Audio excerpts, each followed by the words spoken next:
Well, hello. Welcome, welcome, welcome. Hopefully you're doing well. Hopefully you're having a magnificent weekend. We're here. We're doing some stuff. We're outside of our normal schedule. We're doing some fun things. We're checking out some new stuff. Sudden voice. Out of nowhere. Silence, and then there's a voice. I apologize. How goes, Calic? Good to see you, man. Joker, Kittner, good to see you guys. Hopefully you're all doing well.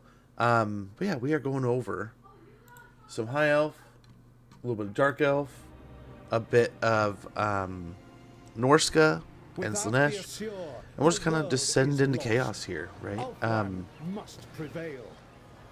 So we'll check out, I mean, it sounds like new mechanics with the High Elves, touch-ups to all three, tech trees, High Elves, right? We'll start there. Man, little dude's mad out there. Hopefully he's not getting picked up. I'll keep an eye. I don't know if I have the filter on right now.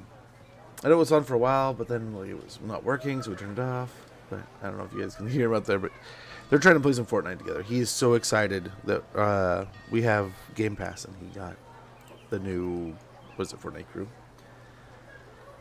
Yes, Norse got tuned up. High Elves got tuned up. All the factions got a nice little touch. A little bit of new things here and there. I'm excited. I'm excited. We have things we have to do today, and I'm still just like, well, I gotta do this, I gotta do that. And I'm just like, well, I mean, I'm gonna play some Total War, right? And the wife has allowed it, even though it's her birthday. So, here we are. And I'm stoked. You're doing really good. I was in the Weapon Museum in another battle royale.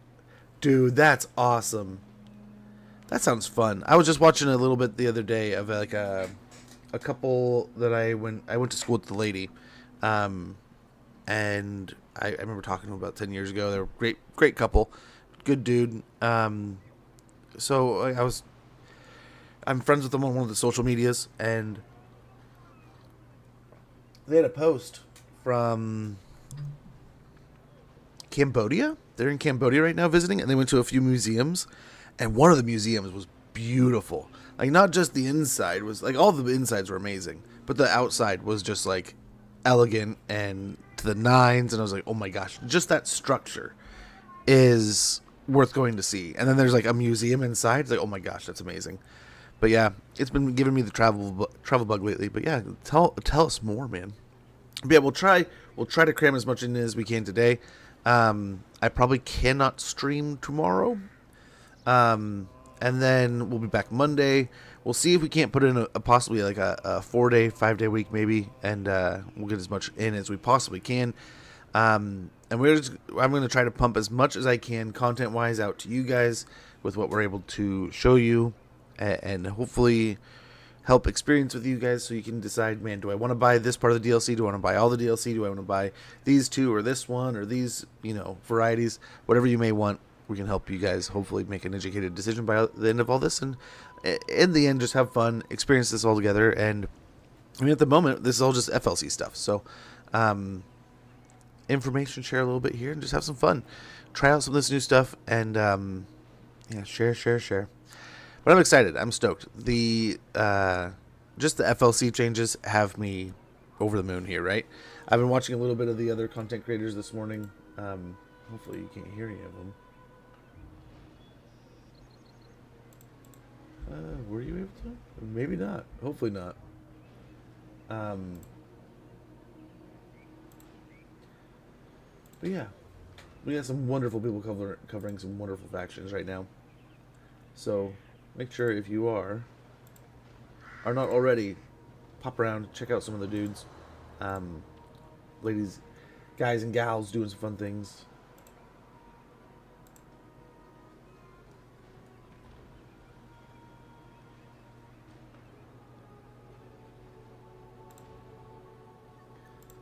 Got everything sorted out here, but yeah, I'm stoked. So we got all kinds of little changes, all kinds of little tweaks and twists, right?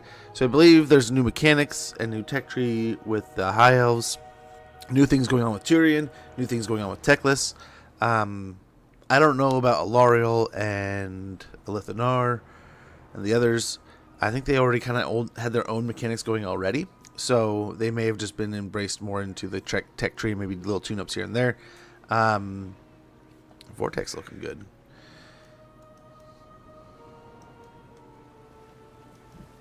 I don't know, maybe I didn't notice the swirly dirlies before. Just not paying attention. But, yeah.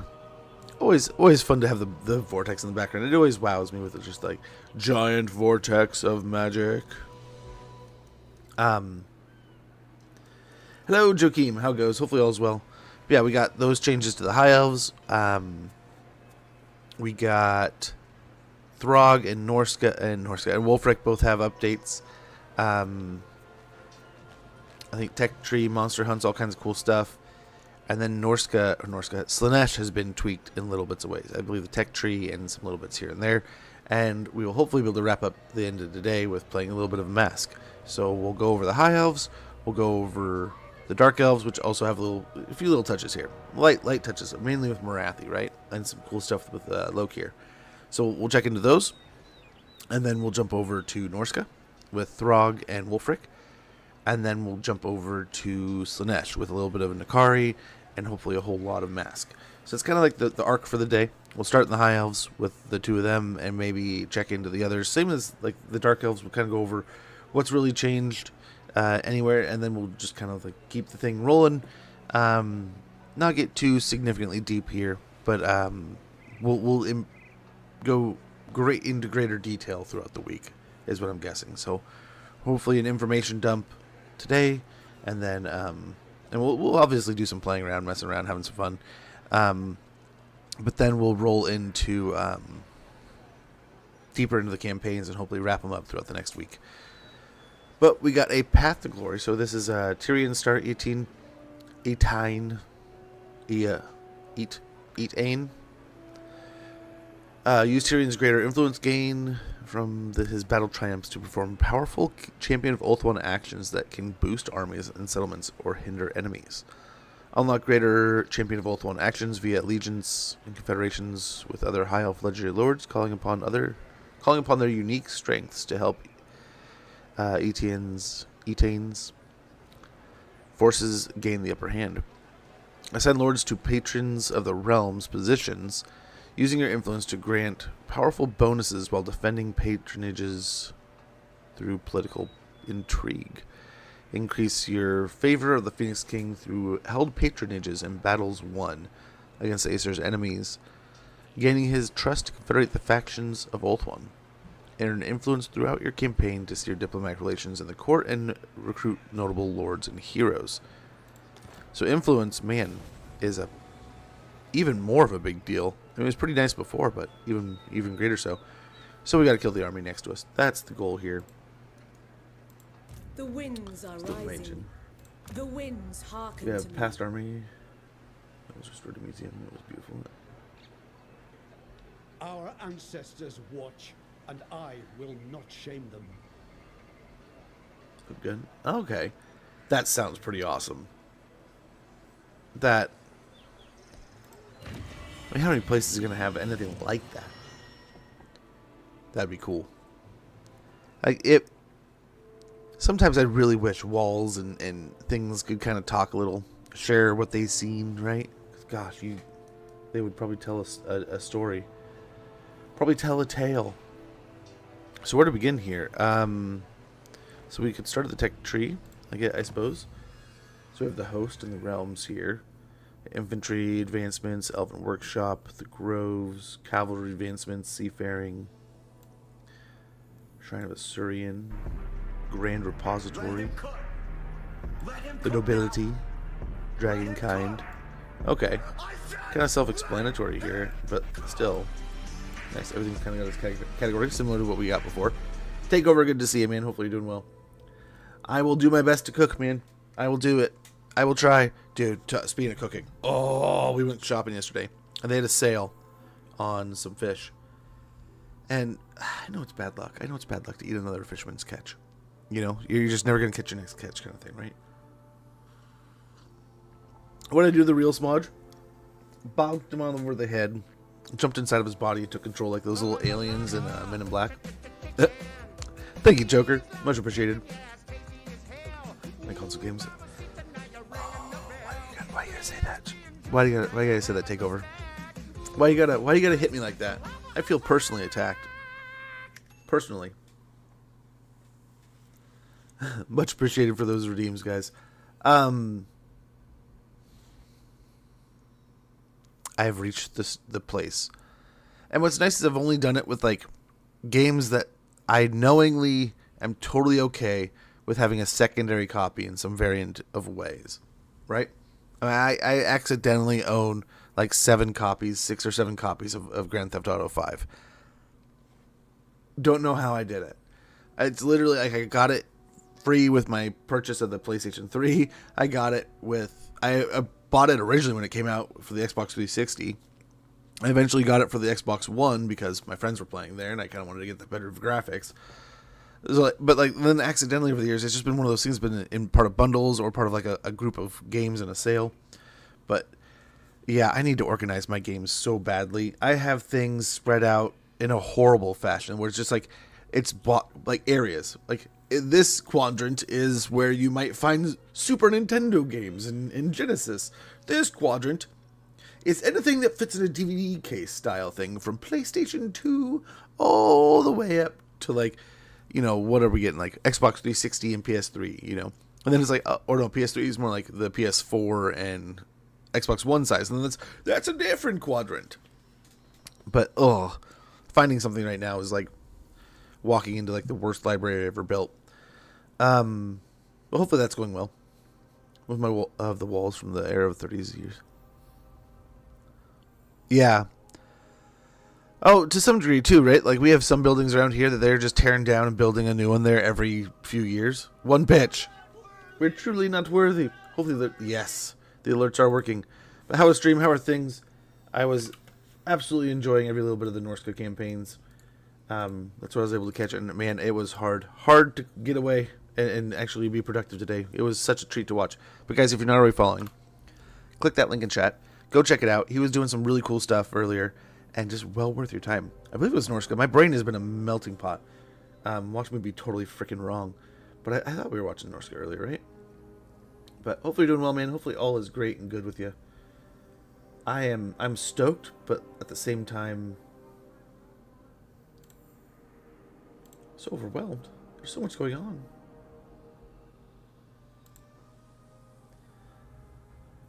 Oh, I am doing pretty well. Busy as can be. The holiday seasons always are.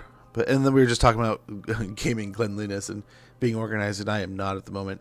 I'm at that point where I feel like I'm just going to pull everything out into an open space, make a giant pile of games and a gaming paraphernalia and apparatuses, and then just start reorganizing from zero, you know? But like I feel like that's going to be like a whole weekend. Not having a PC. I'll be having a big... Oh, hopefully. What do you have a time frame on it yet? Takeover, or are you just holding out? I mean, a lot of new toys. I skimmed a little bit. I have not dove too deeply, but just the idea, the hinting of the comment of troll army, like, oh man. And so I went over to just like the opening page before I got to stream today, and oh man, it does sound exciting. Great changes. And I remember one of the biggest complaints for the longest time of those, the lore accuracy to it, where he just didn't really have that. He didn't sound as smart as he should, I guess, is the blunt way to put it. And everything's kind of come together for Throg in a way that it's like, man, that's really cool. We've gone from a point where it's like, yeah, he's Throg, but he's like more of like a troll king than he's like this wise troll leading the trolls as a troll king. So that we're now there. And he is every bit, and in theory, I hope we haven't got there, but in theory, he is going to be as solid as you hope, right? And be the Throg that we expected and hoped for. And it's another one of those great tales of like, these guys have stuck with this long enough to like, every once in a while, a little tweak here, a little tweak there. And then when they finally get their note, they get a big turn, and boom. Hopefully, I mean, him and Wolfric. I remember reading the Wolfric novel and being like, man, Wolfric sounds really cool, and it makes me more excited to play those Wolfric campaigns.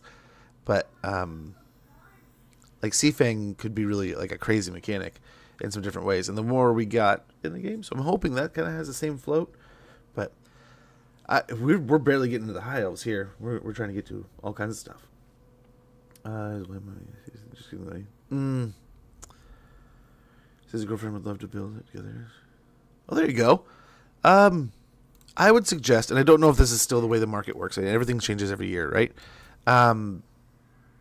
So my target for computer parts, about this time, start hunting and start baselining everything and trying to figure out what's the prices look like, because they're probably not going to be really cheap right now, right? But here in the coming weeks, as we get closer to the end of some of these sales cycles, right? Some of those older parts, as some of the new parts kind of start coming out, is another good time. Some of those older parts really start hitting those, like, get them off the sale or get them off the shelf sales. And that's where you can do some really good damage. I don't know if it's going to be the same every year. Last time I built my PC, I went with that tactic, and I was able to clean up a CPU, motherboard, and RAM for like 35 to 40% off of the overall expected cost of everything. So it wasn't like some like blow you away deal. It wasn't some kind of like Black Friday, end of the year kind of like 60% off kind of thing. But it was like a, hey, we do want this out the door. We don't want to charge the top value. It is like right in that middle ground of like, it's good but not great, because there's this brand new thing that's great. So sometimes keep an eye on the markets, and sometimes you can find some people who are desperate, especially those with gaming. You have those parts. They're like, oh, this came with a free game, and that free game expires in like 6 months. Whereas when we first put this deal out, it expired in like 3 years. So you can jump on some of those deals too. Buy 3 DLCs for 2 of my siblings too. No way, Joakim. You're such a sweetheart, brother. How are they all liking that now? I remember you're getting everyone hooked. And the Beastman can have the new Chimera and Braytons. We'll try to peek into that. We'll have to see. I don't know what the Beastmen have allowed yet. I am here seeing the new stuff just with you, just like but with you guys. Like we're all doing this here together. I just buy the parts and gave him a rough timeline of when I get the parts in hand. Any sales better sale, right? That's kind of the way I try to see it. But I'll fall down the rabbit hole. My wife was teasing me the other day. He's like, don't get baited. Like, so many times you'll be like, oh man, look at this deal, and then you will look back and it's like, it wasn't a deal. It wasn't a deal at all. So we got the Maritime Culture, Ulthuan Legacy as the 2 realms here. And then up here, like we were kind of looking, the High Elf tech tree has been broken down into the different groupings of the different unit types, right? Which is pretty awesome, if you ask me. You can very easily find what you're looking for, build up what you want, and target your specific groups, right? So let's go ahead and start an infantry advancements here. My little brother likes it. He's played around 80 hours, but yeah, something happened with the Monster Hunter game, didn't it? I know there's that big update that fixed a lot of stuff, but then there was something else that came just recently. I remember seeing and be like, oh, something else coming up for it.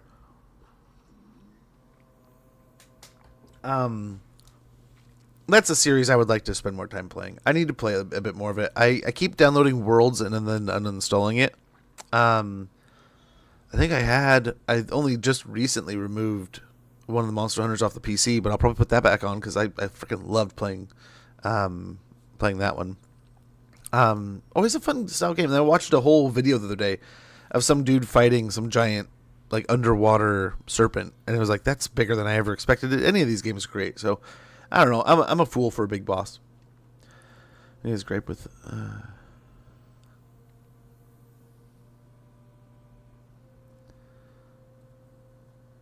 Yeah, it's all. I really like how some of these, and I like how over time they've kind of given us the necessary stuff and the way it kind of worked then. And a lot has changed since Warhammer 2 and Warhammer 1. And a lot of these tech trees have come in kind of rounded out and in almost super simplified ways too, where the ease of access to get in and out of this menu and get exactly what you're hoping to do is amazing.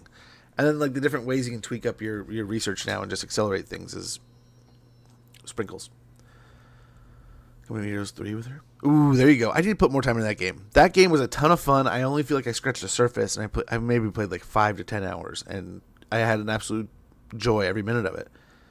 It's bad, but it's right. And sometimes your eyes just kind of look at it and just don't really know how to put it all together, right? Like you just look at it and it's like you go into that deer in headlights sometimes, like, huh? What do I do?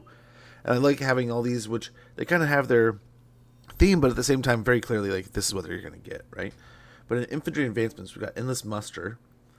Recruitment cost reduced for, looks like almost all infantry.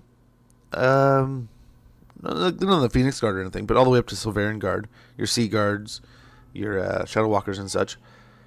And also gives them 5 leadership. That's nice. Even more leadership's always good. Armor plus 10 and speed plus 5% for archers and again almost all the infantry. It looks like we're not touching any of the big dogs, which is fine. They usually have their own space anyway. We got archery prowess reload time reduction minus plus 15% for archers, Sea Guard, Shadow Warriors, and Shadow Walkers. Trumpeteers is here with melee attack plus 5 for Ship's Guard, Lothan Sea Guard, Archers, Silverian Guard, Rangers, Spearmen, Shadow Warriors, and Shadow Walkers. Spear Wall is still here with the melee defense plus 5. I wonder if they could get something like those interlocking shields thing. But I wonder if that's something they even do. Yeah, well, and you don't want it to be complexity. You don't want it to have a weight of complexity. You don't want it to have this time frame of every time I go into the tech tree, I have to math it out or I have to think what my steps so much. You want it to be something that people can put their time into, but also if somebody, sort of like diplomacy, if somebody really just hates doing this part of the game, they can almost just pick it into the arc, pick a point, and then just leave and not come into this screen for another 10 turns, right? Similar to how I used to play with like Warhammer 2 and diplomacy, where I just almost completely ignore it for like 4 or 5 turns at a time and come in and do some stuff. So yeah, I like it. Right. Well, we'll see. I don't know if the Dark Elves have been touched up even more too. We'll have to see about that. We got militia training here. Experience gain plus 25%. Replenishment rate plus 5%. Forge Masters of Vol, rank plus 2 for archers and spearmen. Basically just everything except for the seafarers, right? And then the precise fletchings. This goes for all of our range units. Outside of Sisters again. Sisters kind of probably having their own tier. How am I today? I'm pretty good. I cannot complain, man. Broadhead arrows, armor piercing missile damage plus 1 and range plus 10%. How are you guys doing over there, Joakim? Hopefully you're all doing well. Hopefully I asked that already, but if I didn't. Bonus first infantry ammunition for Lothern Sea Guard. So the ammunition becomes bonus versus infantry styled. Okay, seasoned militia, bonus versus large plus 5. Unlock Champion's Demand Imperative, along with upkeep minus 5 and local recruitment capacity plus 1. Guess we'll get into that in the influence and stuff. But martial law, huh? It's kind of cool. It has like a thing on the map now too. Dizzy, I'm thinking that's not good. Hydrate, good food, get some calories in the body, and hopefully that helps your body kick whatever is going on out. But yeah, be mindful. But yeah, feeling dizzy can be a sign of a lot of scary things, but hopefully just nothing. I honestly, I fast for so long in the morning. Sometimes I'll forget to eat until the evening, and then I'll start feeling dizzy and it's like, oh, I need to eat some food. But I'm a fat man, so then I eat like an ogre. Melee attack plus 5 and weapon strength plus 10% for White Lions of Trace, along with Swordmasters of Hoeth and Phoenix Guard. So here's those upgrades. It was Star Metal Blades for them. The Path of Cain for them. Also, we get Elven Initiative unlocked. Elven Initiative Imperative, along with recruitment cost minus 10%, and recruit rank plus 2 for Swordmasters, Phoenix Guard, White Lions, and Sisters. Over in the nobility area, we have the obligations of nobility. Leadership plus 5, melee attack plus 5, and melee defense plus 5 for lords and heroes. Or just the leadership is only for the heroes. Hierarchical maneuver. Hero action cost minus 20%. Hero action success chance plus 5%. Enemy hero action success chance minus 10%. And tradable resource production plus 5%. Highborn champions, Lord recruit rank plus 2. Hero recruit rank plus 3. Elite champions. Character experience gain plus 10%. All characters. Armor piercing weapon damage plus 50 for non-spellcaster lords and heroes. Wound recovery time minus 1. Very nice.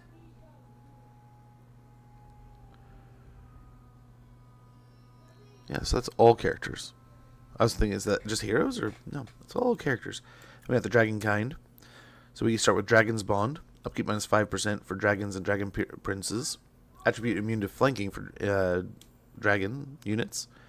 Dragon's Offering, armor plus 10, speed plus 10%, unit mass plus 15% for dragons and dragon princes. Or dragon princes get the mass, but nothing else. Ancient Lair Warding, recruit rank plus 2, immediate attack plus 5 for dragon units. And Warding of Vol, missile resistance plus 5% for dragon units, and melee defense plus 5 for dragons and dragon princes. So that'll help ramp up the dragon princes quite a bit. We got Shrine of Asurian here.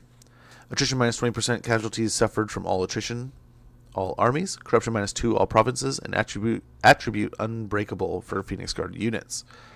That can build up into Blessing of Asurian. Melee defense plus 5 for Phoenix Guard units. Board save plus 8% for Phoenix Guard. And also it can go into Fire and Water. Melee attack plus 5 for Phoenix units. Weapon strength plus 10% for Phoenixes, dragons, ocean and sea elementals, and merworms. That's kind of nice. Magical Infusion. Upkeep minus 5% for Phoenix and Phoenix Guard units. Recruit rank plus 2 for Phoenix and Phoenix Guard units.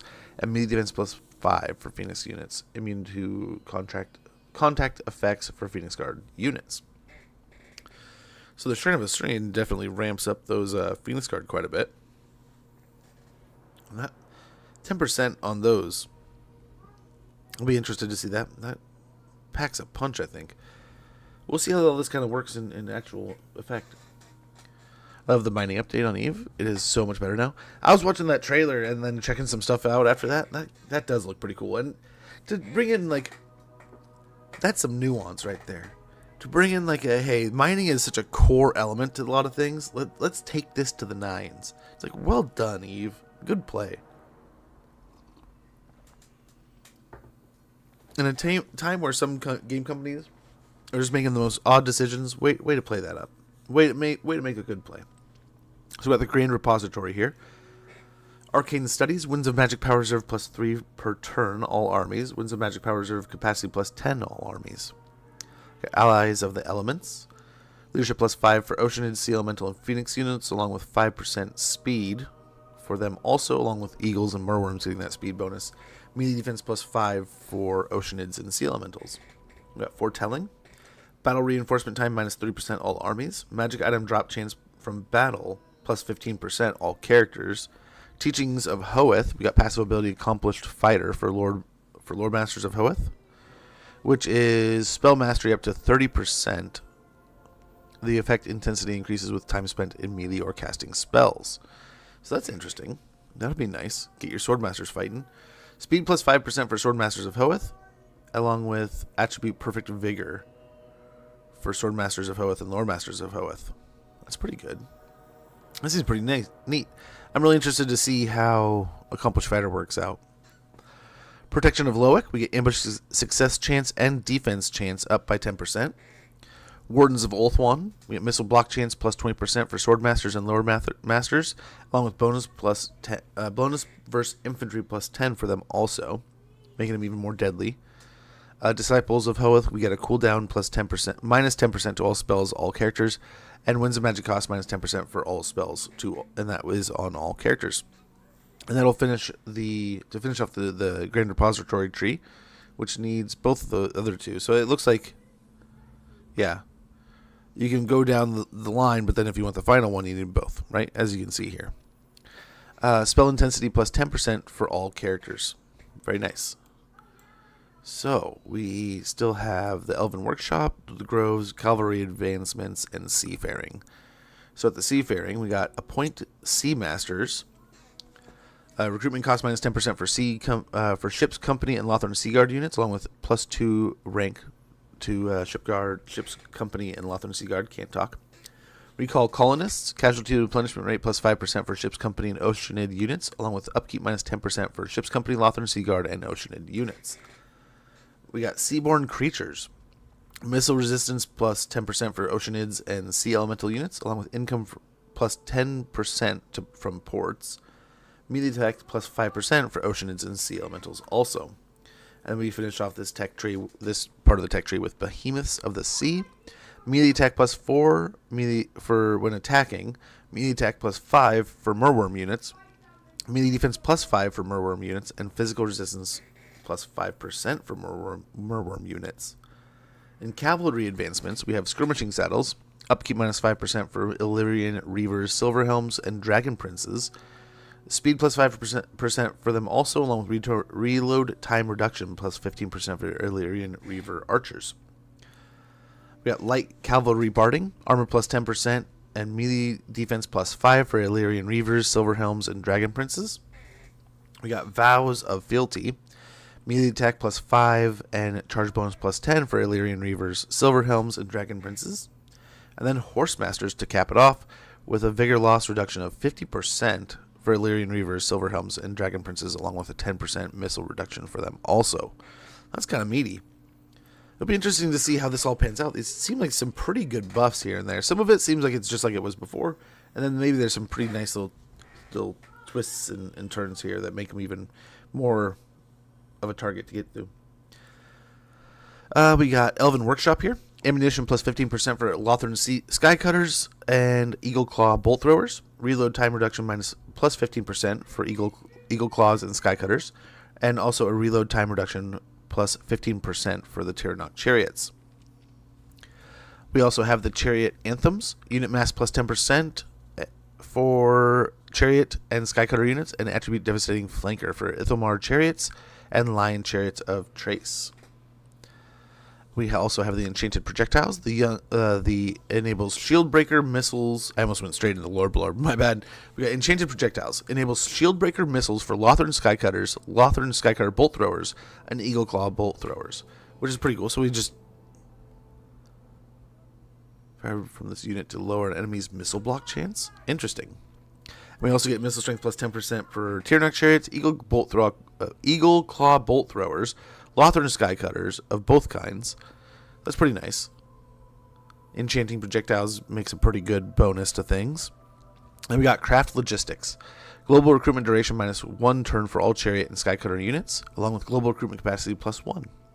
And finally we have the Grove's Swift Sense. We got leadership plus 10 for Great Eagles and War Lions. Speed plus 5% for Great Eagles, White Lions, and White Lion of Trace and War Lions.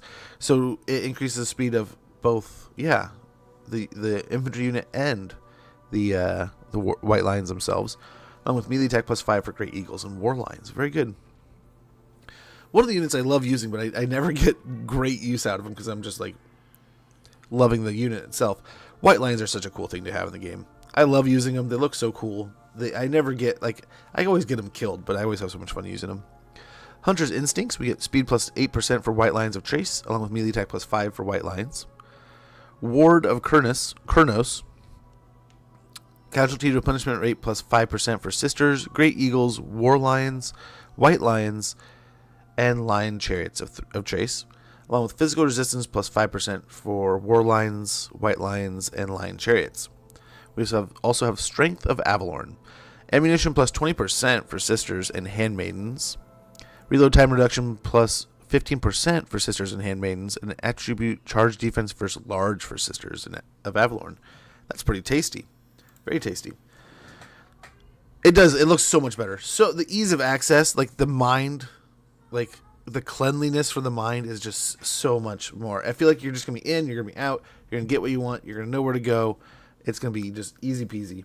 And it's almost, it feels like it's also very easy to transition over from the old one to the new one to find what you were looking for before into what there is now.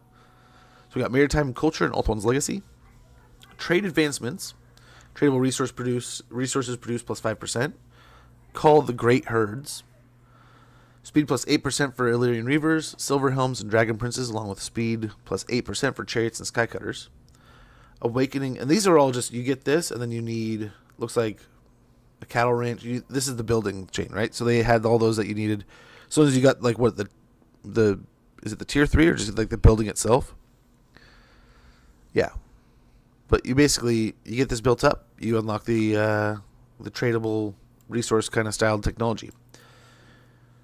So we got, this is the cattle ranch. We get the bonuses to horses and chariots. If we get the lumberyard, we get bonuses to, plus the bonuses are armor plus 10 for chariots and skycutters, along with melee defense plus 5 for chariots and skycutters. Eastern Bazaar, and that's just a tradable resource. Eastern trade contracts resources, it increases our tradable resources by 10%. Can't talk, words are hard. If we get the exotic animal bazaar, it allows us to research the technology awakening the ancient ones, which reduces upkeep of dragons and wormworms by 5% and reduces the recruitment cost by 10%. If we can build up an iron smelter, we gain access to great weapons, which will allow armor piercing, which will add 4 armor piercing damage to Phoenix Guard, Sword Masters, White Lions, and Dragon Princes. The salt distillery will allow us to research the preserved seafood building, or technology, and it'll allow us 20 more growth per settlement, along with income from ports plus 10%. Gem setting, which we get if we get a gem cutters atelier, will get us 10% more industry from industry buildings. Monthly festivals, which we receive from, we'll unlock if we get a vintner, gets 2 control and 5 leadership. Marble stockpiles, which I'm sure you can net the idea. We get the sculptor's workshop. We get construction cost minus 10% for all buildings. Extravagant murals from a die maker gets us 10% more income from entertainment buildings, which is pretty good. I think that's one of those, if it's still available, we can build up the percentage per value of those buildings to pretty high levels. Healing salve we get from an alchemy workshop is 5% casualty replenishment rate, and the kilns will get us the porcelain kilns and allow us income from provinces plus 10% from capital and settlement buildings. I didn't read that half as well as I probably should have, but I think you get the idea, right? The more of those buildings you get, the more of these technologies you unlock, and you can get some pretty good upgrades to things. Cultural advancements, income from trade tariffs plus 15%. This is in the Oath One's Legacy section. We got Waystone Network, campaign movement range plus 10%, and hero action success chance plus 5%. And that'll lead into Upholders of Order, which will be a diplomatic relation plus 10%, or plus 10 for High Elves, Lizardmen, the Empire, Bretonia, Kislev, Grand Cathay, and Dwarf factions. In the bottom part of that, we got Heralds of Civilization, construction cost minus 15% for ports, growth plus 15, and construction time minus 1 for ports. And we got Unite Nobility next. Construction cost minus 15% for High Elf industry and resource buildings, construction minus 1 for those buildings, and upkeep minus 10% for lords and heroes. Getting all 4 of those, we can get to Echelon Manipulation, influence plus 10 per turn, influence cost minus 5% for intrigue at court actions, and income from old buildings plus 5%. Once unlocked that, we can get, and this all costs money as you can see, also along with the time, we get court advisors, Lord recruit rank plus 2, hero recruit rank plus 2 for handmaidens, and hero recruit rank plus 2 for nobles. In the Pillars of Accord area, we get allegiance points plus 20%, allegiance allied recruitment cost minus 25%, and plus 1 allied recruitment unit capacity per army. That's pretty neat. If we get court advisors, we can then get up into rapid resettlement. Construction cost minus 15% for province capital settlement buildings. Construction time reduced by 1 for those buildings, along with global recruitment capacity plus 1. That's kind of all these different reductions in cost. I wonder how cheap it'll be to build buildings in the end. We got Pinnacle of Civilization. Construction cost minus 15% for High Elf entertainment building, entertainment, aristocracy, and embassy buildings. And construction time minus 1 for those buildings. Also, corruption minus 2 in all provinces. Spy networks will be the final thing we can get here. And that'll be all regions owned by factions that you have trade agreements with are visible. All regions are made visible to your faction. All sea regions. And diplomatic relations plus 5 with all factions. That's pretty cool. So that's the old That was one of the old mechanics for the High Elves, right? You just got a trade agreement. You can see what they were doing. It's pretty neat. And then the buildings. Okay, we got mist mages come from the ports. That's pretty cool. Ship's company come from here also. I wonder if that's just they come from a port in general.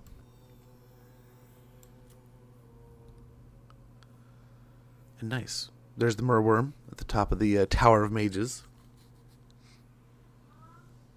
That's where we also get the Sea Elementals, the Oceanids. Those casters are there. What else do we get? What else do we get? Here's the Sky Cutters, right? In the Elven Forge. But nice. Very good. Sort of how you expect it. Right on par with things. So now we have Intrigue at Court. This is just as we saw it before. This is our influence system. We get influence. We can spend it. Decrease or increase our relations with somebody or the relations they have with somebody else. Have the rights been touched at all? The Invocation of Hoeth, Invocation of Isha, Isurian, Vol. They seem very, very similar to what they were. Maybe a little tweaked. Champions of Ulthuan. Interesting. Are these two different tabs here? Yes, sir. So we have air and alliances. We can spend, looks like intrigue, influence to do some things in here. Supply host. Armies replenish in foreign territory. Campaign movement range plus 15%. Casualty replenishment rate plus 10%. And ammunition plus 50%. Target army belonging to you or an ally in own or allied territory. Okay. We got garrison aid. Target region has its settlement garrison restored to full strength. Defense supplies plus 10,000. Melee attack plus 10 and melee defense plus 10 for settlement garrison. Ability unending volley for missile units, which replenishes our ammunition. That's pretty awesome. Elven militia. I mean, like the Defender of Ulthuan is really kind of coming out here, right? 8 pulled pork and fried. Oh my gosh, that sounds so good. Oh, how was it for you? Was it good? It sounds delicious. But Elven militia, the target region deploys a militia force equal in size to its garrison, which degrades over time. Okay, very nice. More of those popping up where you can kind of create a defensible little quick army that'll eventually melt. Defender's authority, immune to diplomatic penalties from trespassing. Ooh. Warrior council. All characters in the target force are immediately granted 2,500 experience. Then militia relief. The target army suffers 50% damage and all construction in the local region is instantly completed. Ooh. That could be used well. But all of these cost about 75 influence. Really good. My dad liked it. Yeah. Ooh, that first time. That's like having like ice cream or bacon for the first time. Like a good pulled pork. Like, oh. You don't know what you're missing until you try one. We got lead by experience for 40 influence. All units in the target force immediately increase rank. Recruit rank plus 3 for all units. This is all for 3 turns there on that one. And all the others, 5 turns for some of these. And then these other ones. I mean, they obviously don't have a term limit. We got Champion's Demand. The target army is loaned to you and teleported to Tyrion's location. You cannot target armies led by a faction leader. You will lose control of the army if war is declared with the original owner. Okay, that's kind of cool. We got Elven Initiative. The target army has its movement range fully restored. That's 150 influence. Looks like a 5-turn cooldown. This is a 150 cost with a 10-turn cooldown. 3 turns there. Everything else. So there's some of them have like a 10-turn cooldown. Some 5. Some 3. And in the Alliance tab, we have White Tower Support. Army ability Apotheosis. Excuse me. Blue in your ear. Hey, lately. Hopefully all's well. Gosh, you got me thinking about pulled pork sandwiches right now. Army ability Apotheosis. Army ability Hand of Glory. And Army ability Tempest. 150 cost. 5 turns. Shadow Walker Ambush. 75 cost with a 10-turn cooldown. A duration of 2 turns. Missile block chance minus 20%. Campaign movement range disabled. Leadership minus 10. And melee defense minus 10. That's freaking awesome. So much for chasing armies, huh? Say hi before they hit bed. Oh, have a wonderful rest. Oh, you're too sweet. You're too kind. Hopefully you're having a wonderful one. Hopefully you're having a great weekend. we're going to be trying to put in the extra hours, so hopefully we catch you when you're not having to go to sleep. Yes, so Tyrion and Teclis I know have gotten touched up a bit. I don't know if the others, so we'll have to check into it. Lokir and Marathi lightly touched. Throg and Wolfric have been touched up, and I believe Nakari got some minor touches, and we'll be checking out the mask also. Yes, Teclis, I am very much excited to see, because even like the little bits of rumor we've heard from people talking about him getting some things, and what they did with Gelt, I'm kind of really excited to see what they did with him. Doesn't sound like Marathi at all. Very Slaanesh-y, tentacles and all.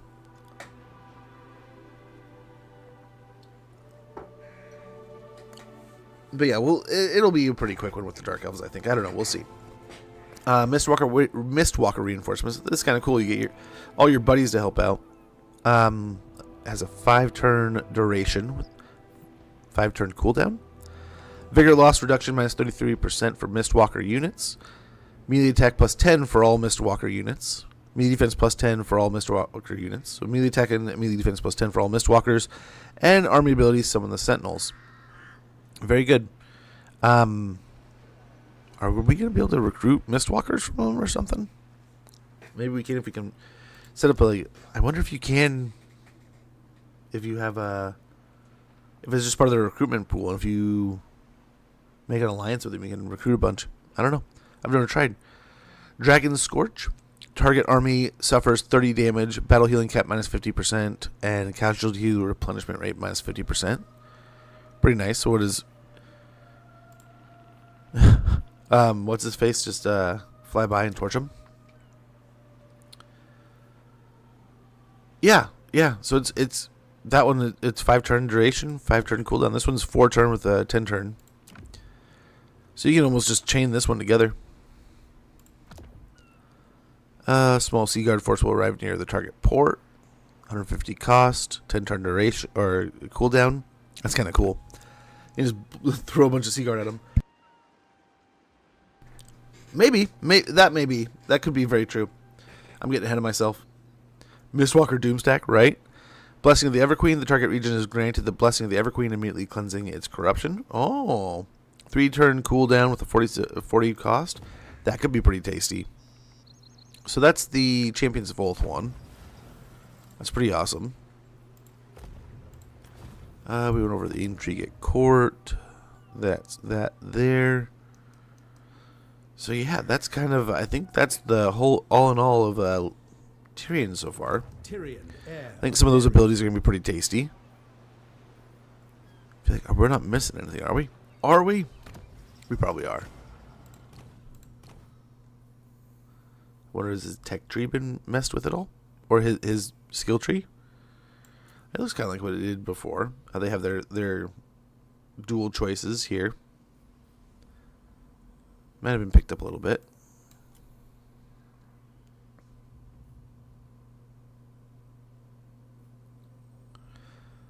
I love that we can respec now too, so that you can, as you can kind of micro into these things and choose your specific targets that you want to work on, and then later on, if things change, you can be like, oh, I'm just going to cycle out and get a bunch of different stuff.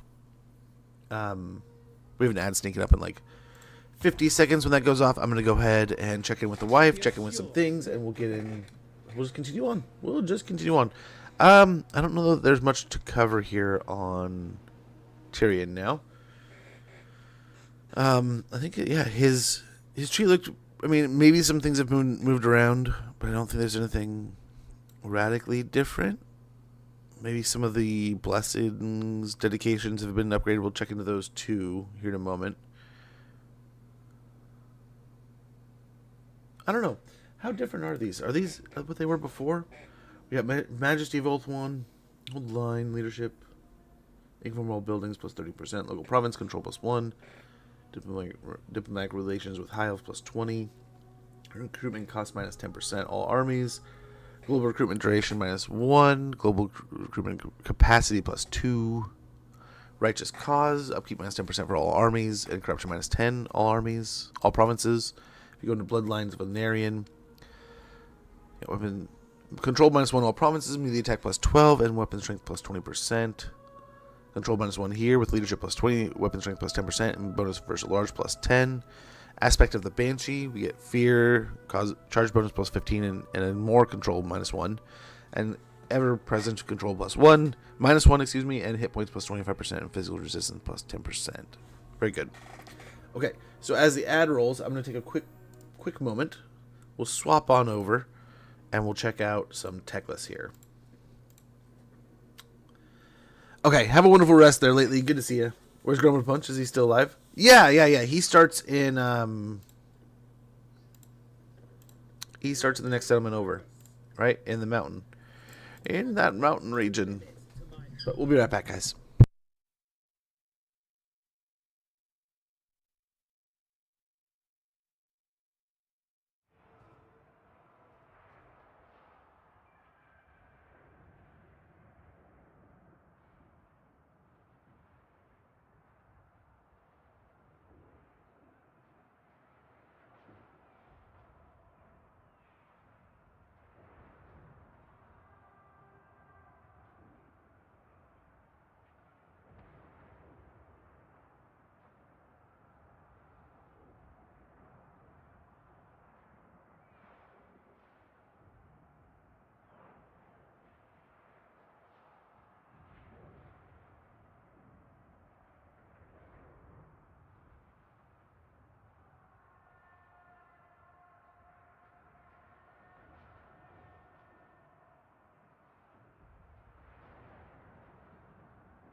Okay, I think we're back here.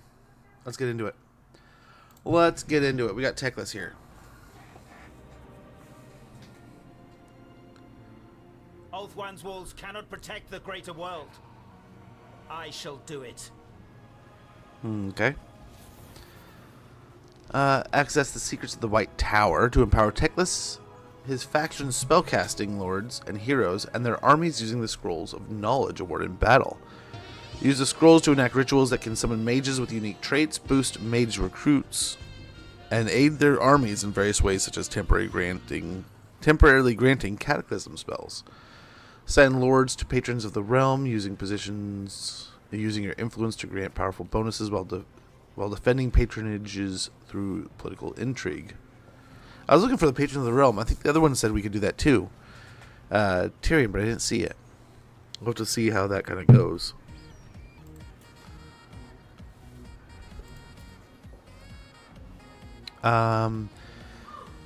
Phoenix King held patronages in battles won through against Aesir's enemies, gaining his trust to confederate the factions of Ulthuan. Then we got influence. Okay. So where is this? Is it just not open up to us yet? Oh, it's up here. Oh, that's the secrets of the White Tower. Here we go. Turn 5 or when you reach 40 influence. Okay, I think what's his face had that too. I just skimmed it too quickly. But we have Secrets of the White Tower here.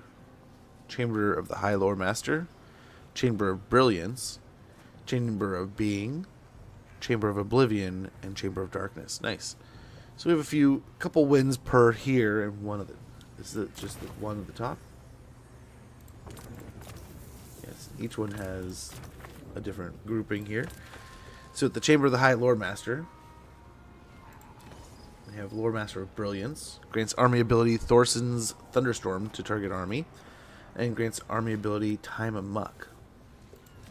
So this is all the Cataclysm spells, I'm guessing.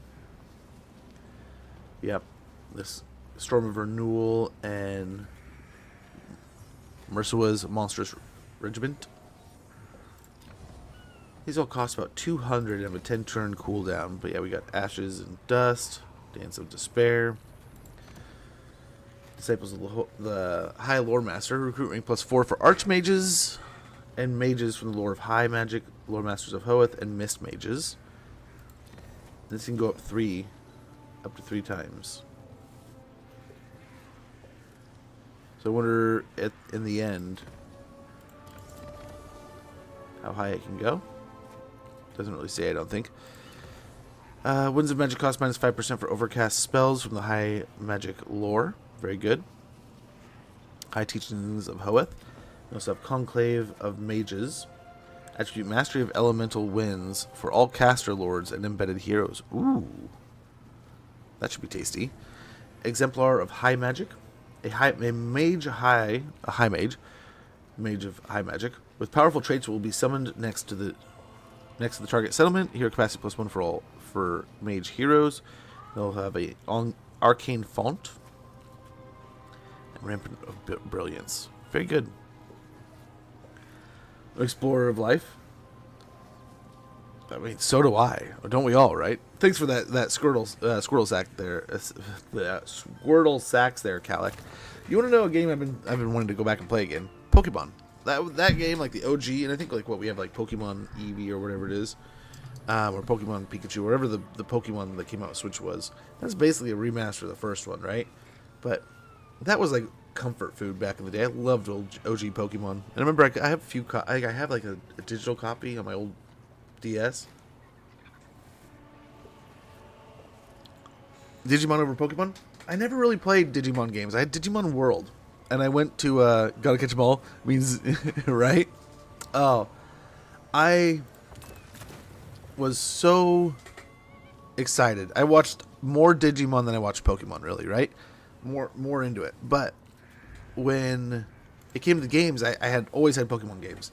The one time we picked up a Digimon game, I played the crap out of it for a while, but all I could ever get was the crap guy, and I couldn't figure out how to get out of getting the crap dude. Digimon Story sometime? Storytime Stranger, there's a demo? Is there? I wouldn't mind that. I watched a guy for a while, and I nerded out pretty hard watching, and it was just like a dude who goes over like the Digivolutions of on the new games and like how to get to different things, and it's kind of interesting seeing how the art goes, you know, and all the different characters nowadays. So I mean, it would be something I wouldn't mind playing. I have zero reference. That one game I tried to buy another copy like 6 months ago. It got sent to me and it was crap, and I did everything I could do to save that game. I just couldn't bring life into it. It's like the game got deleted off the disc.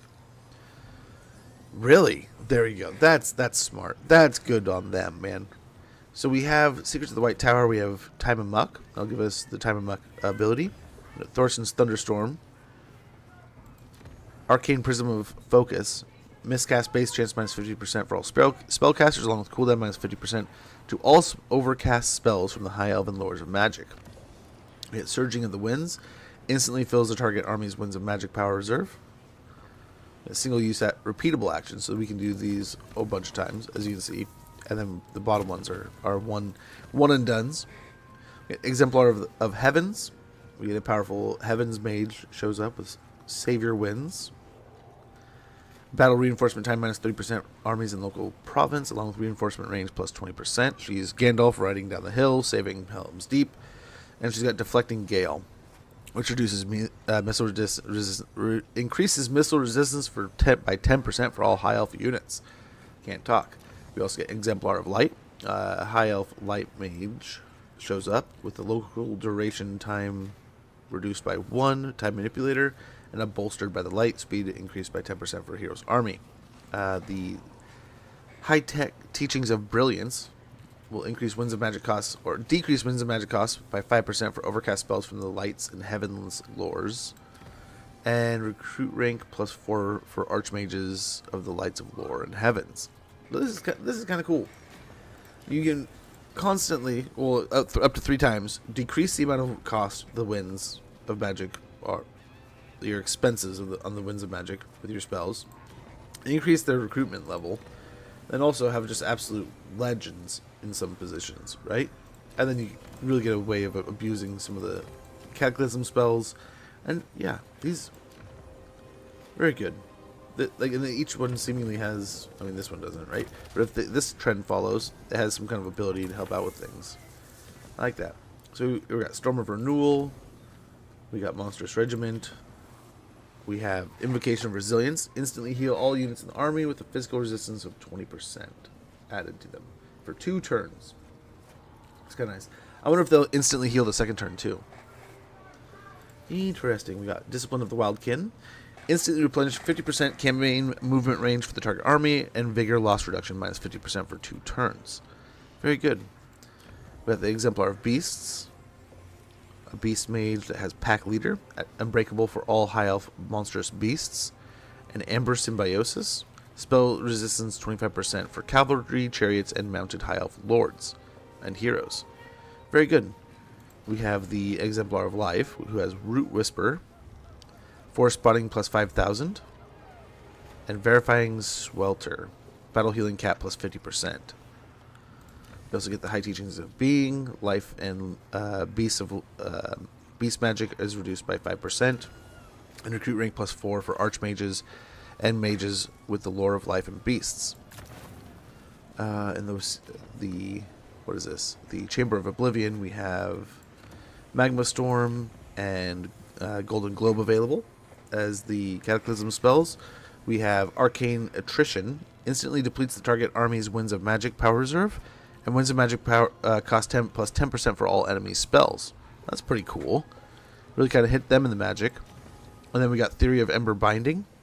Vigor in battle for enemy army is tired, and when attacked, the enemy army won't be able to retreat. Ooh, that'll be nice. And then we got the Fire Mage, who has Searing Force, immediately causes wall breaches when besieging, and Sulfurous Reek, weakness to fire damage minus 10% for all units. Nice, so like an extra fire kin ability.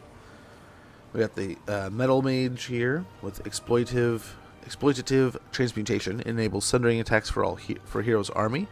Wow, the whole army, dang. And Flesh to Silver, armor plus 10%, and unit mass plus 15% for the hero's army. Very cool. Some of these mages are going to be ridiculous. We have High Teachings of Oblivion. Winds of Magic cost minus 5% for fire and metal lores. And Disciplines of Oblivion, we increase recruit rank by 4 for lore and metal mages. And high mages. And the final section, the Chamber of Darkness, we have Ashes and Dust and Dance of Despair available to purchase for a little bit. And then Art of the Soul Snare, Battle Healing Cap minus 20%, Demons Reforged minus 100%, and Dead Rise Again minus 100%. So that's kind of cool. You just you take away their ability to come back. That's kind of nice. Mysteries of the Silent Form. The next hero action performed by any mage, Lord Master of Hoeth, or Mist Mage has a reduced cost and is guaranteed to succeed. That's pretty awesome. Guarantee a success. We have the Death Mage here, who has Attunement to Horror. So it's immune to psychology for the hero's army, and then also Inevitable End. Replenishes 15% campaign movement range after enemy retreats from battle. That's kind of cool.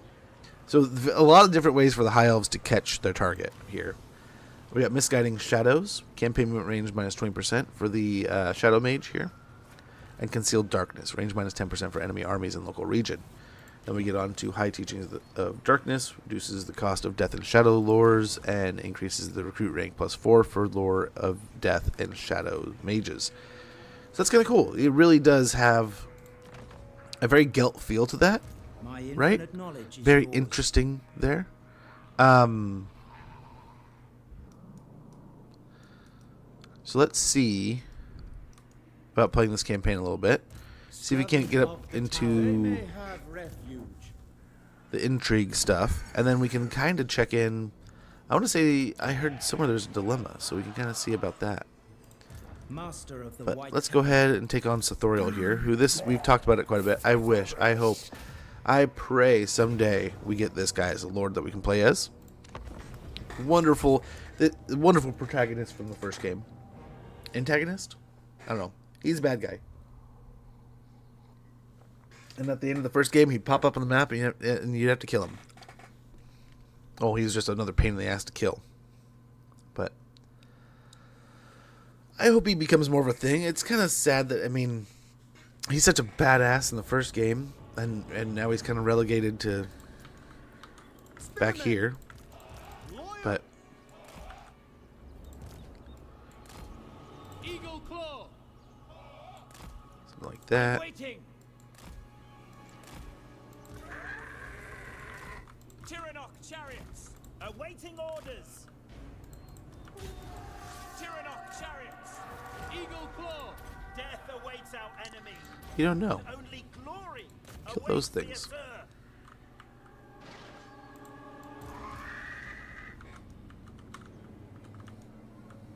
Tyrannoc chariots. We away. Ah, sir. Move. Archers.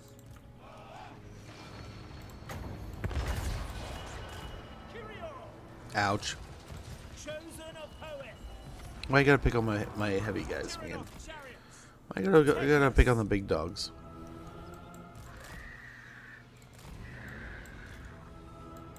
Tyrannoc chariots. Acknowledge. No, let's run from Sathoriel here. Understood. Lawmaster of Hoeth. Azor Dana. Swiftly. Eagle Claw. No you didn't. For duty. Lawmaster of Hoeth. Eagle Claw. It will be done. Advance. High Lawmaster. Yen Louis. Okay, very good. Words. Not great here, but very good. Azor Lawmaster. See the chariots to pop through here. Keep on rolling. Quickly now. Slam in here. Without fail. Move. We will obey. Loyal. I will obliterate Okay, guys. them. Drop that and run. Advance. This is not working. Lawmaster of Hoeth. Defending order. This is fine. We will Get the spears in here. Acknowledge. Quickly now. Loyal. chosen of Hoeth. Forward. Send them all. Send them all. We should be good here. Ahain Kadei. As he say. Lawmaster of Hoeth. We advance. You just keep on casting them spells. Yes. Sinai. We will obey. As he say. Okay, these guys are getting shredded. Everyone's getting beat up. But I think we're doing all right here. Onward. Guardian.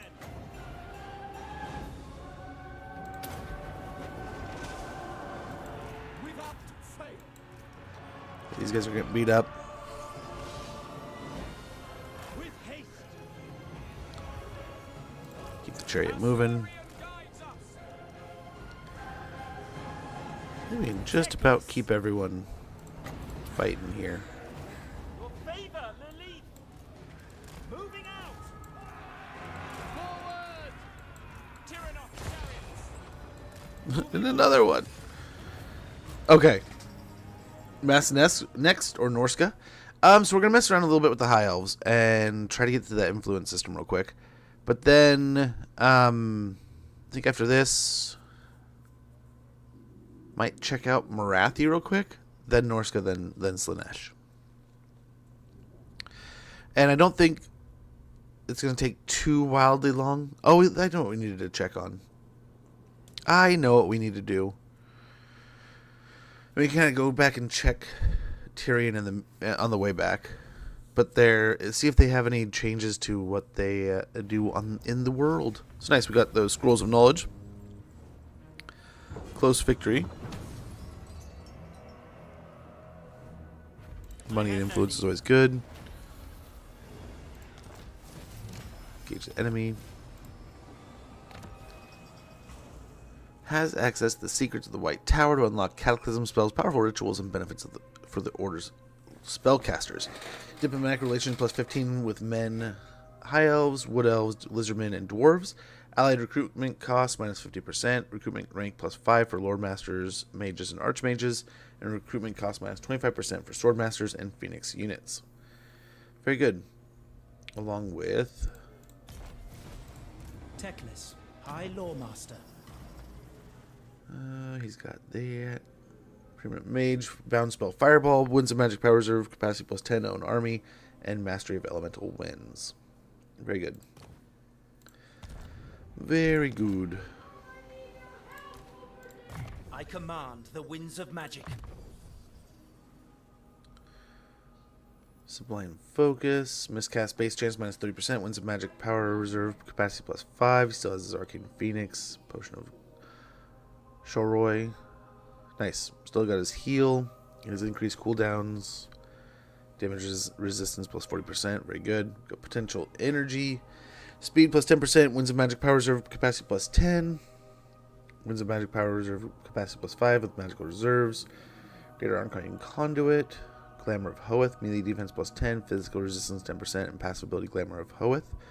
Charge resistance plus 200%. And leadership plus 4 with effective range of 55 meters around him.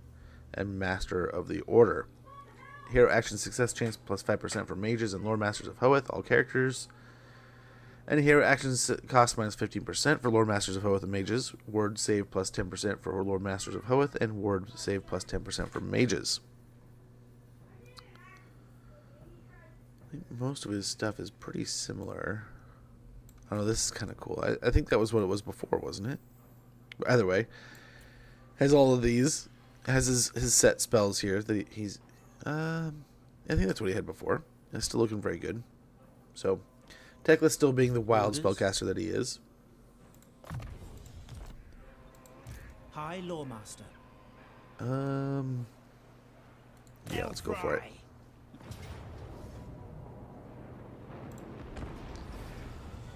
All right. Let us see what's next.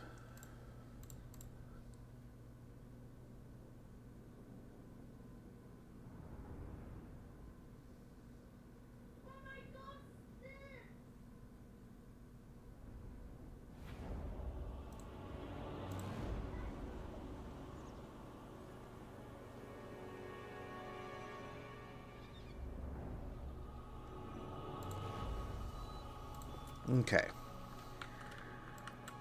Teclis. Same idea here. Same idea. I concur. Forward. Same idea, less to do here, I think. Moving out. Servant of the tower. Turn of chariots.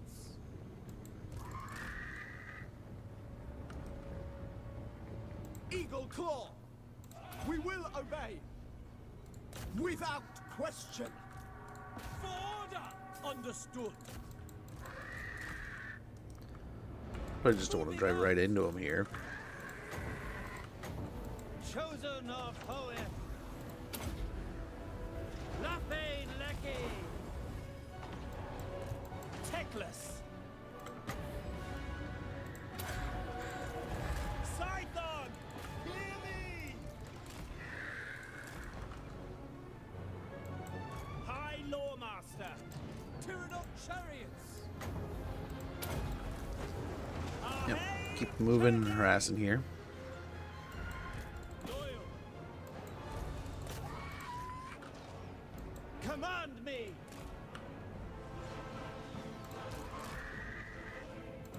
Serve the king. Keep the chariots moving. Assaurian willing. Teclis. Making my way. I'm waiting. Acknowledged. Nice. Tie them up before they get a chance to just go straight into the archers here. Setting forth.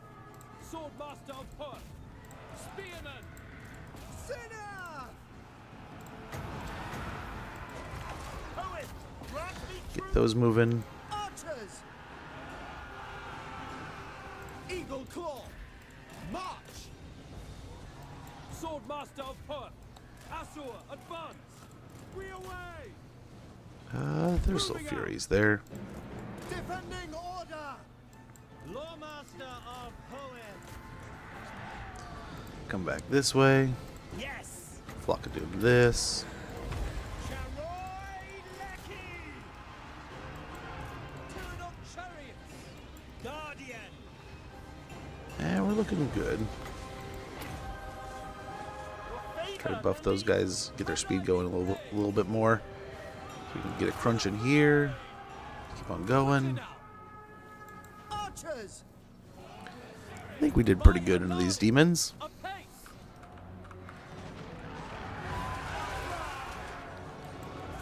Always sucks fighting some Zeech, but it looks like I think we did pretty good. All things considered, I think we did rather well.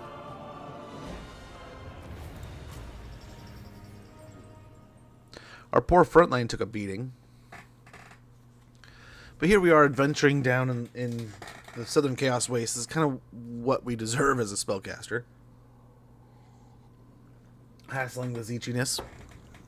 But this is where the Order of Whoremasters, the Order of Warmasters would probably want us stopping the world's troubles and problems. But yeah.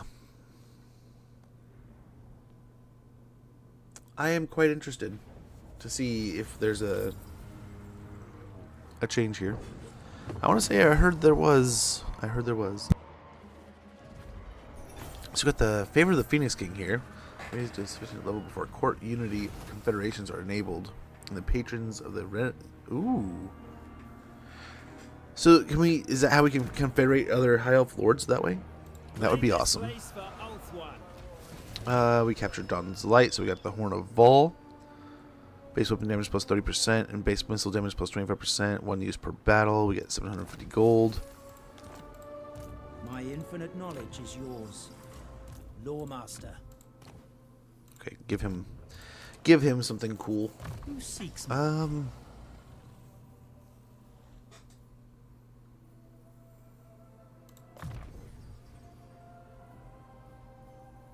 Let's get regrowth so we can get some healing. Teclis, High Earth blood here so we can get more healing. My infinite knowledge is yours. And ooh, do we get ship's company? 100 upkeep. Compare it. Obviously, these guys have more. Huh. Well, let's get one more of those, and I guess some archers. High Lawmaster of Hoeth.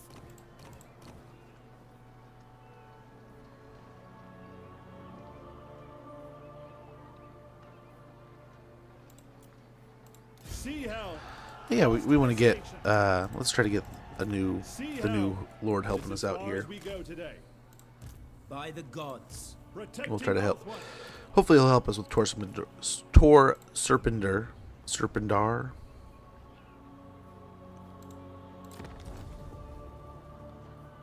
That's where we're getting our ship's company from and our archers. I don't know if we build that up though. I guess the ship's company is coming from over here. I mean, we could try to get Seaguard.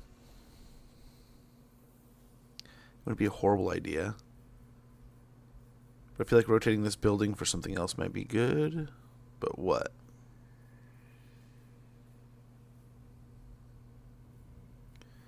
Really, we can get those anyway. Just not the ones with shields and stuff. Which, this is, in a lot of cases, this is kind of like the long beards of the High Elves. If you can get up to Silverian Guard, you're pretty much good until you can get the most elite of armies. Some Silverian Guard, some Sisters, you're locked, man. Some magic, some little monsters or cav here and there, tie things up. You're set. So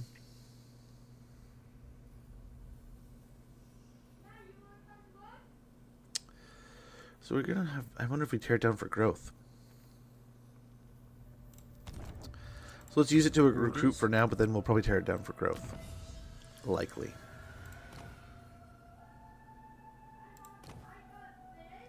Start with Endless Muster. Recruitment cost and leadership +5. Recruitment cost minus 5%. Recruitment cost, yeah. Yeah, you get the idea. I'm tripping over my words here. I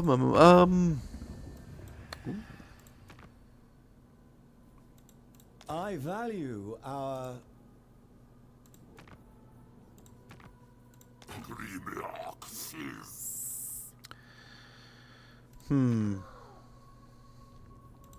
Look into my eyes, this. I'll help you against the bubonic swarm. Hopefully buy us some time here.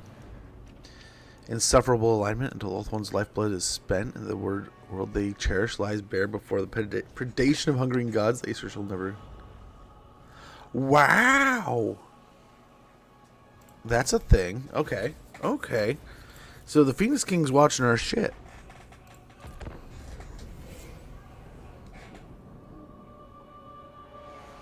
What's that?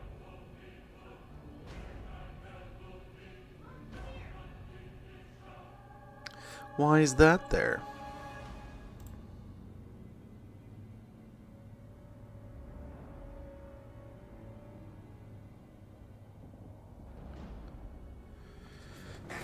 We're just the annoying sea guard across the sea from Zeech here. You know, just doing that thing.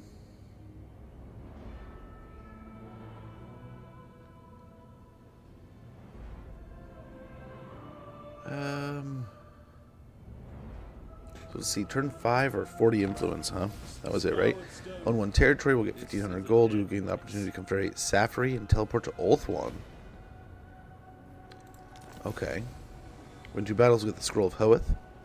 A shipwrecked marauder with a large raven tattooed across his chest, revealing him to be a follower of Zeech, is dragged before Teclis. Upon interrogation, it is discovered that the Dark Lord of Change may be instigating an imminent invasion of Ulthuan. The High Lore Master must read from the Scroll of Hoeth and know the truth, terrible truth. Spell resistance 15%, cooldown minus 20% to spells. Passability Hex of the Winds. Power recharge minus 40%, increases cooldowns by 30 seconds. Range 150 meters with a 32-second duration and 90-second cooldown. Affects enemies in range, one of them.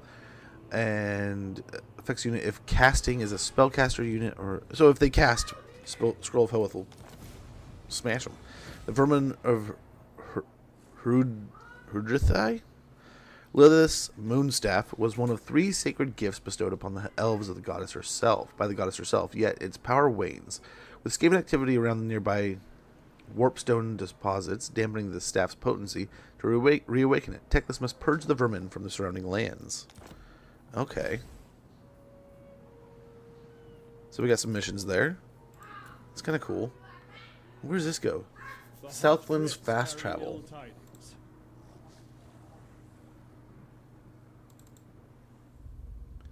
Takes us straight over here.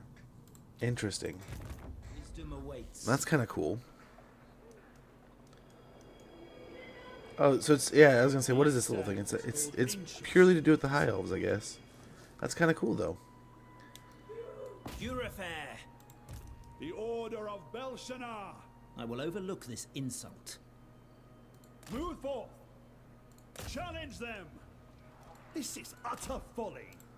Hoeth's chosen.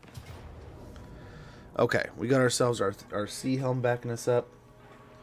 We have some weakened units. But I think even against this Sorcerer of Zeech here, we can still handle our own. No matter how many little... Well, no matter how many blues. A lot of blues could handle us. But he's got some blues, some furies. This is a nice showdown with the Sithoriel's final outpost here. We will see.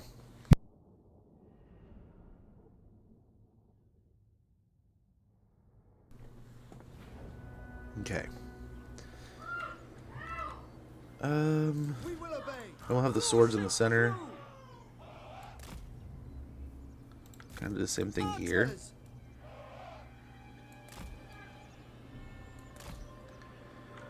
And again, we'll have these guys on the edges, kind of working as if, I mean, one of them is cavalry, but one of them is kind of working as if they were.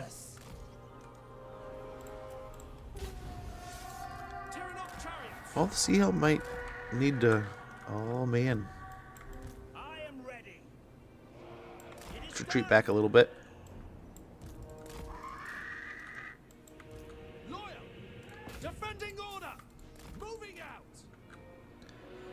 We'll just kind of poke and prod and hassle and annoy here. We probably should have sat farther back and we wouldn't have needed to move like this.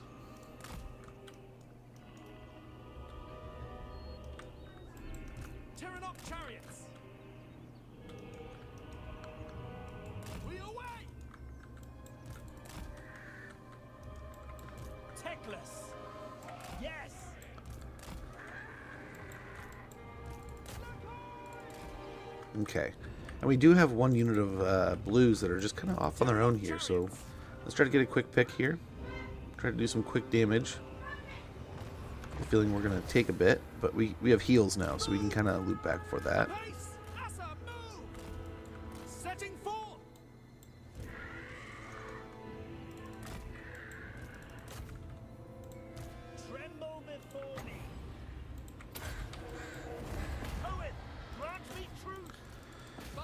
Let's try to push here up into these units.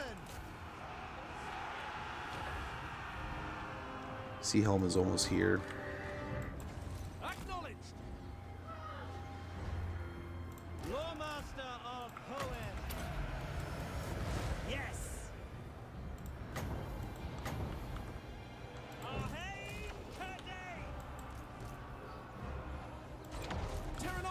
Yep, try to keep these chariots moving.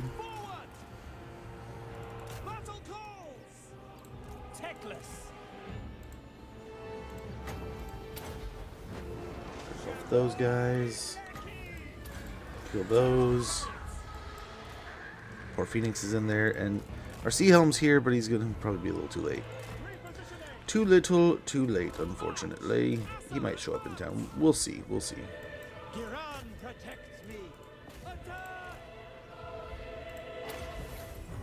Fuck those guys.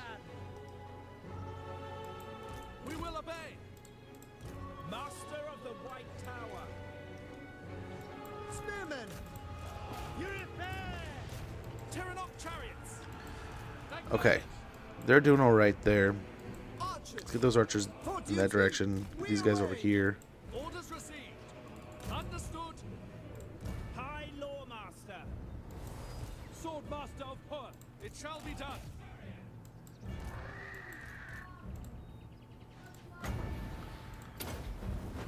Okay, beautiful. And yeah, the Sea Helm doesn't quite get here, but you know what? We do. Ouch, ouch, ouch, ouch, ouch. I went Black Orc War Boss and Savage Orc Big Boss. So is that like, are you saying like a Savage Orc melee lord? That'd be pretty cool. That'd be pretty cool. I wonder if they just like straight up like FLC, we'll just give him a club. He's yours. Like, I don't know if they could do another DLC for the Greenskins, but dude, I would be game. I would be 100% into that. Melee Lord or Melee Hero, I'd be down. Either or, right? Just more of that. And I like this, right? We got the Sea Helms kind of getting rounded out. You could go almost all Sea Helm, seafaring here. It's very cool. Let's go to Occupy. Okay, here we go. High Lore Master, a troubling message has arrived from Ulthuan. Some of our disciples speak of strange occurrences within the White Tower. At recent gatherings of the High Mages, guests became unaccountably erratic after but a few cups of wine. Quiet symposia devolved into unseemly revels. students have taken to dressing in extravagant fashion, with whispers of secret meetings held beneath moonlight. One acolyte even claims to have glimpsed a demonic presence stalking the shadowed gardens. We fear the hand of the Dark Prince may be at work within Safri. Your wisdom is required. Interesting. So we have the Lore Masters returned, Confederation formed with Safri, welcome at court, diplomatic relations plus 40 with High Elves for 10 turns. Techless will be teleported next to the White Tower of Hoeth. We get Scrolls of Knowledge minus 100. And there's also the Lore Master's Guidance. Influence plus 50. Welcome at Court. Diplomatic Relations plus 40 with High Elves. Confederation formed with Safri still. And then Scrolls of Knowledge minus 50. The Lore Master's Calling. Our strength must serve the wider world. The White Tower shall stand firm under its own light. Treasury plus 3,000. And Scrolls of Knowledge plus 150. World Teeters on the brink. Ulthuan must not fall. Techless must return to safeguard the White Tower. Safri shall have aid and counsel, yet the High Lord Master's path lies elsewhere. So we can go back home. And I wonder if that we forsaken this or leave this. And we take over back home and we stay here and there's just staying out of it. I kind of want to take over and stay here. Right? We can continue to get aggressive down here. We can still fight the Skaven to unlock our ability. We can still challenge Kairos so he can't get strong. Eliminate the Zeech faction as quick as we can. But still have footholds back home. I like that idea. We'll have to try different kinds of things, though, over time. So we got a little bit of influence. We defeated him. We got a Scepter of Stability. We got a Warrior Bane Sword. Company of the Calendarian. Utterly loyal, the crew of the dragon ship Calendarian will do anything at the behest of their captain, Sea Lord Aislinn. Province secured, Dawn's Landing. Province secured, Safari. We own 2 provinces, so we have 1,500 gold. We've confederated Safari, and we have 50 Scrolls of Knowledge. The demonic forces are a constant threat all over the world. You travel far and wide, appearing where your aid is needed most needed to push back the encroaching chaos. Now it may be time to turn your attention back to your homeland because corruption has started to grow roots around the White Tower of Hoeth. Finish your current task quickly. Safari needs the counsel of the High Lord Master. Faction destroyed. Cethuriel's Watchers. Right unlocked. Invocation of Assyrian. Invocation of Asia is unlocked. And Confederation with Safari has happened. So we're able to maintain a force back here too, it looks like.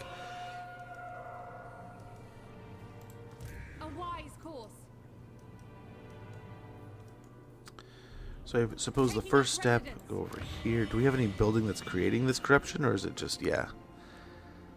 It's just here.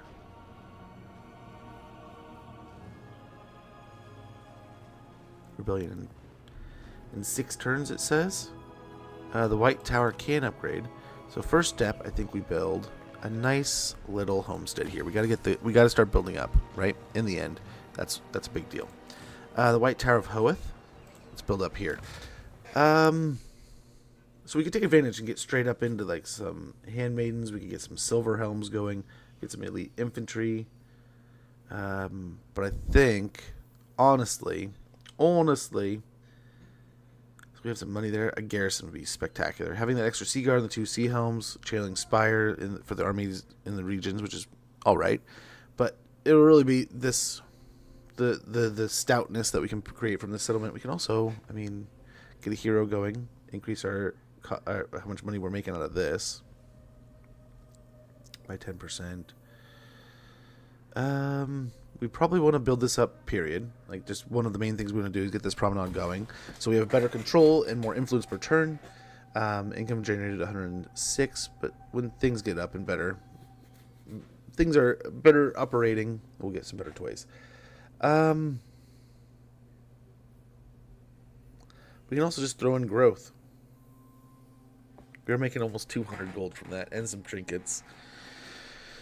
I think stone walls are necessary. I think we got to do that.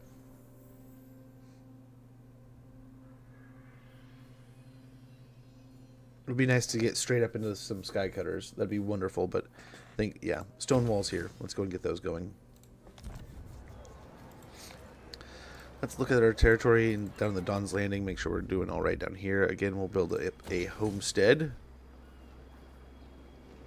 I'm half debating, is it time, do we just get the Lothern Sea Guard going? It would be nice to have some dual units, right?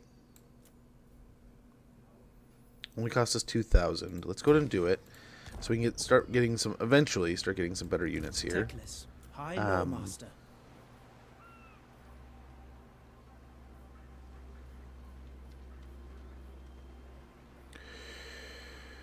Oh, I think we need to round out with some more archers with light armor. So we'll start there. Get some more of a line, an infantry line, well, a firing line. Really. Your word is my command. Net might be nice, but so would chain lightning, right? So let's go and grab chain My lightning real power quick. grows. My infinite knowledge is yours.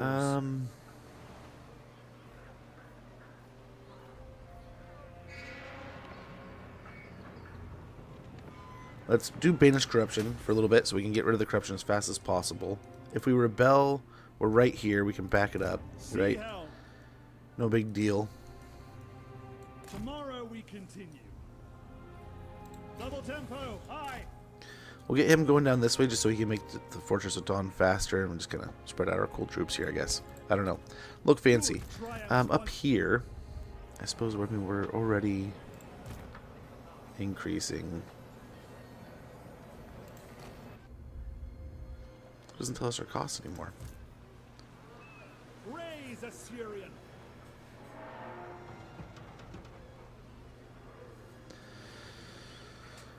So we will be increasing by, like, I don't know, 280. So we could put a little dent in here. It wouldn't be that crazy.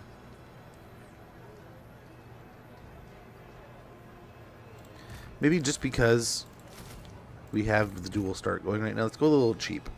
A little cheaper.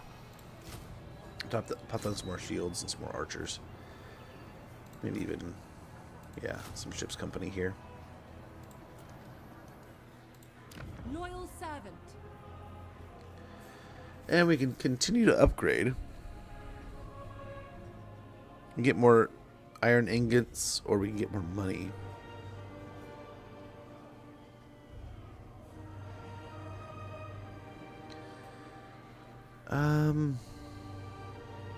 Yeah, let's focus the money right now. Let's get an Elven Fairground. A dizzying array of goods and wonderment. The Acer can learn much and enjoy much more for the right price. We get 267 gold per turn, 12 Elven chests, Elven trinkets.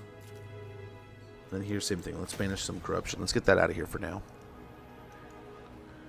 Now we probably have some neighbors we can work with now. Yeah. The world has grown quite a bit, all at once. I will hear you gladly. Speak without fear.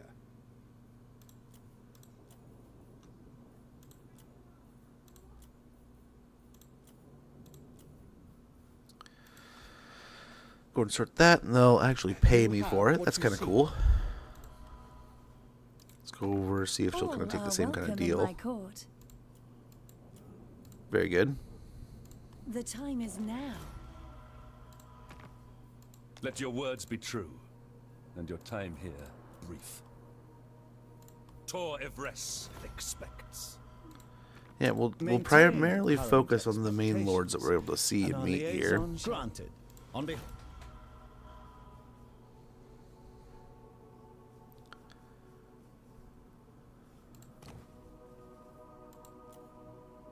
Still lots of people interested in trade here.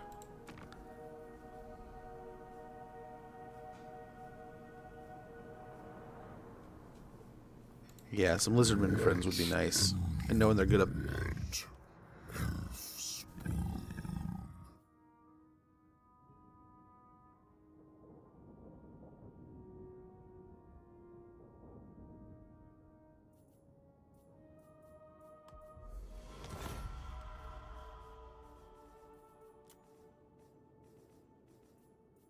When the little man brings you I food, bid you welcome, you eat it. traveler. What would you wish to discuss? As you say. Nice. Wise And we're just making indeed. friends, man. We're over here. We already got defensive alliances. The High Elves are all becoming one uniform group here, Greetings, almost. fellow. What would you ask? And we'll see who all wants to be part of You are this a network. beacon of all- Lady of Phoenix King welcomes all, cultured or otherwise. A wise course.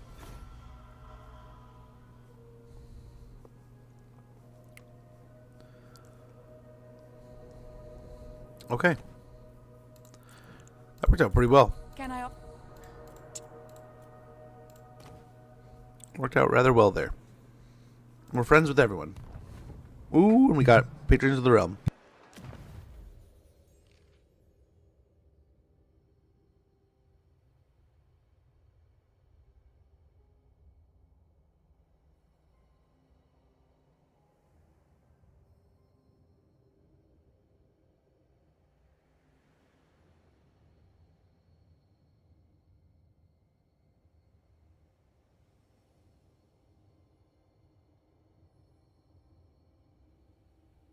Okay, very similar to, like, it looks like it's very similar to Empire almost right here. Shooting campaign is Grimgor's Our Boys. Or Torok's Basketball. Both sound great, dude. Both sound amazing. This map displays the Patrons of the realms, allowing you to install your lords into patronage positions within Ulthuan's provinces to bring benefits to your faction. Indicated on the map are the current patronages and each province's status of ownership. If a province is red, it is under control of a non-High Elf faction and must be reconquered by the Aesir before its patronage can be claimed. Select a position to view who currently holds a patronage position, if any, and the effects granted by holding it. If you have enough influence, you may take the patronage for yourself, but be careful, other factions will try to take it from you as well. The effects of a selected patronage can be viewed in this section. With a patronage position selected, click an eligible lord from the top, then use the Take Patronage button to spend the required influence. Your lord will take the patronage of the selected province, and further influence can be spent to upgrade the effects provided. Your level of favor with the Phoenix King is tracked here. It will increase naturally as you hold patronages, eventually enabling confederations with other High Elves via Court Unity. Okay. The Court Unity tab allows you to view special conditions to confederate other High Elf factions. Confederations through the court are made possible by holding patronage positions in certain provinces and having sufficient favor of the Phoenix King. Each shield represents an Aesir faction, with a tooltip displaying its conditions. Once fulfilled for a selected faction, the Confederate button at the bottom may be used. Okay. So here we got the handful of different lords here.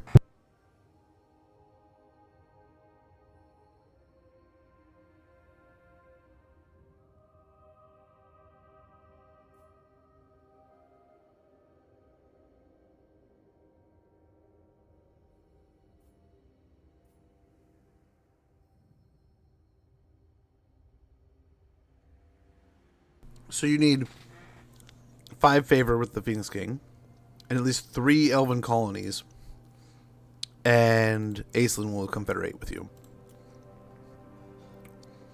Knights Kaldor, you need Kaldor and Tyrnok, and 5 favor.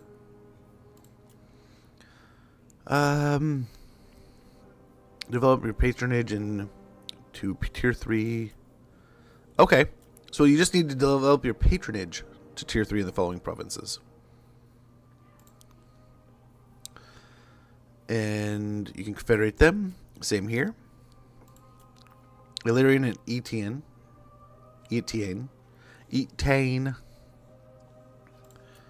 Nagarath and Trace, and Avalorn for what's her face. So that's kind of cool. Then you can just confederate. And patronage.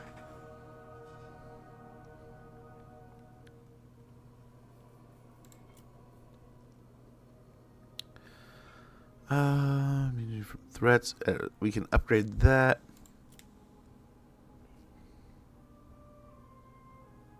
Interesting.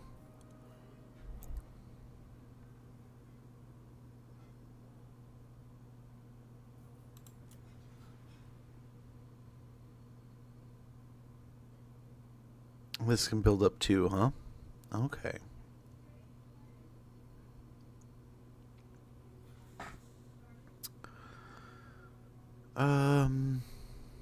Return magic reserves and cooldowns for spells. Okay. Here we get upkeep minus 5%, charge bonus plus 15, magic item drop chance plus 10% from the side lord, armor piercing weapon damage plus 15.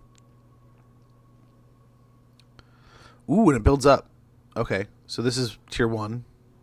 Tier 2 enables sundering attacks for dragon princes, magic drop chains plus 20%, armor piercing weapon damage plus 30. Okay. And then at tier 3, 3 per turn, sundering attacks for dragon princes, 30% item drop, assigned armor piercing weapon damage plus 50% for assigned lord, and attribute walled breaker for dragons. Okay, and immune to threats on the position. Over here at Tiranoc, we got, the upkeep reduction, favor, charge bonus plus 15.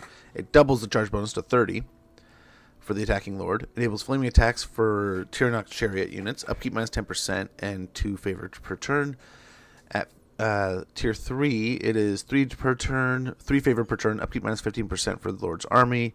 Enables flaming attacks for Tiranoc chariots. Enables glorious charge for Ithalmar chariots, and charge bonus plus 50% when attacking for assigned lord. Nagarath, we start at one favor per turn, corruption minus 3, and weapon strength plus 10% for spearmen. At tier 2, we have 2 favor per turn, stalk for during ambushes for assigned lord, corruption minus 6, local province, and weapon strength plus 20% for spearmen units for lord's army, I believe. And then favor of the Shadow King, we have favor of the Phoenix King plus 3 per turn, stalk during lord ambushes for the lord, assigned lord, corruption minus 10, local province, weapon strength plus 30% for spearmen units, lord's army, ward save plus 10% when fighting against Norsca, warriors of chaos, chaos dwarves, and demons of chaos. So it turns your guys into kind of like the demon force. It's kind of nice. Over here at Trace, we have reinforcement range plus 10% along with the 1 favor, weapon strength plus 10% when in own or allied territory, so defender kind of army. We get Aegis of Trace is the second tier, which is 2 favor per turn, reinforcement range plus 25% for lord's army, weapon strength plus 20% when in own or allied territories, and charge bonus plus 20% for White Lions of Trace units. We also have favor of the White Lions is the final tier. We get 3 favor of the Phoenix King per turn, reinforcement range plus 50%, weapon strength plus 40% when in own or allied territory, charge bonus plus 50% for White Lions of Trace, and attribute devastating flanker for War Lions. Very good. Moving on over to Kothik, we got tier 1 is 1 per turn for the 1 favor per turn for the Phoenix King. Attrition minus 25%, casualties suffered from high sea, reef, and storm attrition, and armor plus 10 when fighting at sea. Tier 2, Aegis of Kothik. I think is it the same name or? Yeah, Mantle of Kothik, and then the Aegis. We got favor per turn is plus 2, attrition minus 50% from high sea, reef, and storm attrition, armor plus 20 when fighting at sea, and range plus 10% for Lothern Sea Guard units.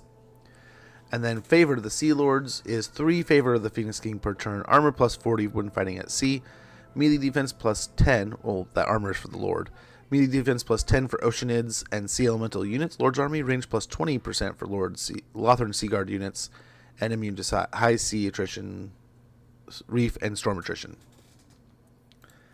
At Northern Reverse, we have recruitment cost minus 5% and physical resistance plus 6%. Tier 2 is recruitment cost minus 10%. There's an ad sneak up in about a minute. We'll take a break then. We get a hold of the DLC for Norsca. Dude, that's next, and I'm trying to get through the High Elves and not get overly excited. But we're going to check out the Norskins here pretty quick. I think we're going to do some Dark Elf peaks real quick, and then we'll get over there. Ammunition plus 50% for Eagle Claw bolt throwers, and physical resistance 12% during siege battles. Okay. And Tier 3, we have recruitment cost minus 20%. Armor plus 20 for Spearmen, Lothern Sea Guard Silverian Guard, Spire Guard of Tori of Rest, and Sentinels of Asteril. Ammunition plus 100% for Eagle Claw bolt throwers, and physical resistance 20% during siege battles. Very good. Southern Rest is control plus 3 in local province, melee defense plus 5 when defending. Lord's assigned Lord. Tier 2 is control plus 6 local province, armor plus 10 for Great Eagle units, melee defense plus 10 for defending assigned Lord, and favor of the Southern Rest. We get control plus 2 along with, and this all has the favor, right? But control plus 2 all provinces, armor plus 20 for Great Eagle units, melee defense plus 20 when defending, assigned Lord, reload time reduction plus 20% for Skycutter units, and that for Lord's army. And then we have Lothern. I don't think we've gone through Lothern. Income from industry buildings plus 2%, all provinces, leadership plus 20, leadership aura size plus 20%. Tier 2 is income from all income from industry buildings plus 5%, all provinces, character or leadership effects plus 5, assigned Lord, leader or leadership aura size plus 50, and melee attack plus 5 for Phoenix Guard. And the final tier is income from industry buildings plus 10%, characters or leadership effect plus 10, leadership aura size plus 100%, melee attack plus 10 for Phoenix Guards, along with missile resistance plus 15% for Phoenix Guards. Okay, we have an ad rolling, so we'll get to these final, 3 here. And then we'll get into some other cool stuff. Thank you guys for your patience, for the inconvenience, and we'll continue on diving into the FLC things as we go. Be right back.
Okay, let's get back into it here. Got a little more coffee. Got a few more of these to read. So this one we get campaign movement range +6 for our own army. And with speed +10 for Lord when riding on a horse mount. At tier 2, speed +20%, along with campaign movement range +12%. We get speed if the Lord's on a horse mount, along with bonus for infantry, +10 for artillery and reavers. And then at tier 3, +20% movement range, speed +30%. Excuse me, when on a horse mount, and then bonus for infantry +20 for artillery and reavers. Perfect vigor for silver helms. Okay.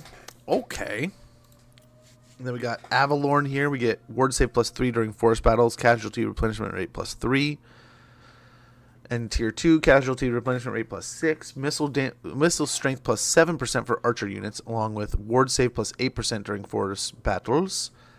And then tier 3, we get casualty replenishment rate +10%, missile strength +15% for archer units, ward save +15% during forest battles, and attribute Vanguard deployment for sisters. Pretty nice. And I don't know if we went over Safari, but tier 1, we get Winds of Magic Power Reserve +3, cooldown -5 to all spells. At tier 2, we get Power Reserve +6 per turn, cooldown -10% for all spells, spell resistance +10% for Sword Masters of Hoeth.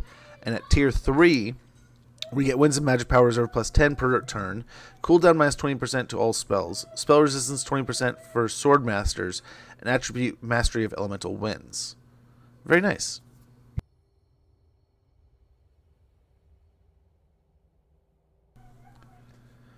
Okay, so that I think more or less covers what we could get out of the Patrons of the Realm kind of stuff. Then we went over the court unity of confederating these. So that's kind of neat. That's a nice little system. I think next we go ahead and let's check out some quick stuff with the Dark Elves. And then we can get over into...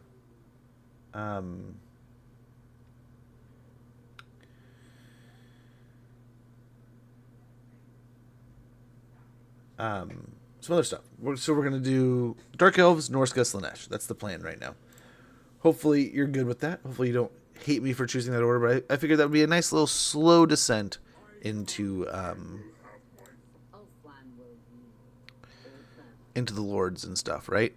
And so we're going to talk what is Tyrion's bonuses. His faction effects. He is the champion of Ulthuan, as we went over. Gains additional influence from winning battles doubled on Ulthuan. Diplomatic relations +10 with High Elves. Construction time -50% for Shrine of Cain buildings, along with local recruitment duration -1 turn for infantry and cavalry units, minimum 1. His lord effects are -50% for spearmen, Silverian Guard rangers, archers, and Silverhelm units, and recruit rank +3 for ship's company and Lothern Sea Guard units. And we went over tech lists already.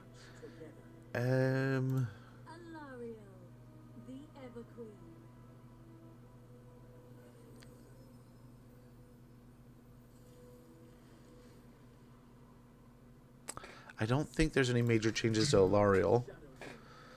I don't know if Elithanar has any. But yeah, let's go ahead and check out Marathi and then Lokir. So I don't know if these are any different or if they're the same, but here's the faction effects for Marathi. Spreads Slaanesh corruption which enthralls the slave population to working harder. Enables recruitment of certain Slaanesh units. Hero action cost -50%. Construction cost -25% for sorcery buildings. Slaanesh corruption +1 for all characters. Lord effects on turn start. Lords in this character's region have a chance to gain 2 loyalty. Cooldown -5 turns to sacrifice of Hekarti. And slave cost -50% for sacrifice of Hekarti. Lokir, I don't know if his has changed or if it's the same, but we'll go over his real quick also. His faction effects... he has sacrifice to Anath Rema, improves Corsairs and Carnivorous units, income from slaves +5%. Every owned major port will allow the recruitment of a Black Ark. Lokir can spend a turn to travel to a Black Ark from anywhere, and Lokir's Black Ark buildings make them stronger in different types of sea regions. His Lord effects are as follows. Enable sea-based attacks on port settlements, Lord's Army. Upkeep minus 50% for Black Ark Corsair units, Lord's Army. Attribute causes fear for Corsair units, Lord's Army. And immune to high seas, reef, and storm attrition, Lord's Army. So there's some pretty cool stuff there. Interesting little changes. Let's go and take some quick peeks here. Dive in real swiftly. But yeah, just kind of get a quick peek.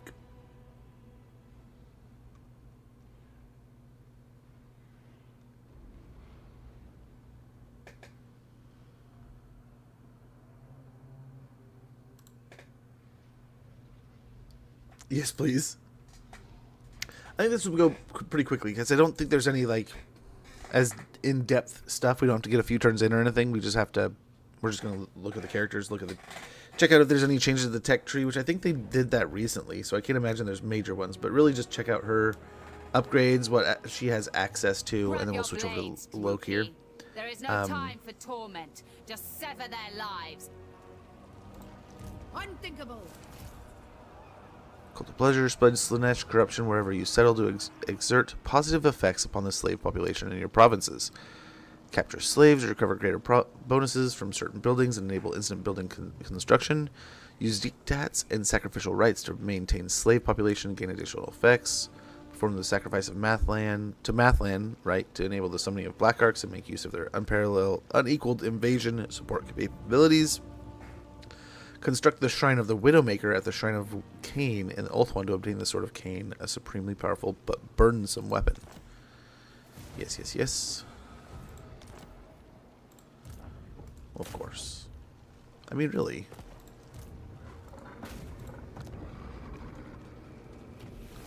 Wouldn't do more damage that way. But let's see here. Let's see. Do we just build them straight out from normal settlements and such, or do we need to have like a Slaaneshi building? Okay, here we go. The Cultist Gathering. This is where we get our Demonettes.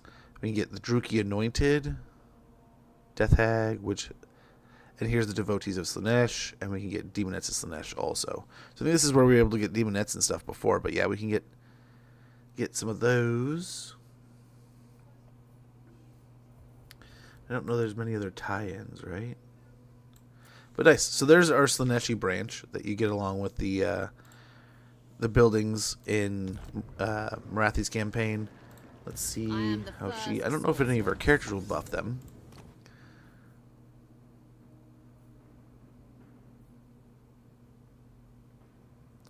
So this will enhance those.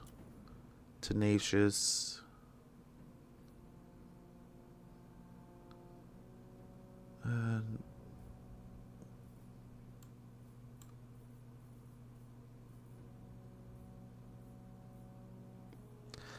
I don't know, does she have any buffs that go...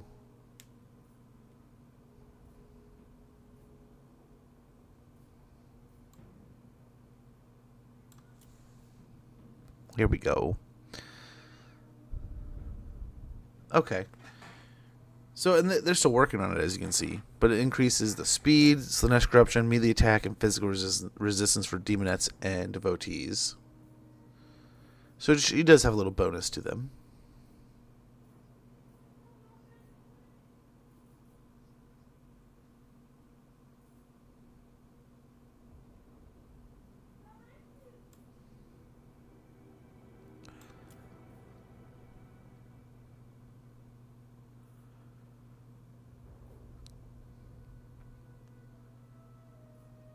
I wonder if eventually they'll add them to some of the Druki stuff.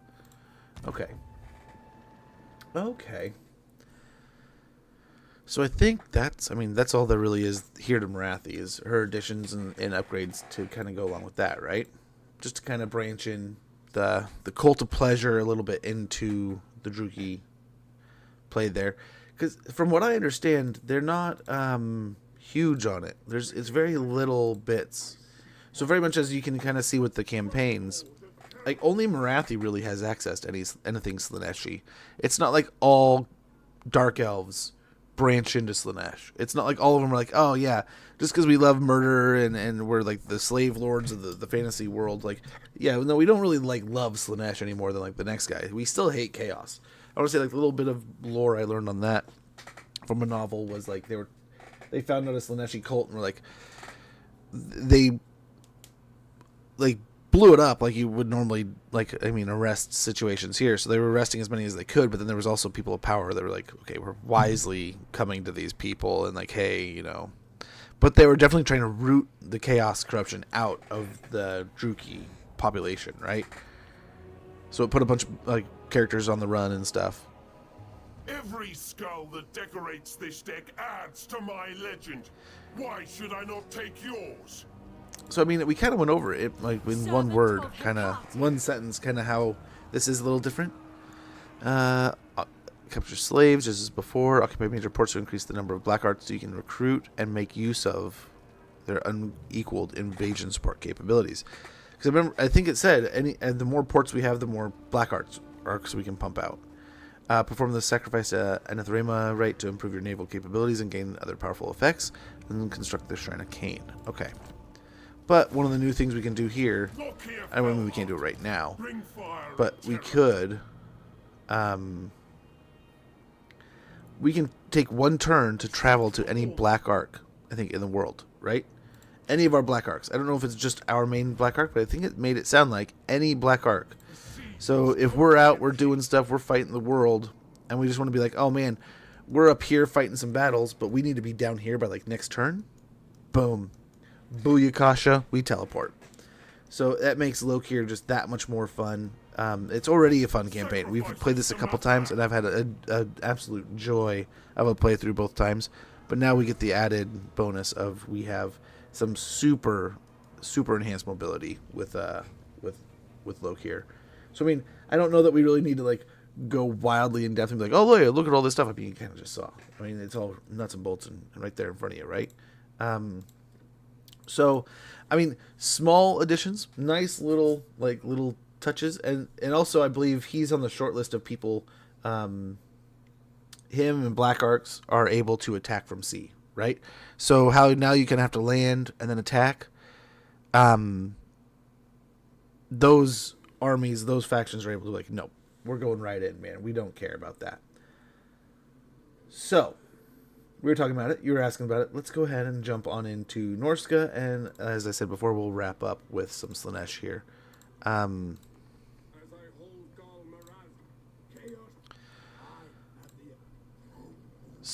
Okay. With Throg here, we have can establish a troll empire. These are his faction effects. Can establish a troll empire, calling upon the trolls and beasts of the monstrous horde to support invasions. Specific locations of the map provide limited access to different kinds of trolls. Income from post-battle loot plus 10%. Upkeep minus 20% for all troll units. And physical resistance plus 15% for all troll units.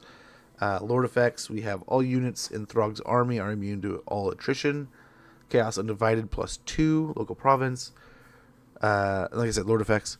Recruitment cost minus 20% for all troll units. Lord's army. Ability Copious Vomit, which I believe is his vomit ability. Yep. His missile thing. Got active passive ability regeneration and leadership plus 10 for all troll units. On Wolfric, his faction effects. He has access to Sea Fang to instantly travel vast distances between ports. Income from raiding plus 50% all armies. Upkeep minus 15% for Marauder units. Charge bonus plus 15 for Marauder chariots and Marauder cavalry units. Lord's effects. We have enable sea-based attacks on port settlements, campaign movement range plus 15%, and attribute causes fear Lord's army. We also have immune to high seas, reef, and storm attrition, all armies, and abilities Sea Fang. So let's go ahead. We'll start with Throg, and then we'll jump into Wolfric shortly thereafter. But we'll go ahead and kick off here. We'll go ahead and start off here a little bit. You saw a little peek there of the loading screen. I'm pretty sure that's okay to show, but I don't know. So why not just talk? Cool picture it is, isn't it? I like it. I think they've got some pretty great additions, man. Some pretty awesome additions here. Pretty exciting stuff.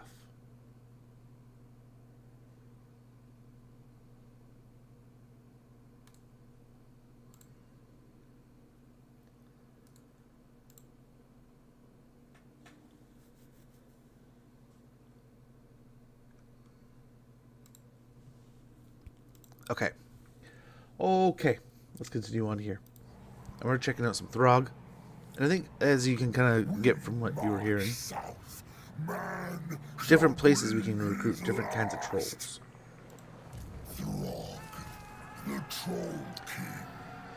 Path to Glory, Wintertooth increase the Troll King's dominion by recruiting trolls and building Troll Kingdom buildings, allowing you to temporarily summon the armies of the monstrous horde to aid your invasion. Raise altars in the place of conquered settlements and gradually pledge allegiance to the gods to receive their faction boosting gifts and unique characters. Pillage and raise your enemies' settlements to reap the valuable spoils needed for further conquests in foreign lands and other uses. Hunt down creatures listed in the monstrous arcanum and defeat them in battle in return for unique and powerful trophies. Defeat the faction leaders of rival Norscan tribes to be given the option to form tribal confederations. Very good. So it seems pretty similar, but then you can obviously see there's some changes. I love that the colors are a little bit, I think they were before, but a little bit sharper. Engage the enemy. There's troll kind for every turn it is in your army. Okay. Monster, madman, bolster the horde. I seek an equal. Norscan factions can send their tribesmen into a province to raid, instill fear, and prove their devotion to the Chaos Gods. Use the marauding action to spend spoils or reduce your own control and receive benefits. Only one marauding action can be active at a time. Okay. Idolatry. Duration 5 turns. For every Chaos Altar. For the Hound, we get recruitment cost minus 5%. For the Crow, casualty replenishment rate. And for every Serpent Chaos Altar, we get control plus 5 and growth plus 20. And for the Eagle, we get wins of magic power reserve plus 5 per turn. Interesting. Despoilement generates 250 treasury when activated. Generates additional 1,500 gold treasury for every foreign settlement in the province. And campaign movement range plus 20% for own armies starting their turn in this province. Other marauding actions cannot. Okay, minus 15 control. So that's kind of cool. You land there, you pop despoilment, and you can get really aggressive in a place. Fearmongering, enemy casualty replenishment rate minus 15%. Enemy battle reinforcement time plus 50%. Enemy leadership minus 10. Vigor in battle for enemy armies winded. Very interesting.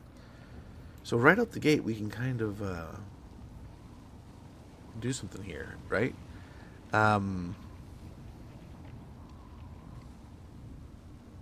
So we could get despoilment or fearmongering here. Both would be pretty good. I think the movement range and stuff, that'll be awesome. So we'll get despoilment. It'll just wreck our control for right now. We can kind of turn off our taxes.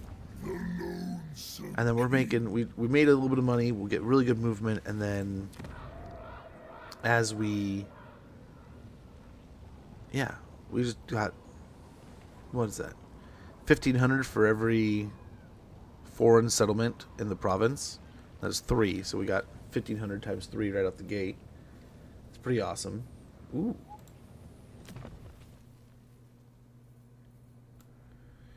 So built, yeah. Norsca's got a little bit of different buildings here.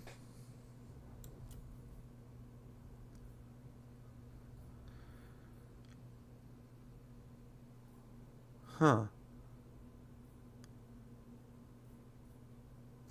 So we can spend spoils and get the building finished early kind of thing. It looks like almost. But I wonder how expensive spoils are going to kind of translate out to. But it's kind of cool. And some of these, they cap at spoils. Interesting.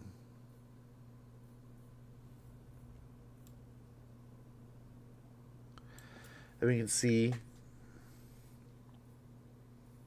here's our bearmen and such. We got bearmen down here too. Hunters. I mean, you'd almost think that and that should be switched. I don't know, are the javelins that much better?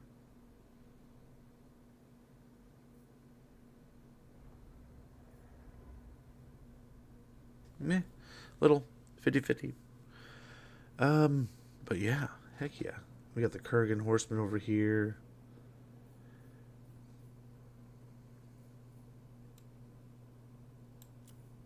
There's the ends. Ooh, Chimera are down here. For some reason I expected them to be up higher, but I wonder the Frostworm's pretty tough. There's the Dread Maws. Got our Famir Nobles. Okay. Okay. So yeah, I suppose why not? Why not here? Let's get a raiding camp up and running.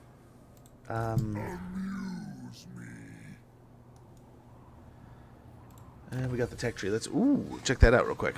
Technologies. We got war customs, tribal strength, and conquests. In war customs, we got what three lines here, kind of working into one final set here. So we got Chaos Surge to begin with. Recruit rank +1 for Marauders, leadership +4 for Marauders. That'll get us up to Blade Workers Hammers. Weapon strength +10% and melee attack +4 for Marauders, Marauder Spearmen, Marauder Bearmen. Then we can get Crafters Barding. That'll give us unit mass +20% for Marauder Chariots along with charge bonus +10.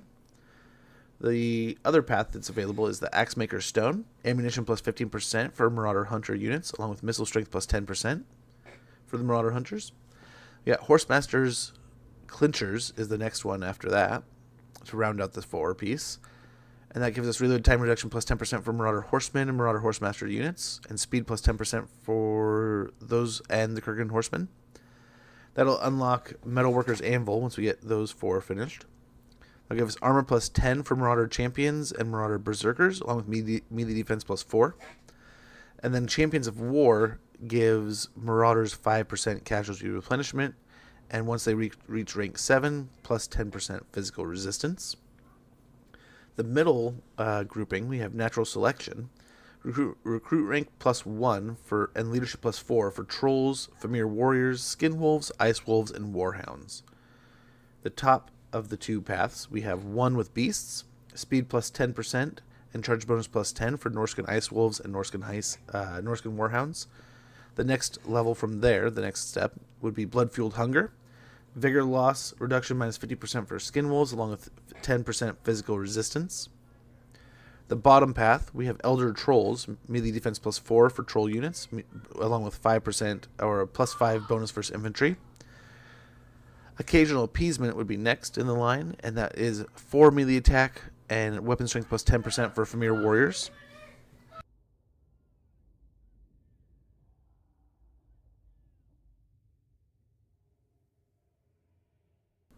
Sorry about that. We will get Violent Evolution after unlocking those, which is armor +10 for Trolls, Famir, Skin Wolves, Ice Wolves, and Warhounds, along with missile resistance +15% when they reach rank 7. That's the final. That one doesn't have a second tab here. It goes right up into Rally of the Tribes. But before we get to Rally of the Tribes, we have Secrets of Taming, which is the bottom path here. Secrets of Taming. We get recruit rank +1 for Norscan monster units, along with the leadership +4. Bang to Morsleib is the top path, with melee defense +4 for Dreadmaws and Feral Manticores, along with missile resistance +15. We then get Monster Hunter, is the next one in the path after Bang to Morsleib, which is 10% speed for Chimera and Frost Dragons, along with melee attack +4. And unlocks the Monster Hunt for the Voices of the Wastes. Interesting. The Gigantic Armament is the bottom path here, and that's 15 armor for Norscan Giants, along with bonus versus large +10. And then that will unlock Everliving Spite, which is melee defense +4 and physical resistance +10% for Cursed Ettins. And all 4 of those will net us Deadly Prey, unit mass +20% for Feral Mammoth and War Mammoth units, along with charge bonus +10, and unlocks the Monster Hunt of the Great Maw Herd. Down here we have Master of Beasts. That'll reduce local recruitment duration by 1 for all Norscan monsters. It'll add the attribute Unbreakable for monstrous Arcanum monsters, rank 7 and above, and ward save 5% +5% for Norscan ward monsters, rank 7 and above. Now, Once we finish those 3 chains, we unlock Rally the Tribes, which reduces upkeep by 5%, recruitment cost by 25%, and local recruitment capacity +1 to all provinces. Then that'll unlock these 6, which we have Ice-Blooded Strength, Weapon Strength +15% for Norsca and Ice Trolls, Chaos Frost Dragons, Norsca and Ice Wolf units, along with 50% fire resistance, and stock for those units also. I guess that's the end of the chain. We should have started at Seat at the Table, which is Hero Recruit Rank +3 for Familiar Nobles and Bale Fiends, and Hero Capacity +1 for both of them also. Then we would get Secrets of Dark Sorcery, Spell Intensity +5% for all characters, Winds of Magic cost -10% for Lore of Fire and Shadow spells, all armies. And then we get Ice-Blooded Strength. In the bottom path, we have What the Blood Shows, Hero Recruit Rank +3 for Skin Wolves and Shaman Sorcerers, and Hero Capacity +1 for Skin Wolf Werekin, and Shaman Sorcerers. What the Shaman knows, Spell Intensity +5% for all characters, Winds of Magic cost -10% for Lore of Metal and Lore of Death spells, all armies. And with those 2, we would get to the final part of the path here with What Starts the War. Attribute 360 missile block for Norscan Trolls, Skin Wolves, and Cursed Ettins, rank 7 and above. Missile block chains +20% for Norscan Trolls, Skin Wolf, and Cursed Ettin units. Battle Healing Cap +50% for Norscan Trolls, Skin Wolf, and Cursed Ettins, along with Ward Save +10. And with that, we would finally be able to get Secrets of the Ice, which is character experience gain +15% all characters, Ward Save +5% all characters, along with unit mass +15. So that was War Customs. That seemed, I mean, you can kind of see the paths here. We got Marauders. We have a little bit more of the beasts and trolls and Famir of Norsca, like the wolves and stuff. And then the bottom, we have our big monstrous creatures. So infantry, beasts, monsters kind of thing. And then you get up into some final tier good stuff with the bigger, better, and hero stuff. We got technology, tribal strength, and then conquest next. In Conquest, we obviously have 2 paths, and they're kind of their own little adventure, it seems. Looks like spoils are spent in the middle tier here. So at the top, we have Untiring Sentries, Campaign Line of Sight +15% for settlements, and Control +1. None Shall Enter is the top path. Defensive Supplies +500, Attrition -20% when under siege, and Construction Time -1 for garrison buildings. And that'll get us on to the Call of the Horn. Raise the Palisades Commandment, additional +5 defense, melee defense. And Summon the Chieftain's Commandment, additional +1 local recruitment capacity. In the middle path, we have Dark Purpose. Diplomatic Relations +15 with Chaos Dwarves, Warriors of Chaos, and Beastmen in Norsca. Allegiance points gained +20%, and allied recruitment cost -20%. We also have Deliberate Service. Tradable resources produced +20%. Income from gem and gold mines +50%. At the bottom path, we have Beware the Crow. Chance of a plague spreading -25% all armies. Plague duration -1 turn all armies, and growth +15. And the final part of the bottom path, we have a Reminder of Strength. Marauders to Builders Commandment, additional +10 growth, and Venerate the 4 Commandments, additional +3 control. After finishing all 3 paths, we can get a Taste of Bloody Triumph.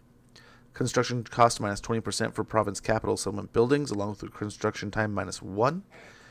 After we unlock that, we can go up to the top here and get Ways of the Monstrous Horde with 200 spoils.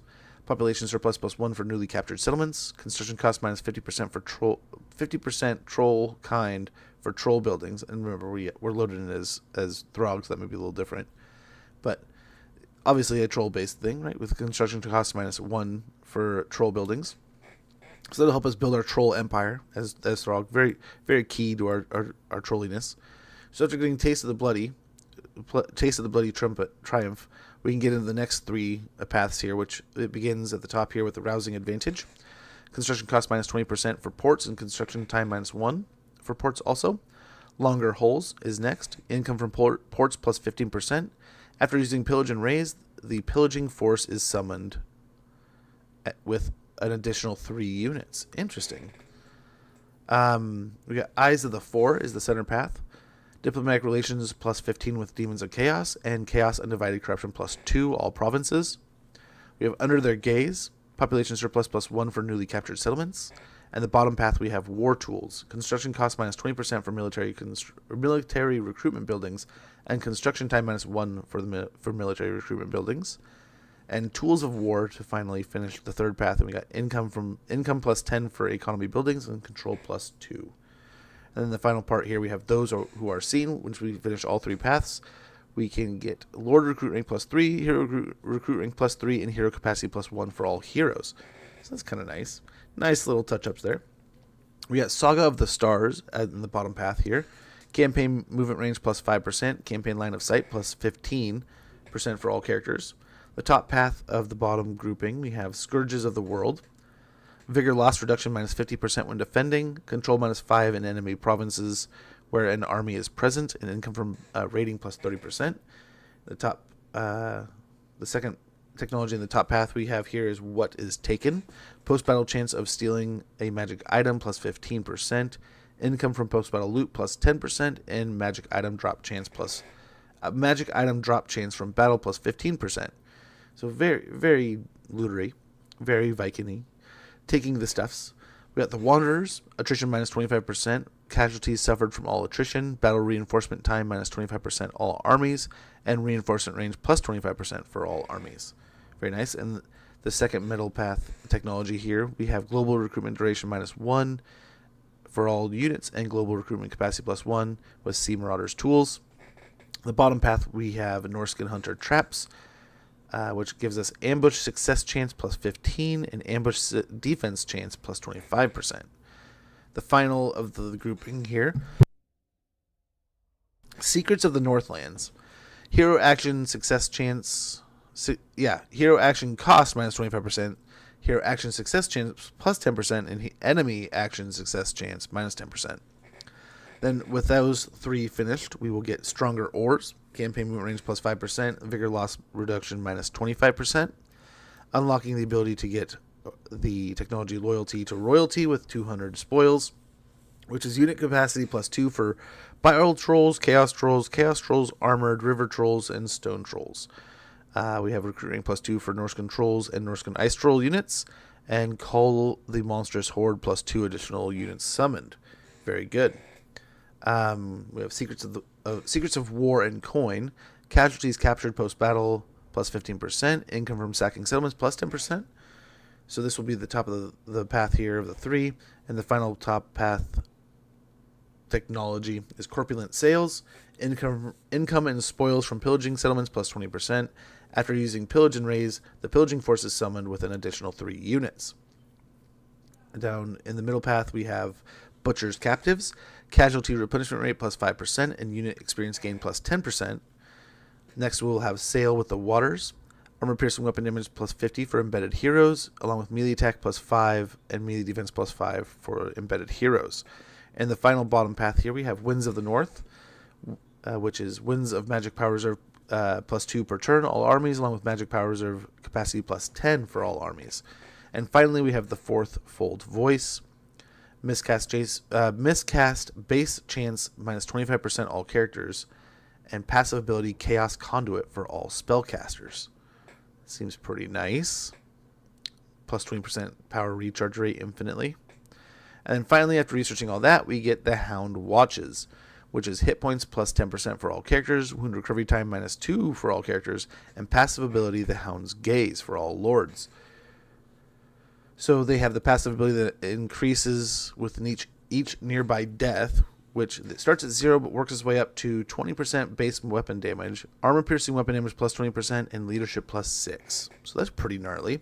And finally, we have the Conquest tab, which here we have the New World, Chaos Waste, the Old World, Badlands, and Below, along with Beyond the World's Edge.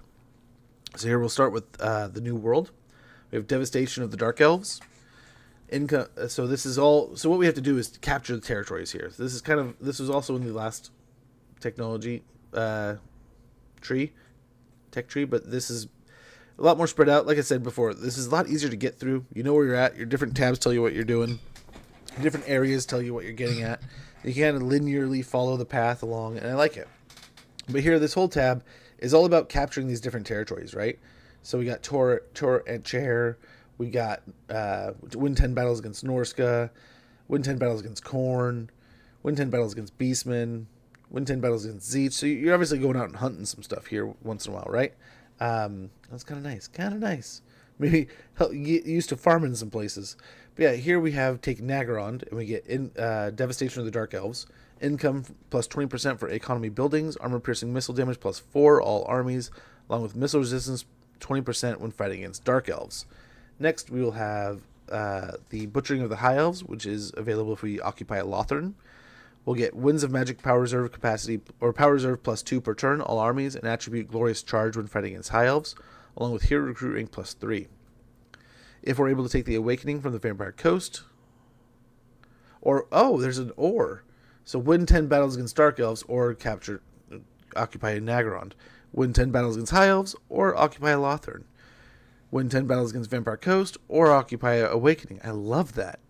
So if we do that, we get attribute stock when fighting against Vampire Coast, income from ports plus 20%, and immune to high seas, reef, and storm attrition, all armies. That's a lot more fun. Just fighting them in general. That's perfect. Pillaging of the Lizardmen, with 10 battles against Lizardmen or occupying Hexwaddle. We have attribute immune to psychology when fighting against Lizardmen. Also cooldown minus 10% to all spells. Not all spears, all spells for all characters, and melee defense plus 4 for Norscan monster units. In the Chaos Waste section, we have to win 10 battles against Slaanesh or occupy Tor Etchair, which will give us the attribute Expert Charge defense when fighting against Slaaneshi factions, Lord Recruit Rank plus 5, and unit experience gain plus 10%. Master of the North is winning 10 battles against Norsca, will give us attribute Unbreakable when fighting against Norsca, recruit rank plus 1 for all units, and global recruitment capacity plus 1. Running with the Hound is available once we defeat we win 10 battles against Khorne or occupy Death Gorge. With that, we will be able to get 20% replenished campaign movement after raising a settlement, melee attack plus 4 and melee attack plus 4 for Marauder infantry units, and melee defense plus 8 when fighting against Khornate factions. Pretty nice.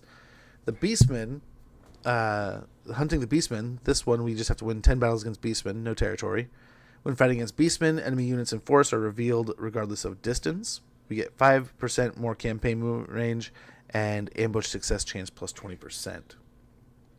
Over on Dreams Become Real, 10 victories against Zeech or occupy Fate Weaver's Crevasse. We'll get 10% spell intensity for all characters, Winds of Magic Power Reserve capacity plus 10 for all armies, and spell resistance plus 40% when fighting against Zeechian factions. We also have the Warriors of Chaos. Either win 10 battles against the Warriors of Chaos or occupy the Writhing Fortress. We will get 10 or 20% weapon strength when fighting against Warriors of Chaos, upkeep minus 5%, and leadership plus 4.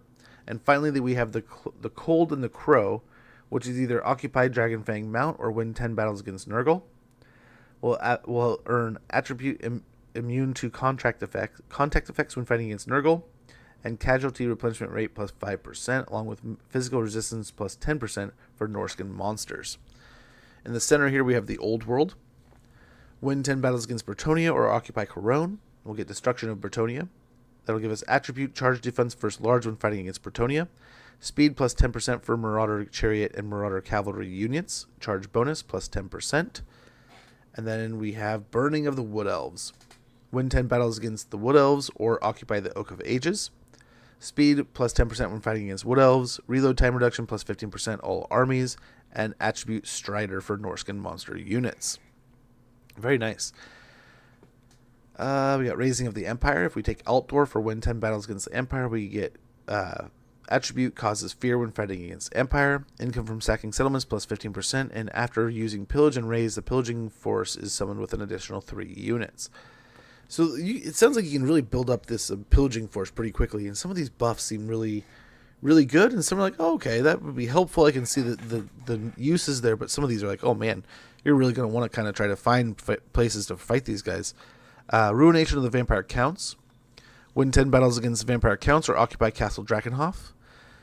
That will net us Vigor Loss Reduction minus 50% when fighting against Vampire Counts. Battle Healing Cap plus 25% all armies.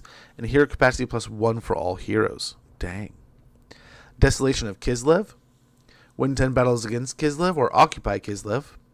Ward save plus 10% when fighting against Kislev. Chaos Undivided Corruption in adjacent provinces plus 1 all provinces. And passive ability Permafrost wards for Norscan Ice Trolls, Chaos Frost Dragons, and Norscan Ice Wolves. So that Permafrost wards, that's melee damage reflection plus 10. Those are pretty tasty things, man. And Ravaging of the Dwarves, that's Kara's a Karak, or win 10 battles against the Dwarves. We'll get income from all buildings plus 10%, armor piercing weapon damage plus 4 when fighting against dwarves, and armor plus 10 for infantry units. Down at the bottom we have Badlands and Below. The Plundering of the Tomb Kings. Win 10 battles against Tomb Kings or occupy Khemri. When normally killed in action, your lords will be wounded instead. Along with attribute Devastating Flanker when fighting against Tomb Kings, and income from spoils from pillaging settlements plus 10%. Next, we'll have Annihilation of Skaven, which is win 10 battles against Skaven or occupy Skaven Blight. Once we get that and unlock the technology and take the time to research it, we will get magic item drop chance from battles plus 30%, speed plus 10% for Marauder infantry units, and bonus versus infantry plus 8 when fighting against Skaven. And finally, we have Slaughtering of the Greenskins. If we occupy Black Crag or win 10 battles against Greenskin, we can unlock the technology to get weapon strength plus 10% for Norscan monster units, income from post-battle loot plus 15%, and melee attack plus 8 when fighting against Greenskins. Pretty awesome. Finally, we have Beyond the World's Edge. Win 10 battles against Chaos Dwarves or occupy Zarnagrand. Casualties captured post-battle plus 25%. Fire resistance 40% when fighting against Chaos Dwarves, and attribute Unyielding Assault for Cursed Ettins and Norscan Giant units. But that means they just can never have their melee attack reduced. Collapse of, or during battle. Never in battle. Collapse of Grand Cathay. If we occupy Wei Jin or win 10 battles against Grand Cathay, we will get the attributes. The attribute Mastery of Elemental Winds for all spellcasters. Vanguard deployment when fighting against Cathay, and construction cost minus 50% for garrison buildings. That's pretty gnarly. Smashing of the Ogre Kingdoms. If we occupy the Great Hall of Greasus or win 10 battles against the Ogre Kingdoms, we can get our unit mass up by 20% for the Norscan monsters, melee attack plus 8 for mammoths, and bonus versus large plus 8 when fighting against ogres.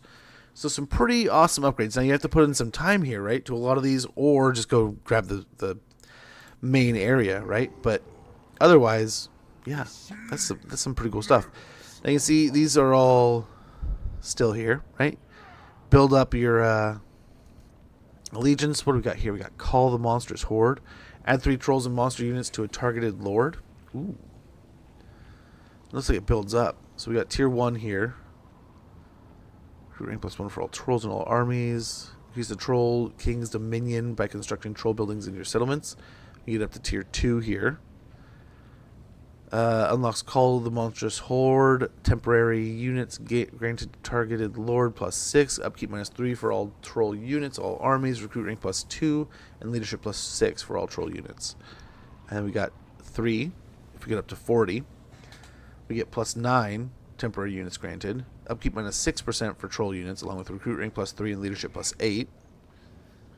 We continue on up to Legions of the Troll King. That's 60 Troll King's Dominion. We get 12 temporary units granted. Unit capacity plus 1 for Bile Trolls, Chaos Armored Trolls, Armored, River Trolls, and Stone Trolls, along with upkeep minus 8%, recruit rank plus 4, and leadership plus 10. And then on to tier 5 with 80 Troll King's Dominion. We get 16 temporary units. Unit capacity plus 2 for the different trolls. Upkeep minus 10%, recruit rank plus 5, and leadership plus 12 for all troll units. And at the final tier, tier 6 here, we have Empire of the Trolls at 115 Troll King's Dominion.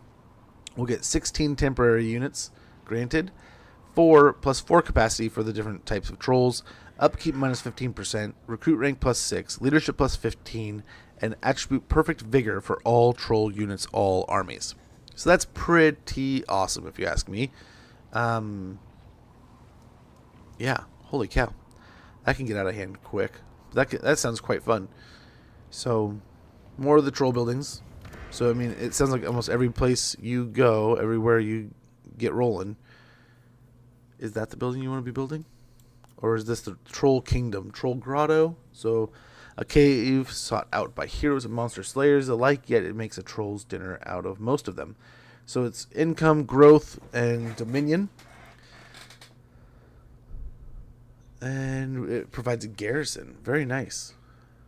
And then next over we have the feeding pit, which gives us income, spoils, reduces troll kind per turn, but also gives us exotic animals. With monstrous sinkhole does the same thing up a tick. So that's kind of cool. These don't give us the addition, the Troll Kingdom stuff at all, but so this is specific to him. That's kind of cool. That's pretty cool. I don't know how similar these are, if they're the same one for one. We got Serpent's Favor. We can build up. Altars of the Slaanesh provide plus 200 experience to lords and heroes after winning a battle in provinces adjacent to the altar. Upkeep minus 5% all armies. Physical resistance plus 6% all characters. Weapon strength plus 10% for Chaos Warriors of Slaanesh and Spawn of Slaanesh units, all armies. Unit capacity plus 2 for Spawn of Slaanesh and unit capacity plus 4 for Chaos Warriors of Slaanesh. That's kind of cool. So we can recruit units straight from their grouping now, huh? So we can get Chaos Warriors of Hellscourge and Spawn of Slaanesh, and we just keep on beefing them up. And then tier 3, we get the dilemma that will occur to recruit the Chaos Sorcerer Kihar the Tormentor. And this will lock us out of recruiting any of the other Chaos God champions. Passive ability Horrible Regeneration for Spawn of Slaanesh, all armies. Altars of Slaanesh provide plus 500 experience to Lord and Hero units after winning a battle in provinces adjacent to altars. Upkeep minus 15% all armies. Physical resistance 20%. Weapon strength plus 20% for Chaos Warriors of Slaanesh and Spawn of Slaanesh units. Passive ability Berserk for Chaos Warriors of Slaanesh, Hellscourges. And unit capacity plus 4 and unit capacity plus 8 for those respected units. Berserk is if they stay in combat for up to 20 seconds. They will rampage, but they will have plus 20% physical resistance and plus 13 melee attack. Wait, so is it 70 seconds? They start at stage 2 and they get up to stage 1? Okay. But yeah, some pretty good buffs there. And then we can go down to the Crow, and at tier 1, which we start at tier 1 everywhere. We get all of them. So is that we just go in here and we go, bam, give us some... Where do we get these? Where do we get these guys? I wonder. There's the Monstrous Arcanum. But it says we can recruit some other units, so that's kind of cool. The Crow's Favor level 2. We'll get Altars to the Crow, replenish casualties plus 4%. I want 3 DLC. I know. I want to play so badly, man. And I'm not going to get too far ahead without you guys. So I'm kind of in that same boat where it's man, I'm just chomping at the bit to play more of this. And I can't wait. I'm trying to mentally arrange the different campaigns we'll be playing and what we'll be doing. But a lot of fun stuff being added, and I cannot wait to dig in. At level 2 with the Crow's Favor here, we'll get plus 10 to our growth, along with that plus 4 replenishment in adjacent provinces. Income from all buildings plus 4%, all regions. Weapon strength plus 10% for Chaos Warriors of Nurgle, Chaos and Spawn of Nurgle, all armies. Unit capacity plus 2 for Spawn of Nurgle, and unit capacity plus 4 for Chaos Warriors of Nurgle. Great weapons. At Champion of the Crow level 3, we get 6% replenishment in adjacent provinces from the altars. Growth plus 20, all provinces. Income from all buildings plus 7%, all regions. Weapon strength plus 15% for Chaos Warriors of Nurgle and Spawn of Nurgle. And Spawn of Nurgle, you'll get 3, along with 6 units of Chaos Warriors of Nurgle. If you fully allegiance up with the Crow, you'll get a dilemma for the Exalted Great Unclean One. Burble Smirk Spew Pit, along with casualty replenishment in provinces adjacent to the Altars of the Crow, plus 10%. Passive ability Horrible Regeneration for Spawn of Nurgle, all armies. Growth plus 40%, all provinces. Income from all buildings plus 10%, all regions. Weapon strength plus 20% for your Nurgle units, along with Berserk also, and an additional amount of unit capacity. Seems like that's kind of the trend there. So you get a couple units and you get some buffs. So the Hound here, we have 10% movement range near their altars. Unit experience gain per turn plus 50, all armies. Weapon strength plus 10% for the Chaos Warriors of Khorne and Spawns of Khorne units, along with weapon strength plus 3% to all armies. You'll get 2 Spawn of Khorne and 4 Chaos Warriors of Khorne dual weapons. Nice, the dual weapon unit. I was wondering if you get the dual weapons or the halberds. So that's pretty nice. That's kind of nice. So at tier 3, you get 3 Spawn of Khorne, 6 Chaos Warriors dual weapon of Khorne, weapon strength plus 6% all armies, weapon strength plus 15% for the Khorne units. Altars of the Hound replenish 15% campaign movement range after winning a battle and in provinces adjacent to the altar, along with unit experience gain plus 100 per turn all armies. If you fully commit to the allegiance to the Hound, you will get access to the Exalted Champion of Khorne, Kilgore Slaymame, but that will exclude all the others. We get horrible regeneration for our spawn again, so it sounds like all of them get horrible regen. They all get Berserk, and they all increase up their weapon strength. But this one, they also increase the weapon strength of the entire army by 10%. They increase the campaign movement range plus 25% near the altars, and 200 unit experience gain per turn. Now finally we have the Zeech grouping. If you get that to level 2, you have cooldown minus 5% to all spells, all armies. Altars to the Eagle provide plus 10 research points after winning a battle in provinces adjacent to the altar. Winds of Magic Power Reserve capacity plus 5 all armies. Weapon strength plus 10% to the Chaos Warriors of Zeech and Zeech spawn. And plus 2, you have 2 spawn of Zeech and 4 Chaos Warriors of Zeech halberds. So there's your halberds. You got your dual weapons, you got your Hell Scourges, you got your great weapons, and you got your halberds. So you can kind of choose your Chaos Warriors in that fashion too. Champion of the Eagle level 3 will reduce cooldown of all spells by 10%. Research rates points gained per battle adjacent to the provinces with altars will be 15 instead of 10. Winds of Magic Power Reserve capacity plus 10 to all armies. Increases the weapon strength of your Zeech units by 15%. Increases your Zeech units up to 3 spawn and 6 Chaos Warriors Chaos Warrior halberds. At the final tier, you'll get access to Azric the Mazekeeper, horrible regeneration, Berserk on your warriors, weapon strength plus 20% for your Zeech units, Winds of Magic Power Reserve capacity plus 20 all armies, cooldown minus 20% to all of your spells, and Altar to the Eagle provides 25% or 25 research points after winning a battle in provinces adjacent to the altar. So they did change those, and they all seem pretty nice. That is all very interesting stuff that I can't, like, I could see where you could farm up to some of that stuff and definitely get through like the top 3 of these real quick. Get this up to level 3. You're churning out research points, and then you can kind of lean into something else, right? But that way you're just ripping through your research rate. Yeah, we have the Monstrous Arcanum here. We can open up on turn 5. I'm guessing they all have different ones like they did before. But let's go ahead. Now we're sneaking up on an ad here. Let's check out Wulfric. And then after Wulfric, we'll check out Nakari and then the Mask. And we'll probably finish up the day playing a little bit of the Mask if we have time. And we'll be back. We'll be back Monday with more, man. Much more. But yeah, I'll have to ask you guys in the Discord which ones you want to see in which order. We'll have to try to get it organized so that you guys can kind of see the things you want to see in a convenient way. And then, yeah, I'm hoping we'll see how the next week rolls. It is Thanksgiving and such, right? But I'm going to try to put in some good chunks of time here and there. But yeah, I think most of our events are condensed, so we'll see what we can do. There is an ad sneaking up. When the ad pops off, I'm going to go ahead and check on some things around the house, get up and stretch a little bit, move around. And after that, we'll be jumping into some Wulfric the Wanderer here and checking out how his campaign's a little different.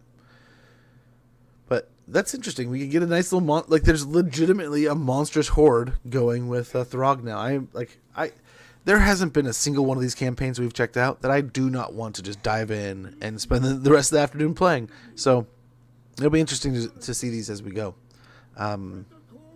We got 3 more? So 1 Norsca, 2 Slaanesh, and then we'll start digging, man. We'll start digging.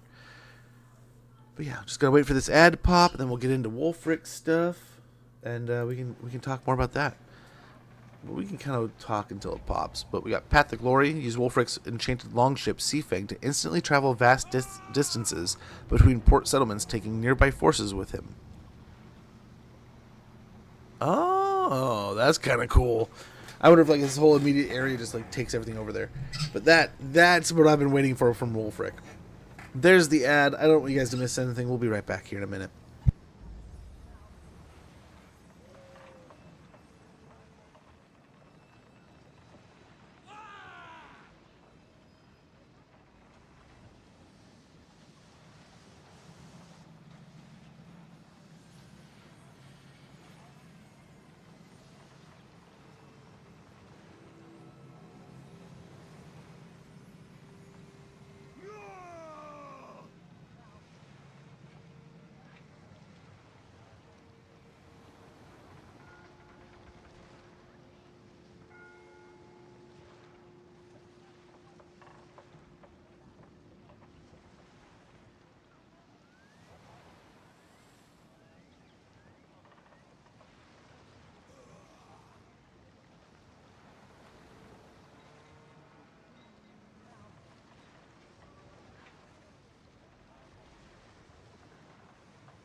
Okay. Let's get into it. Let's roll into it. Raise altars in the place of conquered settlements and gradually pledge allegiance to the gods to receive their faction-boosting gifts and unique characters. Thanks, Joachim. Pillage and raise your enemies' settlements to reap the valuable spoils needed for further conquest in foreign lands and other uses. Hunt down creatures listed in the Monstrous Arcanum and defeat them in battle in return for unique and powerful trophies. Defeat the faction leaders of rival Norscan tribes to be given the option to form tribal confederations. New sees new enemy. Very good. So as you can see, defeat an army belonging to the New World colonies. We are not where we once were. Gonna pop our shaman in here. Finders, keepers. But yes, we start all the way over here. We still have our settlements over here. But I want to say there's a dilemma. So this is going to be the same thing as we kind of went through before. Yeah, so we kind of have our little port over here, but not really there. But we can teleport, right? We're Wolfric. That's what we can do. Everything's kind of the same here as what we just went over.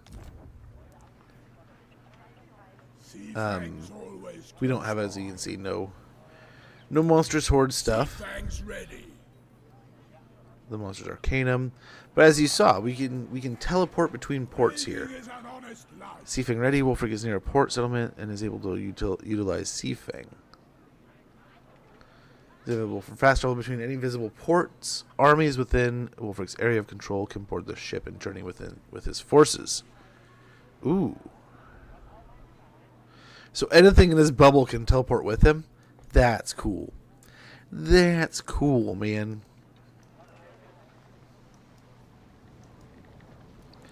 Does it have anchors hanging off there? That's kind of cool. That's neat. I am enthralled. Yeah, we just as you can imagine. Boom. Right there.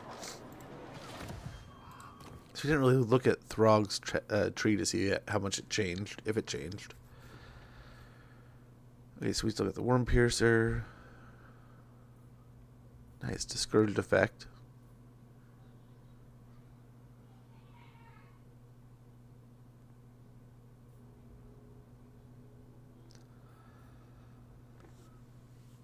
Reduces the cooldown. Very good.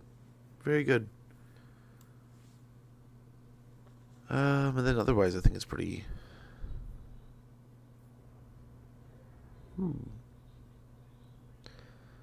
There we go.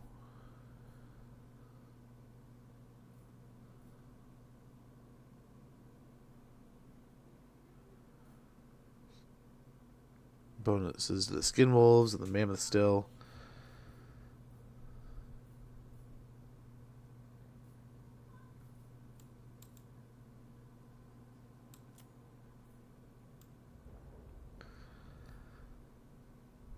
Very good. He's got his sword. Very nice.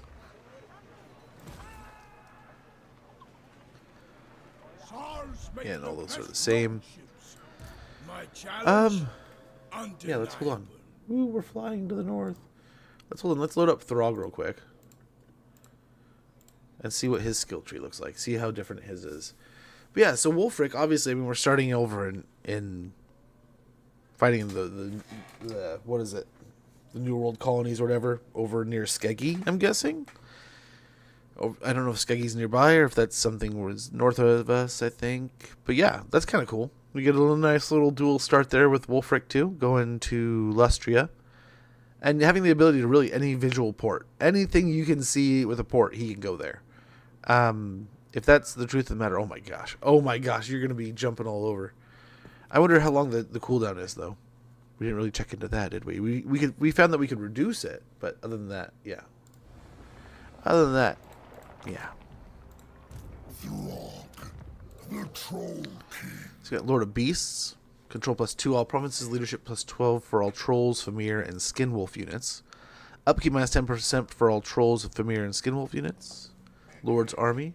Got Primordial Might, +3 of our Copious Vomit, cooldown reduction, and weapon strength. Mutant regeneration, passive ability horrible regeneration for all trolls and skin wolves, passive ability regen for all Famir, and missile resistance for all trolls and skin wolves, plus 20%. Yeah, 20%. Monstrous Fiends, melee defense plus 8 for all trolls, Famir, and skin wolves, and they all get, or the trolls and Famir get frenzy. We get Dread Retainers. This is like the 3 pieces, right? Yeah, we get an ancillary for skin wolves, Famir, and trolls. I wonder if they're any different or if they're the same. We got Lord of Monstrosities, weapon strength plus 10% for Norscan monster units, all armies faction wide. Global recruitment duration -2 for all trolls, Famir, and Skinwolf units faction wide, and attribute causes fear or causes terror for Throg only. We still have Mentor. We have Hardened Monstrosities, barrier hit points plus 800 for Monstrous Arcanum units, melee attack plus 8 for Monstrous Arcanum units, and Perfect Vigor for Monstrous Arcanum units rank 7 and above. Voice of the Dark Gods, or of Chaos, Eye of the Gods. Weather Beaten gives them the passive ability Chilling Aura, speed -30%, 20 mass, and hit points plus 15%. Battle Hardened, we get Battle Healing Cap plus 15%, all armies faction wide. Casualty replenishment rate plus 8 for Lord's Army. Unite the Creatures, we get at rank 22, recruit rank plus 2 for Norscan monsters, trolls, and Famir, all armies faction wide. Unit experience gain plus 20% for Lord's Army. Call the Monstrous Horde plus 2 additional units summoned faction wide. And physical resistance 10% for Bile Trolls, Chaos Trolls, River Trolls, and Stone Trolls, all armies. So he's got some good stuff. He's got some good stuff. I'm guessing. Yeah. That affects all trolls. Cool. Too cool, man.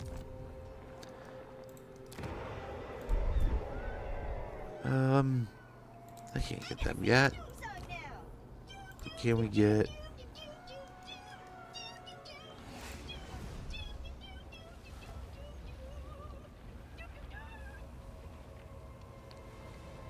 Cooldown 10 turns. I can't wait to try that. I cannot wait.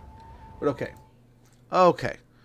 So we kind of checked out the Norscan Lords lightly. Lightly checked them out. Just did a quick little dive in right there, right? We still haven't really gotten into the Monstrous Arcanum. We haven't tried any of these new things. We just kind of quick samplage, right?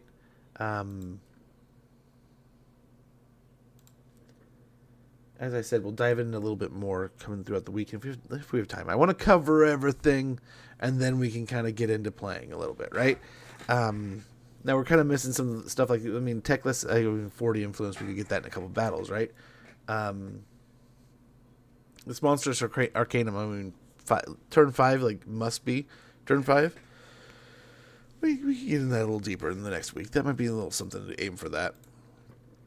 But we still have 2 we want to get into. Norsca went pretty quick. I guess we could...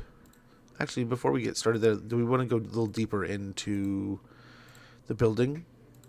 The buildings? We kind of looked at it. So, like, having the duality of, like, spoils and... the duality of the spoils and...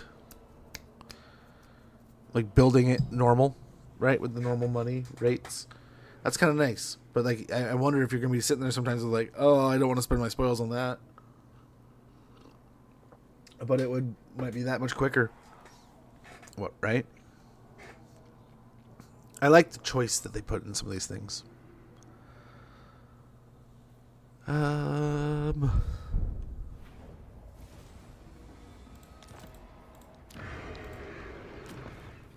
yeah. So some of them, like the top tier here, some of these top tiers over here, you have to spend spoils just to get there. But how do they differ here? Income for spoils from pillaging settlements plus 3% all characters. Income from post-battle loot plus 5% faction-wide. Income from sacking settlements plus 2% faction-wide. But over here we get income from post-battle loot plus 5% faction-wide. Income from sacking settlements plus 2% faction-wide. With 100 or more spoils, we get spoils minus 100 per turn. We get some kind of rate. Income generated 200. Yeah. Burns 100 spoils, we get 200 gold per turn. So that's Okay. A choice there. Different rates. So you get kind of...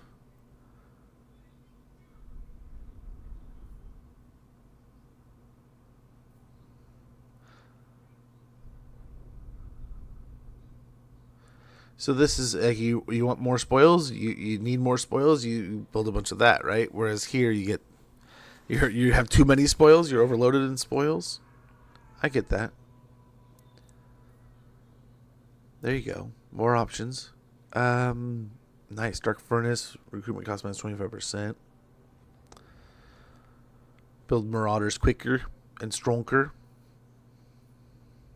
Global recruitment capacity plus 1 faction wide. You get enough Dark Furnaces, you're just churning people out. Crazy. Okay. Still got the Hero and Lord Recruit rank edition there. Very, very good. What are they different over here?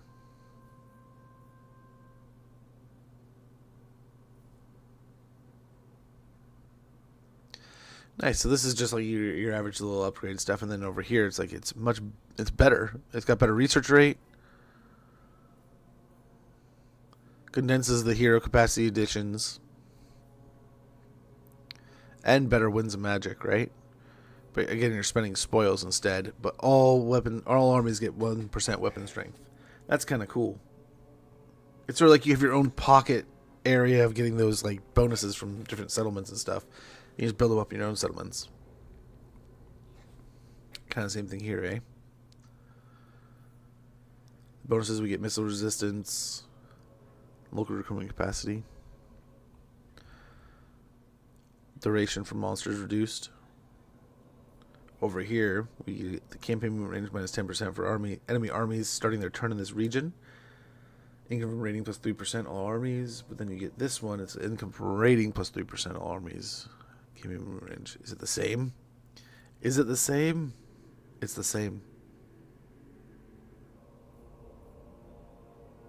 Just different cost. Okay, so there's a sign of it being the same, just different price. And then over here... Okay, same kind of thing. Unless it's just not showing up. Why would it over here and not over there? Interesting, interesting. So here, what do we get? Be an unwalled settlement? Okay. Same that, though, right? Just a little bit more defensive supplies? Yeah. That's all that was. Just more defensive supplies. And like, yeah, we saw. Over here, the variety there. Okay. Well, interesting. Yeah, like this. How you have these extra little bonuses. You can build those up in your own settlement. Pretty nifty. Pretty nifty. Okay. Well, let's go poke around. Oh, that's the bad context. Let's go check out Nakari. And then on into the Slaanesh. On into the Mask.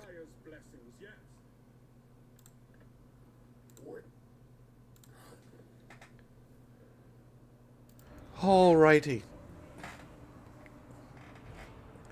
Yeah, new, very good, interesting additions. 2 new dual starts, right? You can kind of go... I mean, Wolfric, you honestly go wherever the heck you want.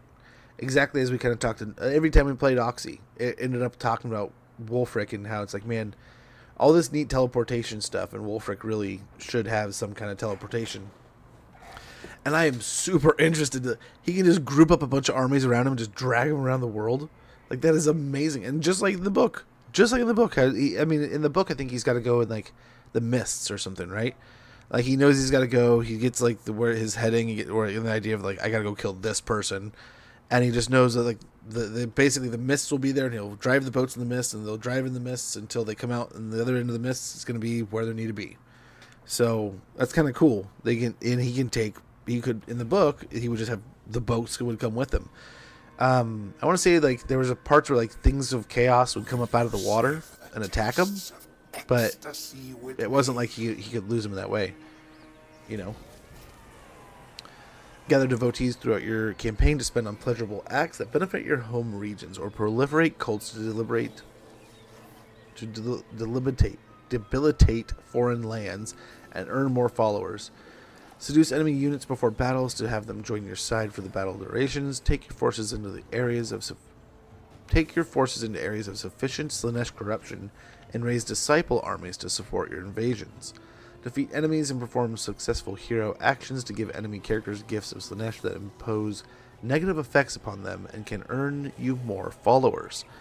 Interact with human, elf, or beastman factions in various ways to build up seductive influence over them, which can eventually lead to vassalization. Ooh. Defeat Trace in battle. I mean, I have no idea that they will, right? Like that it seems admittedly kind of far-fetched that they get like a big touch. But I would love, I've gone over this a dozen times. I would love for them to be like, okay, we did Vampire Coast. Now it's time for the rest of the Dread Fleet. We're going to give you the variety stuff. It's not an Undead Pirate DLC. Here's a DLC full of pirates. And we already have some of the different pirates, right? But you could really bring the sea alive. I wonder if you'd sneak in the fish folk with that kind of DLC, right? And have like the fish people and just a bare bones. It's like it has a different variants of melee infantry, has an S tier melee infantry, it has a monster or something, some kind of beastie boy, some kind of big thing, even if it's like just a big or give it merworms, give it sea elementals, give them oceanids and a bunch of sea people things, a bunch of fishmen, and like there's fishermen with spears, fishermen with javelins, fishermen with like throwing axes, fishermen with or like throwing harpoons, you could do a bunch of just little limp dick stuff and call them a throw it in the game and have them an antagonist at sea. And then like Hugo Roth, amazing. Then you have like the Empire pirate faction. I don't know, I forget his name, but there's like they have the named unit of the Slayers. You could get a dwarven pirate. I don't know if that's so, but the big one's for me, Hugo Roth. Like he's like the big name at the top of the Dread Fleet, right? You could do him, Yin, so you wrap in Cathay, so you got the water dragon going in. But like I said, she'd make an excellent addition to another DLC too. But then you could do like Cathay pirates, Vengheist. You can do an all ghost pirate faction. You could do the Undead Skaven, where they're driving around in a big undead thing, right? It wasn't like an undead skeleton whale kind of thing, and there's a bunch of skeleton Skaven in there. I mean, there'd be kind of fun factions to have. There's the Araby, the Araby character who has like the djinn blowing his sails around and stuff, and keeping that all running. So there's a variety of things, right? There wasn't just undead in the Dread Fleet. There was a whole range of different factions. So I mean, you could even do like a couple order factions, another undead one, and then sneak in like a chaos. I don't know if there might be chaos pirates, right? I think there are. I want to say there was. So you could mix some stuff in there and just call it's a variety, but it's still the Dread Fleet, right? I could get behind that, but I don't know. I'm not a doctor, man. So we only have, this settlement at the moment. Ooh, alternative ecstatic hunt. Oh, but, ooh, there was the snakes. That's what we're here to see. Devotees of Slaanesh are up there. Nice. We got the Druki Anointed. Slancor's right there. Boom, we're in. Right? Where do we get stuff? There's the devotees. So over here we get the exalted heroes. We get the champions of Slaanesh. There's those. And then the Praeton. Very good. So there we go.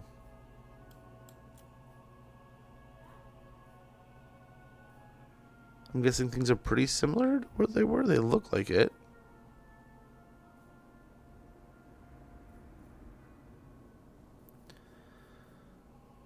I feel like I'm missing something too, but I don't know. Proliferate cult. I don't know if there's too much difference here. Unholy manifestations.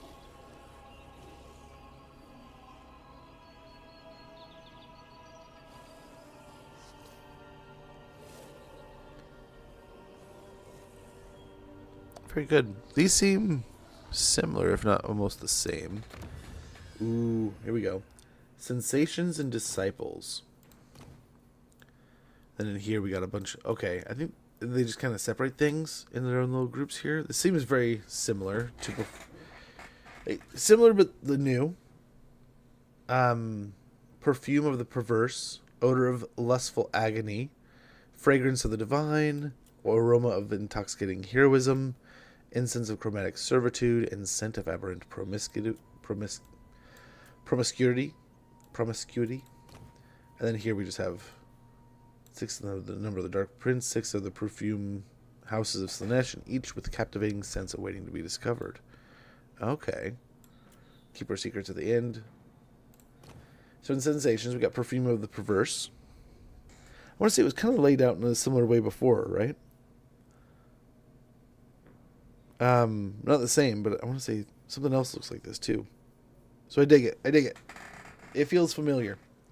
Captivating Musks, Seduce unit capacity +1, seduce unit cost -20%. Oh, it starts here at Promise. Seduce units budget +50%. Then we get into the Captivating Musk and unlocks Dark Disciples also. What do we need? All of these to get to the oh, so we can go boom, and then we got these 4, and then we can get up here. Okay. Devotee upkeep -20% for Disciple armies. Everlasting Gift. Devotee is from Gift of Slaanesh +25. Blissful Coquetry. Pleasurable Act. Resource cost -30%. And then we'll get Delicious Agony with Allegiance points gained +25%. Ally +1 allied recruitment unit capacity per army. Seductive influence +100% from cults and outposts. Okay. Odor of Lustful Agony. We got Triumph and Torture. Distill hero capacity +1 for exalted heroes and chaos sorcerers.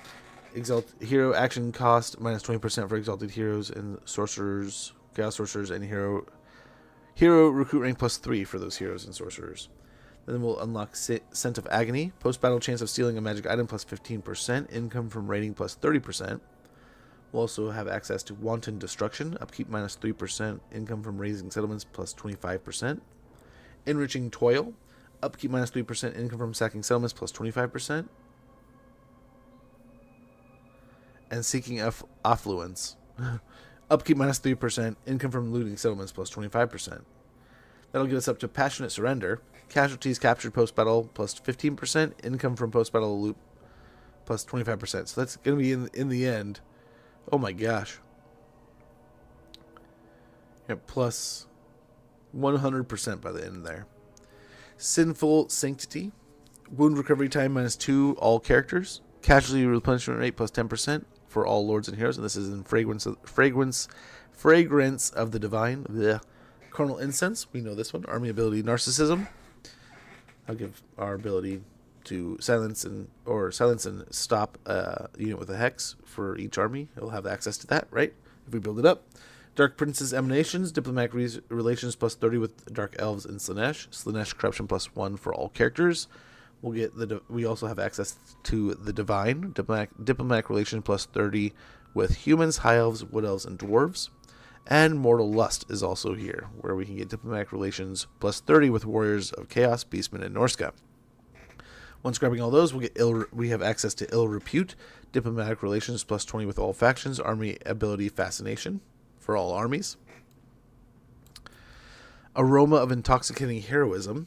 Intoxicating Heroism gives us hero capacity +1 for Cultists of Slaanesh and Druki Anointed.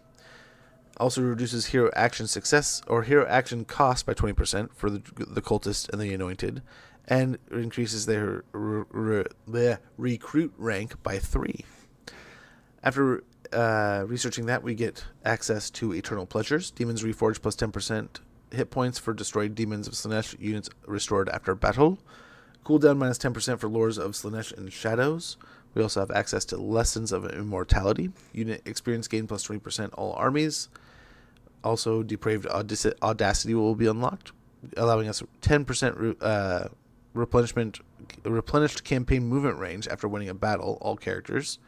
And finally, we'll have Spreading Perfection will be one of the 4 unlocked here with Spread corruption action Slaanesh corruption is increased by an additional 1. All cultist and Druchii anointed heroes. Also increases their success chance by 6% with the cultists and Druchii. Finally, after getting all those, we'll have access to Invigorating Essence, which will increase our Demons Reforged by another 10%.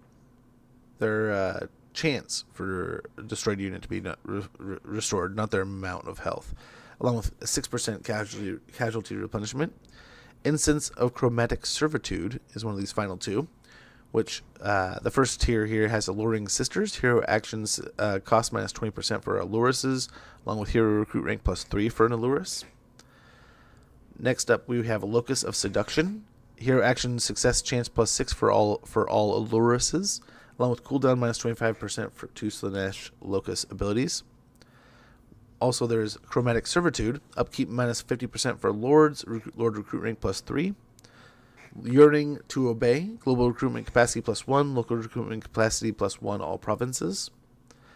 Masterful Beguilement, recruitment cost minus 10%, recruitment rank plus 1 for all units.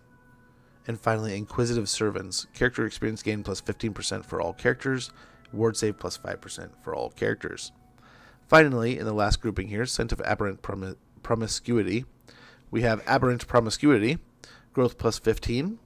That'll unlock Deviant Authority, Slaanesh Corruption plus 2 all provinces, along with Rigorous Chastisement, construction time minus 1 for all province capital settlement buildings, Grateful Enslavement also, construction cost minus 15% for all buildings, and Euphoric Dominance, proliferate cults minus 25%.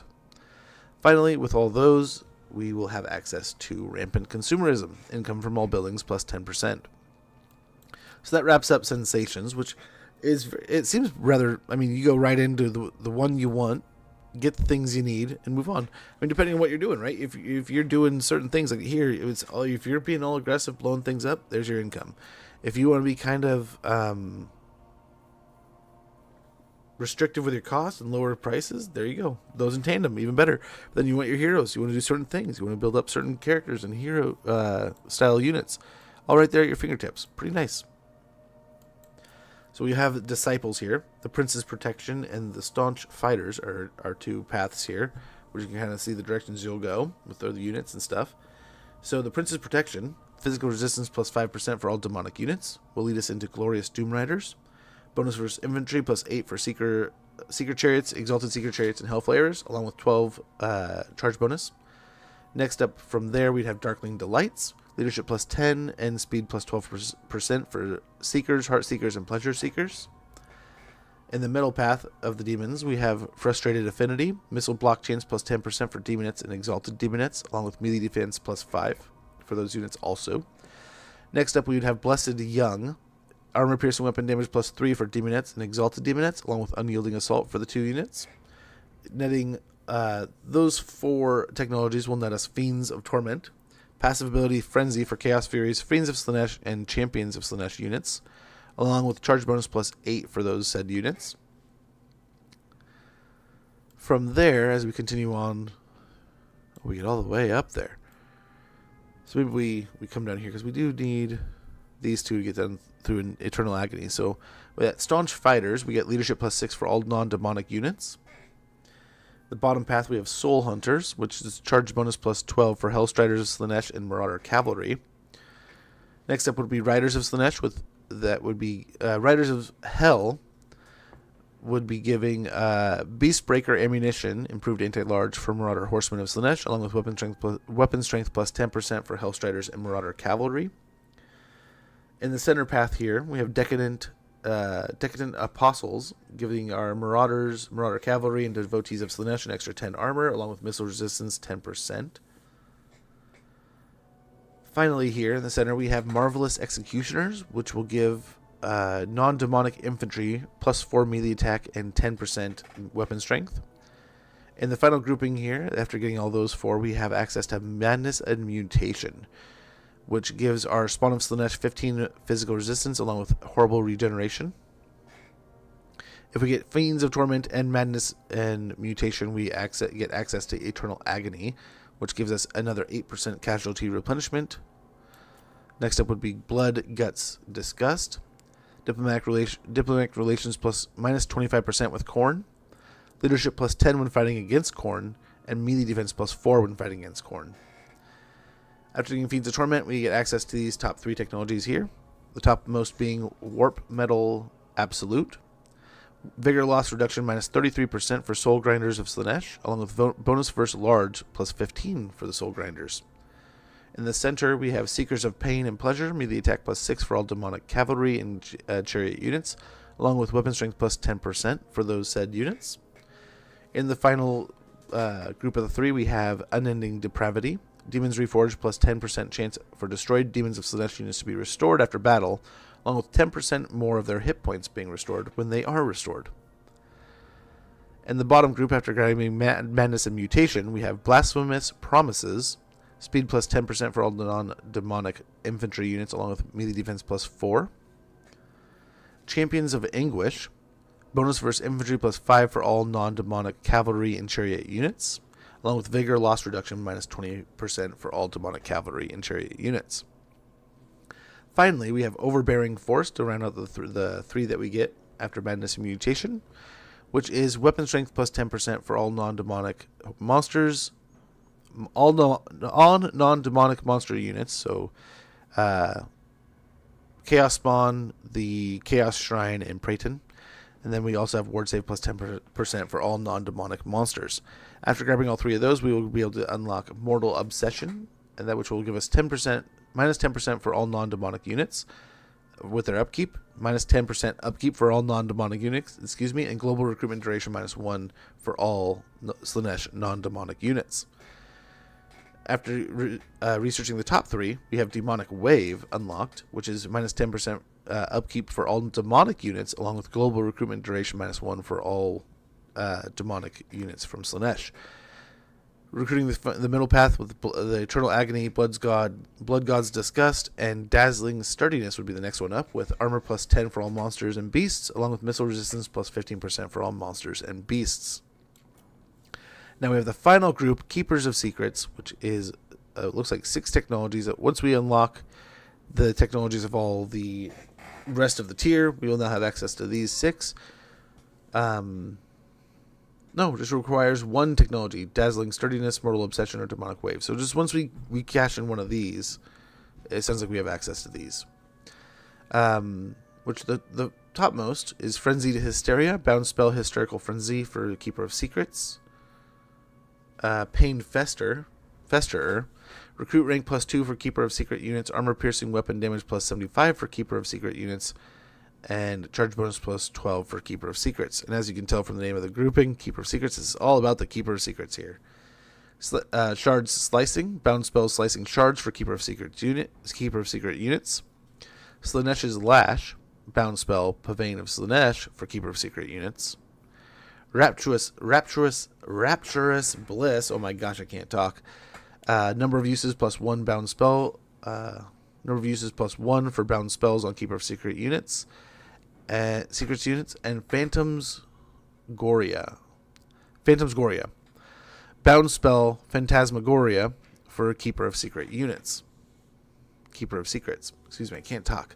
But yeah, so those all those upgrades that we were kind of looking at before. They will kind of make that unit that much more into the dominating force that it is. But we're kind of talking about the different additions and buffs. So the Arch Tempter here, we have his little abilities that go along with his faction effects. Nakari can seduce foreign lords in the same province as him in order to convert them to his faction. Applies and benefits from seductive influence and dominate faction. Diplomatic relation plus 20 with all factions. Allegiance points gained plus 25%, and tribute from vassal plus 100%. Very good.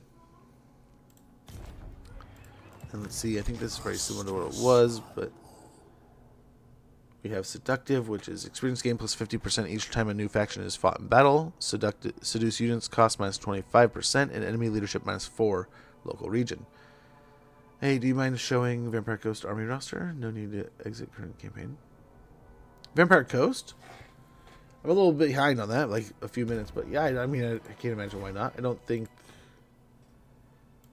Oh, you want a Vampire Coast? Yeah.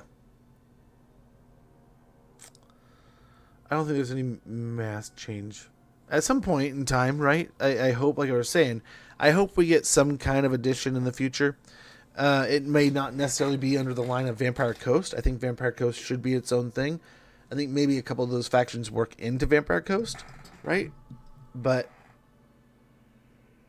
I think in the end, Vampire Coast should kind of go under a umbrella when Nagash comes in. He should be able to unite and take over Vampire Counts, Coast, and Tomb Kings. So, but yeah. Hopefully got you there. Hopefully that was good, Napo.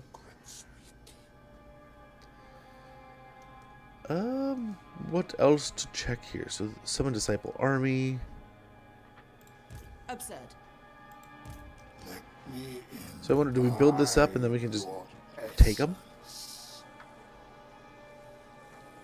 I wonder how that works.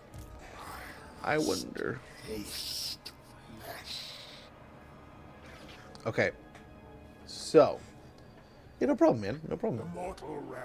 No problem. So let's go ahead and let's jump in. So we check out Nakari. We got some eyes on Nakari. And only the good kind. So I think a lot of that's... So some of the tech trees are definitely the same, right? We just redundantly went over what we already have read a dozen times. But there are some tweaks, there are some changes, there are some additions that definitely raise the eyebrow. Some are really nice. Some are interesting, right?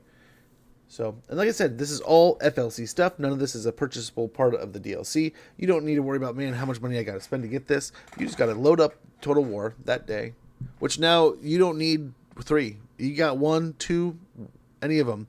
You can load up Immortal Empires. I don't know how it works on Steam if you have to like download 3 still, but you just don't have access to things. But CA said they opened up 3. They opened up Immortal Empires to all game owners. So that is an excellent choice. Amazing. So many more people can enjoy this game. And I think it's also an excellent way for them to be a great salesman about it and go, hey, you want to see what we can do? Here you go. An opulent performance to crush all pillars of order.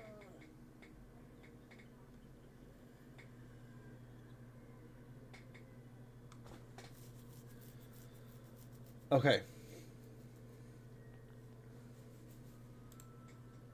Double check. And we can. We can. Let's go ahead and check out the mask. Our final option here. Our final thing to look at. Final thing to do. Yeah. As you can see, we start in Lustria. Nice little hangout here. Watch. I'm gonna find out later that I'm not gonna be able to, because I technically haven't seen anyone.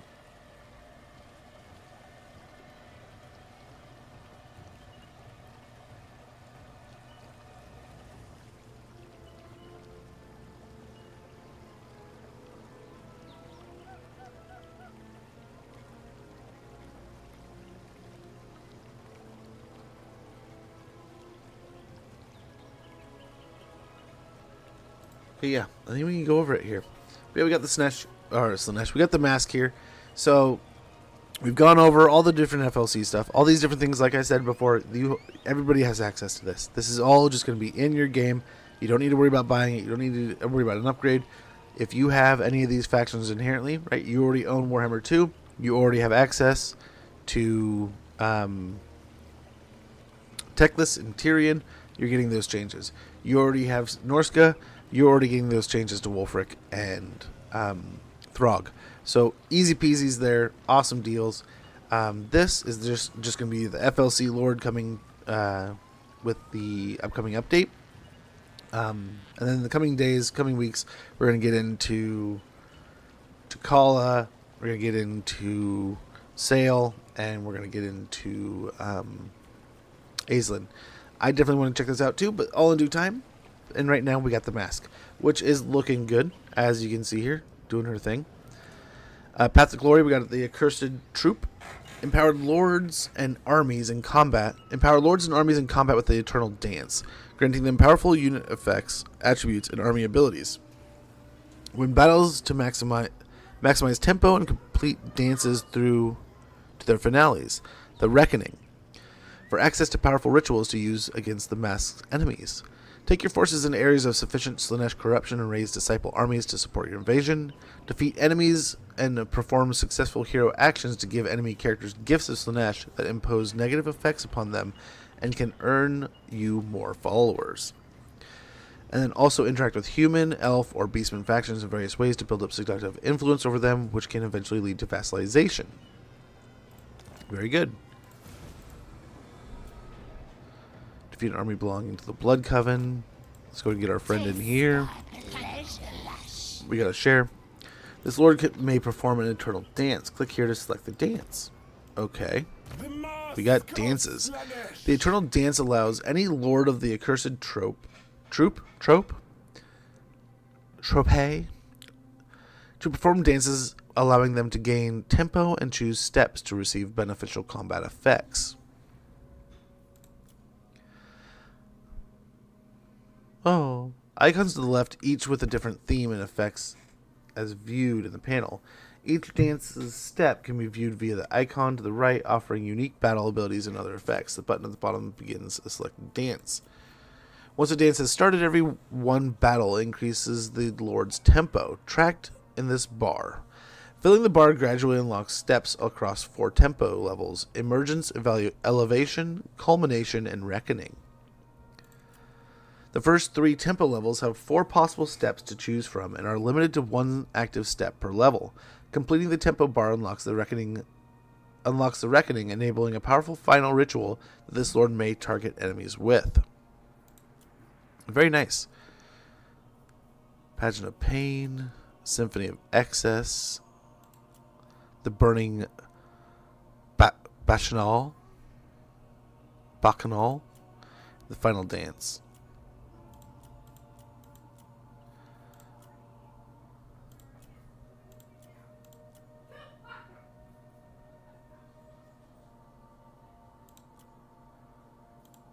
So I can't do that one yet. Can these 2? Or these 3? The Pageant of Pain seems alright.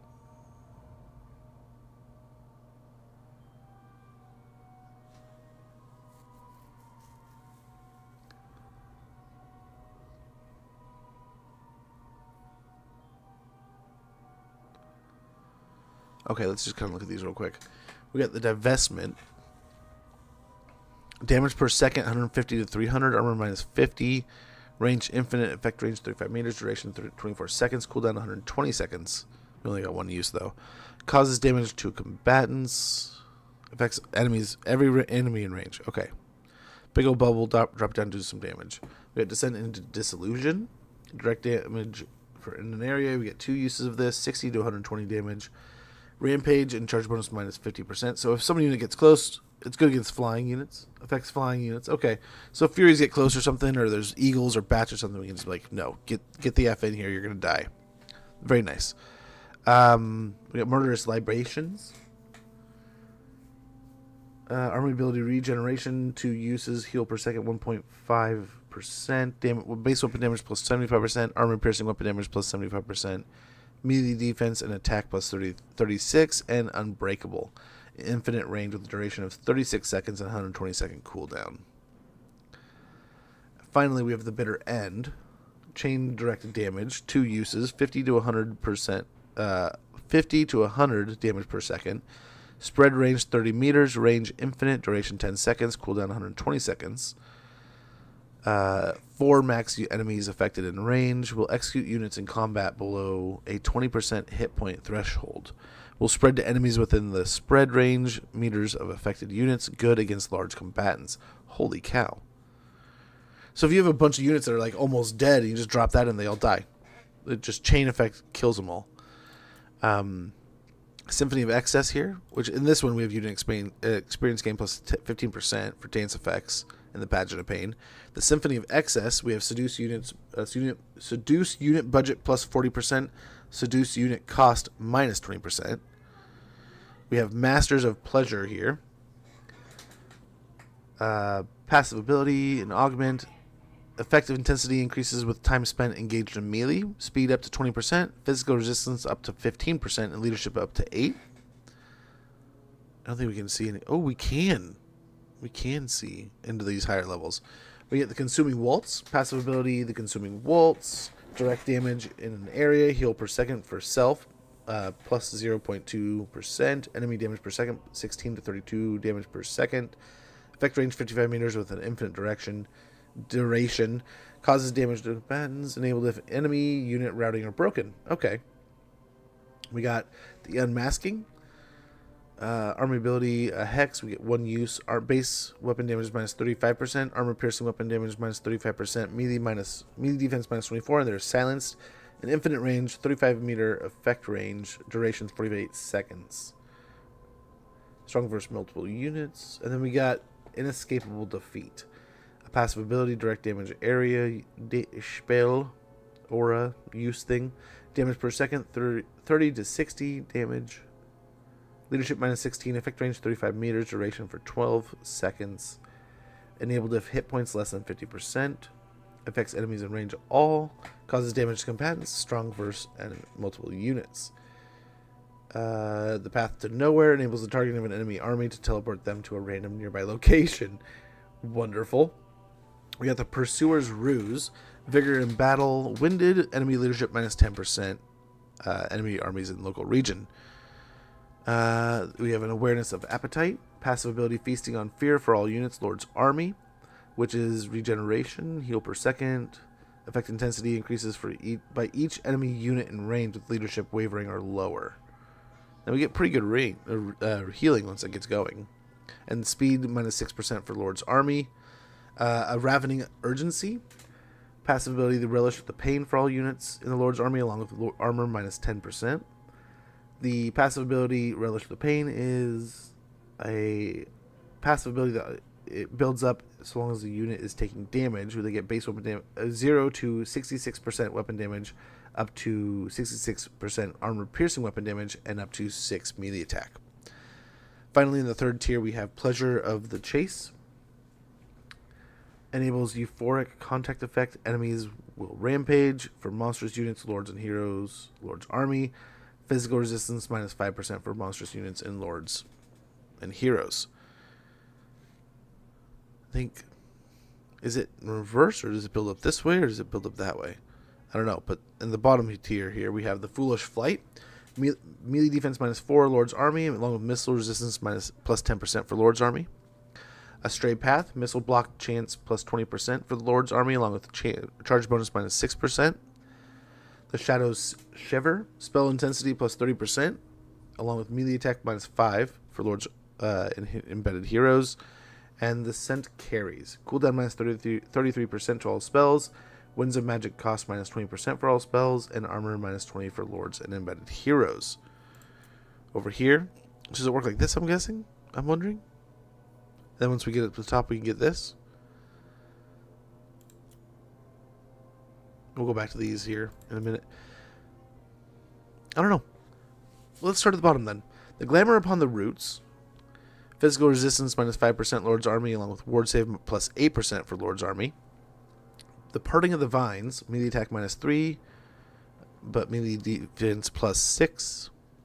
The Safe Path. Speed minus 6, but armor plus 30.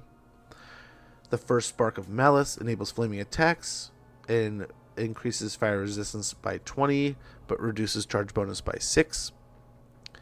A Coy Invitation, Winds of Magic cost plus 10% for all spells, but gives our guys stock and spell resistance plus 30%.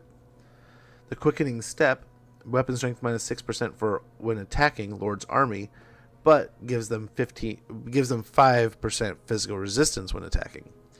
Seeds of Sensation, passive ability Giver of Abundant Glory, along with battle healing cap plus 25% at the reduction of 6% speed. Giver of Abundant Glory is a passive ability with a 35 meter range, 35 meter effect range, and up to 0.1% healing per second. But the unit has to Effect intensity increases with each nearby entity death. So you just got to kill things around them and they'll get healing. Okay. And then Taming of the Bowers. Attribute Vanguard deployment for all units, along with missile resistance plus 10%, but reduces melee attack by 4. And the top tier here, or whatever tier this is, we get Basking in Our Flame. Army ability Basking in Our Flame. A Lord must be performing this dance to unlock gain. Okay. Basking in Our Flame is an army ability. We get 2 uses of it. A ward save in an area. It's missile block chance plus 30, damage resistance plus 20%, immune to contact effects, and a 360 missile block. It's an infinite range, 35 meter effect range, duration 36 seconds with 120-second cooldown. But like I said, only two uses. There's also the Effulgent Incense army ability, which is a 1-use heal per second plus 0.80, vigor per second -1, and it is a 55 meter effect range with a 24-second cooldown or duration. Cooldown's not really there because you only got 1. But then you got Joyous Delinquents.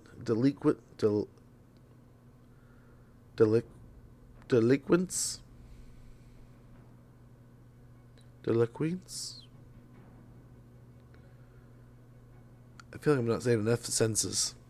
But basically makes a unit invulnerable for 24 seconds. Frozen on the Pyre. You get 3 uses of this hex, which reduces melee defense by 40, armor by 60. The unit cannot move and removes charge defense versus large and expert charge defense. It has a infinite range, 36-second duration with a 90-second cooldown. And finally, you have the Dance of Dunces. Enables the targeting of an enemy settlement to damage their garrison and generate devotees. So back up at the top here, we didn't get down into any of these here. We have, let's start down here. A Barbed Grasp, melee defense -3, melee attack +6. Is it not up for sale yet? They added anything to Coast? A lot of the I don't think they've applied anything to Coast. I don't know if they're interested in adding like the devotees or something. This adds weapon strength plus 8%, but reduces physical resistance by 3. But yeah, I think it's pretty. I want to say some of the Beastman stuff is probably going to end up in the Beastman roster, right? So like they'll probably get the Praeton and they'll probably get the Slangors. I wouldn't be surprised if they got the Chimera. I would like to see the Chimera make it into a lot of crossover with the Chaosness and stuff, right? There's a part of me that I wouldn't hate seeing the Chimera and the Praeton in both of like Norsca and Slaanesh. I meant the High Elves. Oh yeah, the elementals and stuff. I don't know, cause so like I know there's different sea gods, right? I don't know if they're all kind of in line with Mathland, but yeah, you would think that would make sense for them to have sea elementals and stuff. Unless they're maybe getting something else along the lines later that's a little bit more like evil based, and like maybe these are meant to be a little bit more order styled. I don't know. We have an ad sneaking up in like 16 seconds on Twitch, and we're gonna take a quick moment to stretch and check on things. I have to check in with the family and stuff, make sure all's going well out there. Little man had a haircut he's got to go to. But yeah, I didn't even think about that. Yeah, sea elementals, that would kind of make sense there, wouldn't it? Carved with Care, we have bonus first infantry +6 and leadership -5. And all these have a little trade-off, right? So here we have a Manic Rush, which is reducing armor by 10, but giving us a 10% charge bonus. Give and the Take. We have passive ability, the Pleasure Through Pain for all units. Lord's Army, leadership +4, but reduces melee defense by 8 when defending. Pleasure Through Pain, its infect increases as the unit takes damage, but they get up to 30% speed, up to 16 charge bonus, and up to 8 melee attack. On Insurmountable Sensation, we get Attribute Glorious Charge for all units, unit mass +15%, but we lose physical resistance by 3%.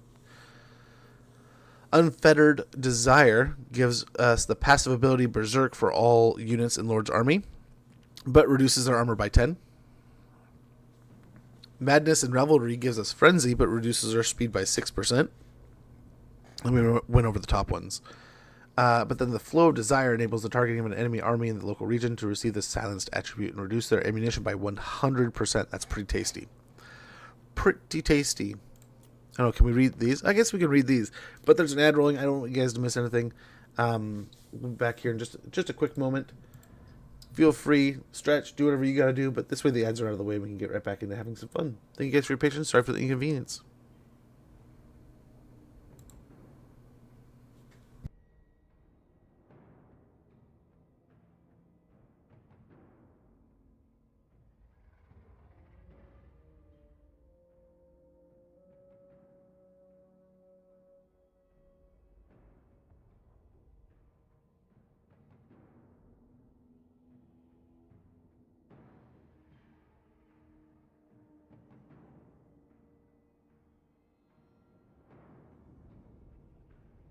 Sorry, I'm just checking on some things here. Yeah. Yeah. But I'll be right back, guys.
Okay. Okay, I think we're back here. Yeah, we're back. We have returned.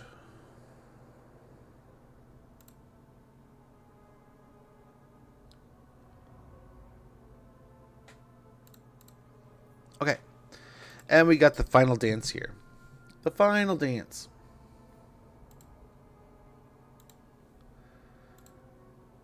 Which, down at the bottom, we got the stage. Bonus versus large plus 12. Speed minus 12%. The costumes. We get 12% more speed, but lose 10 armor. The players. Reduces melee defense by 6, but gives us 12% weapon strength. Choreography. Physical resistance minus 10% when attacking, or plus 10% when attacking, reduces 10% when defending. The weakening winds. Attacks cause the dampen effects, reducing magic resistance and removing magical attacks. Melee defense minus 5% enemies in region, along with weapon strength minus 6 is the trade-off there. Not too bad. The devoted dancers. Passive ability giver of glory for lords and heroes. Leadership minus 5 for lord's army. Melee defense plus 4 for melee infantry units, lord's army. Giver of glory is a passive ability that charges up with each nearby death, and it can reach up to 10% physical resistance and minus 1 vigor per second, with a 35-meter range infinitely. Over here, we got More Than Desire. Passive ability Soul Scent for all units. Enemy leadership -5 at the cost of 5% physical resistance. Soul Scent is a passive ability that charges up when a enemy is wavering or lower. It gives them up to 50% more armor-piercing weapon damage and 20 melee attack. More Than Sensation will cost us 6 melee defense, but gives us 20 bonus versus monstrous units for Lords and Heroes. 4 monstrous units in Lords and Heroes. And also gives infantry, cavalry, and chariots immune to flanking. Pretty tasty there. And at the top here we have the Matterless Earth. Armor ability, the Matterless Earth, which looks like a wind spell we have here, which looks pretty good. Looks pretty tasty. We get the Airless Fires. Passive arming ability, Augment Area. Imbuement Mad, which gives them leadership -10%, melee defense -10. Or leadership -10, not 10%. But then gives them base weapon damage plus 40% and armor piercing weapon damage plus 40%, along with Unyielding Assault. There's Burning Waters, which has the euphoric downside, which makes them rampage, but gives them 50% splash attack power, melee attack plus 16, and bonus versus infantry plus 16. And finally, we have Solid Airs, which is a vortex ability. Looks pretty good. Large explosion area, huge stationary area effect, and strong versus multiple units. And at the top, we have Ending Without End. Enables the target of an enemy army to force them to go on a rampage. Enables the targeting of an enemy army to force them to go on a rampage, attacking everything in their path until succumbing. Interesting. So that's the Eternal Dances.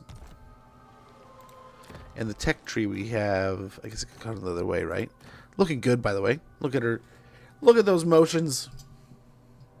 That is a good looking model, though, right? How many people have made and created that model, and now we get it in game? Looking all fanciful. We got Hates Corn, Elven Grudge. Very good. Melee attack plus 10 when fighting against Corn. Weapon strength plus 15% when fighting against Corn factions. And with the Elven Grudge, we get missile resistance plus 10% when fighting against elves, along with melee attack plus 14. Supple and Spry. Irresistible Eagerness. Gives Vanguard deployment to our to the Mask and all of our Demonettes. Mentor. Change Son of Caging. Campaign movement range minus 15% for enemy armies and local province. Casualty replenishment rate plus 3%. Lord's Army. And Chain Son of Caging. Area Hex. Self and allies, we get speed plus 10%. Missile resistance plus 10%. Enemies are reduced. Their speed is reduced by 15 and their vigor loss per second plus 1. Very good. Entrancing Arabesque. Enables Charmed Attack. Enables Charmed Attacks for Demonettes of Slaanesh. Ambush defense chance plus 30% and ability Slippery. We get Riders of Disillusion. Melee attack plus 5 for demonic cavalry and chariot units, all armies faction wide. Charge bonus plus 10 for demonic cavalry and chariot units, all armies faction wide, along with vigor loss reduction minus 20%. Rigorous Precision. Heroic Killing Blow. Bonus versus infantry plus 15 and melee attack plus 8. Alluring Pace. Bonus versus infantry plus 12 for Demonettes of Slaanesh and Exalted Demonettes. Speed plus 12% for them also, along with the passive ability Frenzy. And that will get us up into the Waltz of Lethargy. Vigor in battle for enemies will be winded in the local region. Along with, we'll have the dance of being able to apply plus 6 melee attack to ourself and allies, and reducing our enemies' melee attack by 6. That'll also lead into the Cursed Zeal, which will be effect range plus 30% for Dance of Dreaming, Chance of Caging, and the Waltz of Lethargy. Abilities Soul Scent, Attribute Perfect Vigor, and Attribute Perfect Vigor for Demonettes and Exalted Demonettes at rank 7 and above. And these look pretty normal with our character upgrades there, so we can build up our potential strength in combat. And then this is pretty straightforward here, right? Yeah. Serve and die. We got recruitment costs. We get route marcher. Slaves to excess. Despoiler. Corruption. Draft master. And lightning strike drawn to decadence. Relentless advance. Promise of perfection into renown and feared. And staff of masks for the quest battle. But very good. Very good. Let's go ahead. We haven't done very many battles today. We got our different dances here, it looks like. Do we have to choose a dance? His story.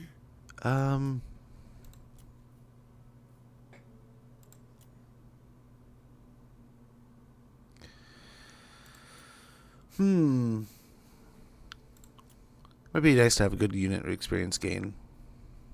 Let's start here. So we were performing the pageant of pain. So we got to build up to these levels, it looks like. Get more tempo. The unholy pageant. I ask for strength and grace. And we've already gone into the tech tree a bit here.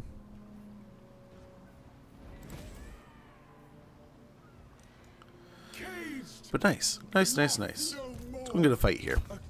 Let's see the mask. We've kind of seen her in combat and stuff, but let's get a fight. We haven't got a fight yet going today. But that kind of concludes a little bit of everything, right? We've gone over Teclis and Tyrion.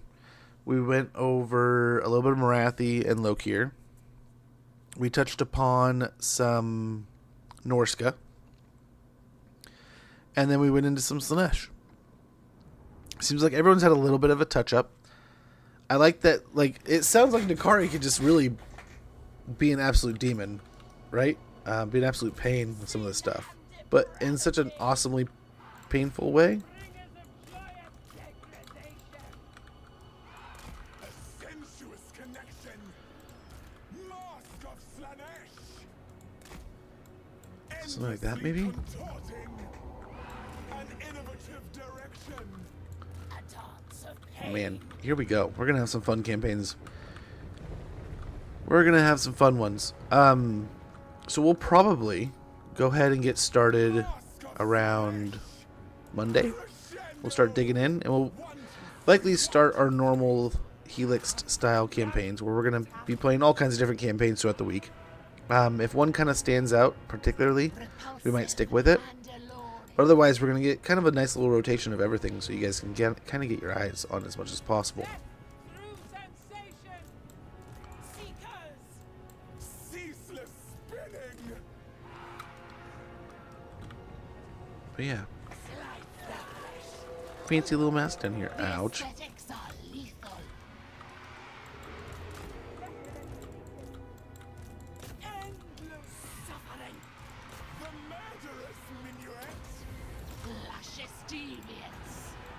The Prince of Chaos rises. Okay, there we go. We're all over everywhere. Our poor demonettes are going to fight here for a bit, and they're going to definitely take some damage and all that good noise, right?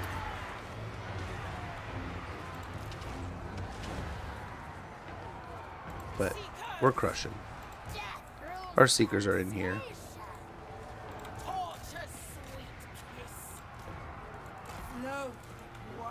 Oh, everyone's breaking down. Oh, Slaanesh is just so fast. I've missed him so much. That was part of one of my favorite things about them in the beginning. Is you can just overwhelm so quickly and put so many people on their heels so swiftly that you can just keep on rolling. So we'll turn off the dance there. I don't think we have any reason to keep casting. Gosh, what a quick battle. What a quick fight. Truly Slaaneshi. Truly well done. So good. So good. But yeah. I don't know about you guys, but a lot of good fun new stuff. New interesting things. I'm excited. We'll have to deep dive. I mean, we've only done... it's just been a lot of reading today, right? We haven't really done too much of actual anything. But I'll tell you, I'm excited to see how that mechanic with Throg works. So we'll definitely be getting into that. Wolfric, dream come true there. definitely be playing into that. So Norsca's going to be getting some time next week for sure. Here, I'll show you the post-battle scene here. So we got the tempo gained. Well, it looks cool in general. Always love. I remember seeing this for the first time in Warhammer 1 and just be like, that is so gnarly. Everything has its own currencies. And they really do. Devotees. Let's get some devotees. Give to Slaanesh given. Engage the enemy. We got some extra favor. Very good. Capture a settlement. We get a ruby ring of ruin and 750 gold. We'll favor, I guess. Where are we going? Where are we going here? We start right next door to the Blooded Wanderers. It can't be healthy for anyone. Can't be good for anyone, right? Divinity commands. Arrange their limbs Okay. just so. We gotta get like Route Marcher here. My art But yeah, is we'll go and pick that up later. Apologies. But yeah, we're just like I said, we're kind of popping in today to show you guys, just bulk show you guys everything. So that's everything coming to the FLC. That's all the additions I could go over real quick right there. Like I said, we went over Tyrion, we went over Teclis, we went over Marathi, Lokir, Wolfric, Throg, and then there at the end, Nakari, and a little bit of Mask. So obviously Mask is super new. All kinds of great stuff there. Probably gonna be Demonet focused, as you can see, right? So just like the last few, like where you get that Lord, that demon, lesser demon style that really builds up that lesser demon styling. Whereas I mean the other one wasn't really lesser demons with the plague bearers, right? They were like mid-tier demons, I guess. I don't know how it works, lesser and demon. I'm not a demonologist. But yeah, I mean, I'm assuming we got Mask is a very demonette styled campaign, so that's going to lead into that. Hopefully, as we get into Kala, that'll have some cool stuff too. But I'm excited for the DLC stuff. But we got to get through the FLC stuff, and I'll tell you right now, the Norsca stuff looks amazing. It looks so much fun. Looks like just as much as we'd expected to see changes like we saw to Empire and the dwarves and orcs and ogres and corn, right? We've seen all these nice additions. Thanks for that. Oh, much appreciated, Ral. Hopefully you guys had a good time. I apologize that I can't get more time in here. We do have some things we have to take care of this evening. Little man's getting his haircut right now, and then we have to take care of some stuff before the sun goes down. We only have a few hours before that happens. And as I said, it is my wife's birthday, so I have to get back to being the husband, you know. And I don't know. I have to figure something out tonight, you know. We just went grocery shopping, and we have some stuff for dinner and such. But I'm gonna try to make it as spiced up and awesome as I can, you know. Take it to 11, but I don't know. We'll see. She's been watching some shows. Maybe I build her a nest so she can kind of chill out in the front living room or something. I don't know. Try to do something special for her. Something nice at least. I don't know. We have some stuff. Maybe I can make a nice pasta dinner or something. But either way, I wish I could hang out all day. I wish I could continue showing off some cool stuff. All I want to do is play. Is that bad? Am I a bad person? I just want to play games, man. I just want to chill out and play. But like I said, we'll be back Monday. We'll be playing some more stuff there. I don't know which one we'll start with. I don't know. I'll let you guys kind of if I have time, I'll mention it in Discord tomorrow. We'll kind of get a conversation going. I'll let you guys know on Monday how the Thanksgiving schedules kind of go next week. It may be loosey-goosey. Like the year before, it was like the one day we were really busy, and then the rest of the week was like average at best. So I'll let you guys know. We'll see how that kind of pans, but I'll keep you in the loop. I wish I had some time to game this weekend, but like I told you, we're already crammed. But we need to get some time going. Like we were talking earlier about Monster Hunter and stuff like that. I need to get some more time behind Crusader Kings and learn with you guys. I know that's been asked about. There's all kinds of stuff I want to play. So, and I was watching some Vermintide 2, some Darktide earlier. We got to play more of that. But guys, I cannot thank you enough for an awesome day, hanging out, chilling, chatting. One pitch with an awesome raid to kick the day off. I cannot thank him enough. Awesome creator, wonderful dude, friend of the channel. Someone I would loved that I could hang out with him, BS. It used to be after my stream, right? Like I could kind of hang out and chill in One Pitch's stream. And then the days I wasn't streaming, I could wake up early and hang out in his chat. And it's just always a good time, always a great mind, always a good mind to pick on this game and stuff. Like learn so much about lore from him.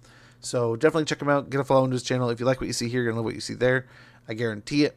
But yeah, thank you guys so much for hanging out today. Thanks for chilling. I know it was a surprise stream. I know it was random. But yeah, I had some fun. I kind of told you guys it was coming, but it was loosey-goosey. But thank you guys for showing up. Thanks for chilling. I will see you all on Monday, where we were going to check out some more of these FLC campaigns. And like I said, we're just going to keep on rotating. We'll probably have a day of difference. Maybe we'll dig in and finish one at a time and try to rip through them. But either way, we'll be showing off some of the new changes coming to our old friends. But guys, have a great weekend. Take care. I will see you all later. Okay, bye.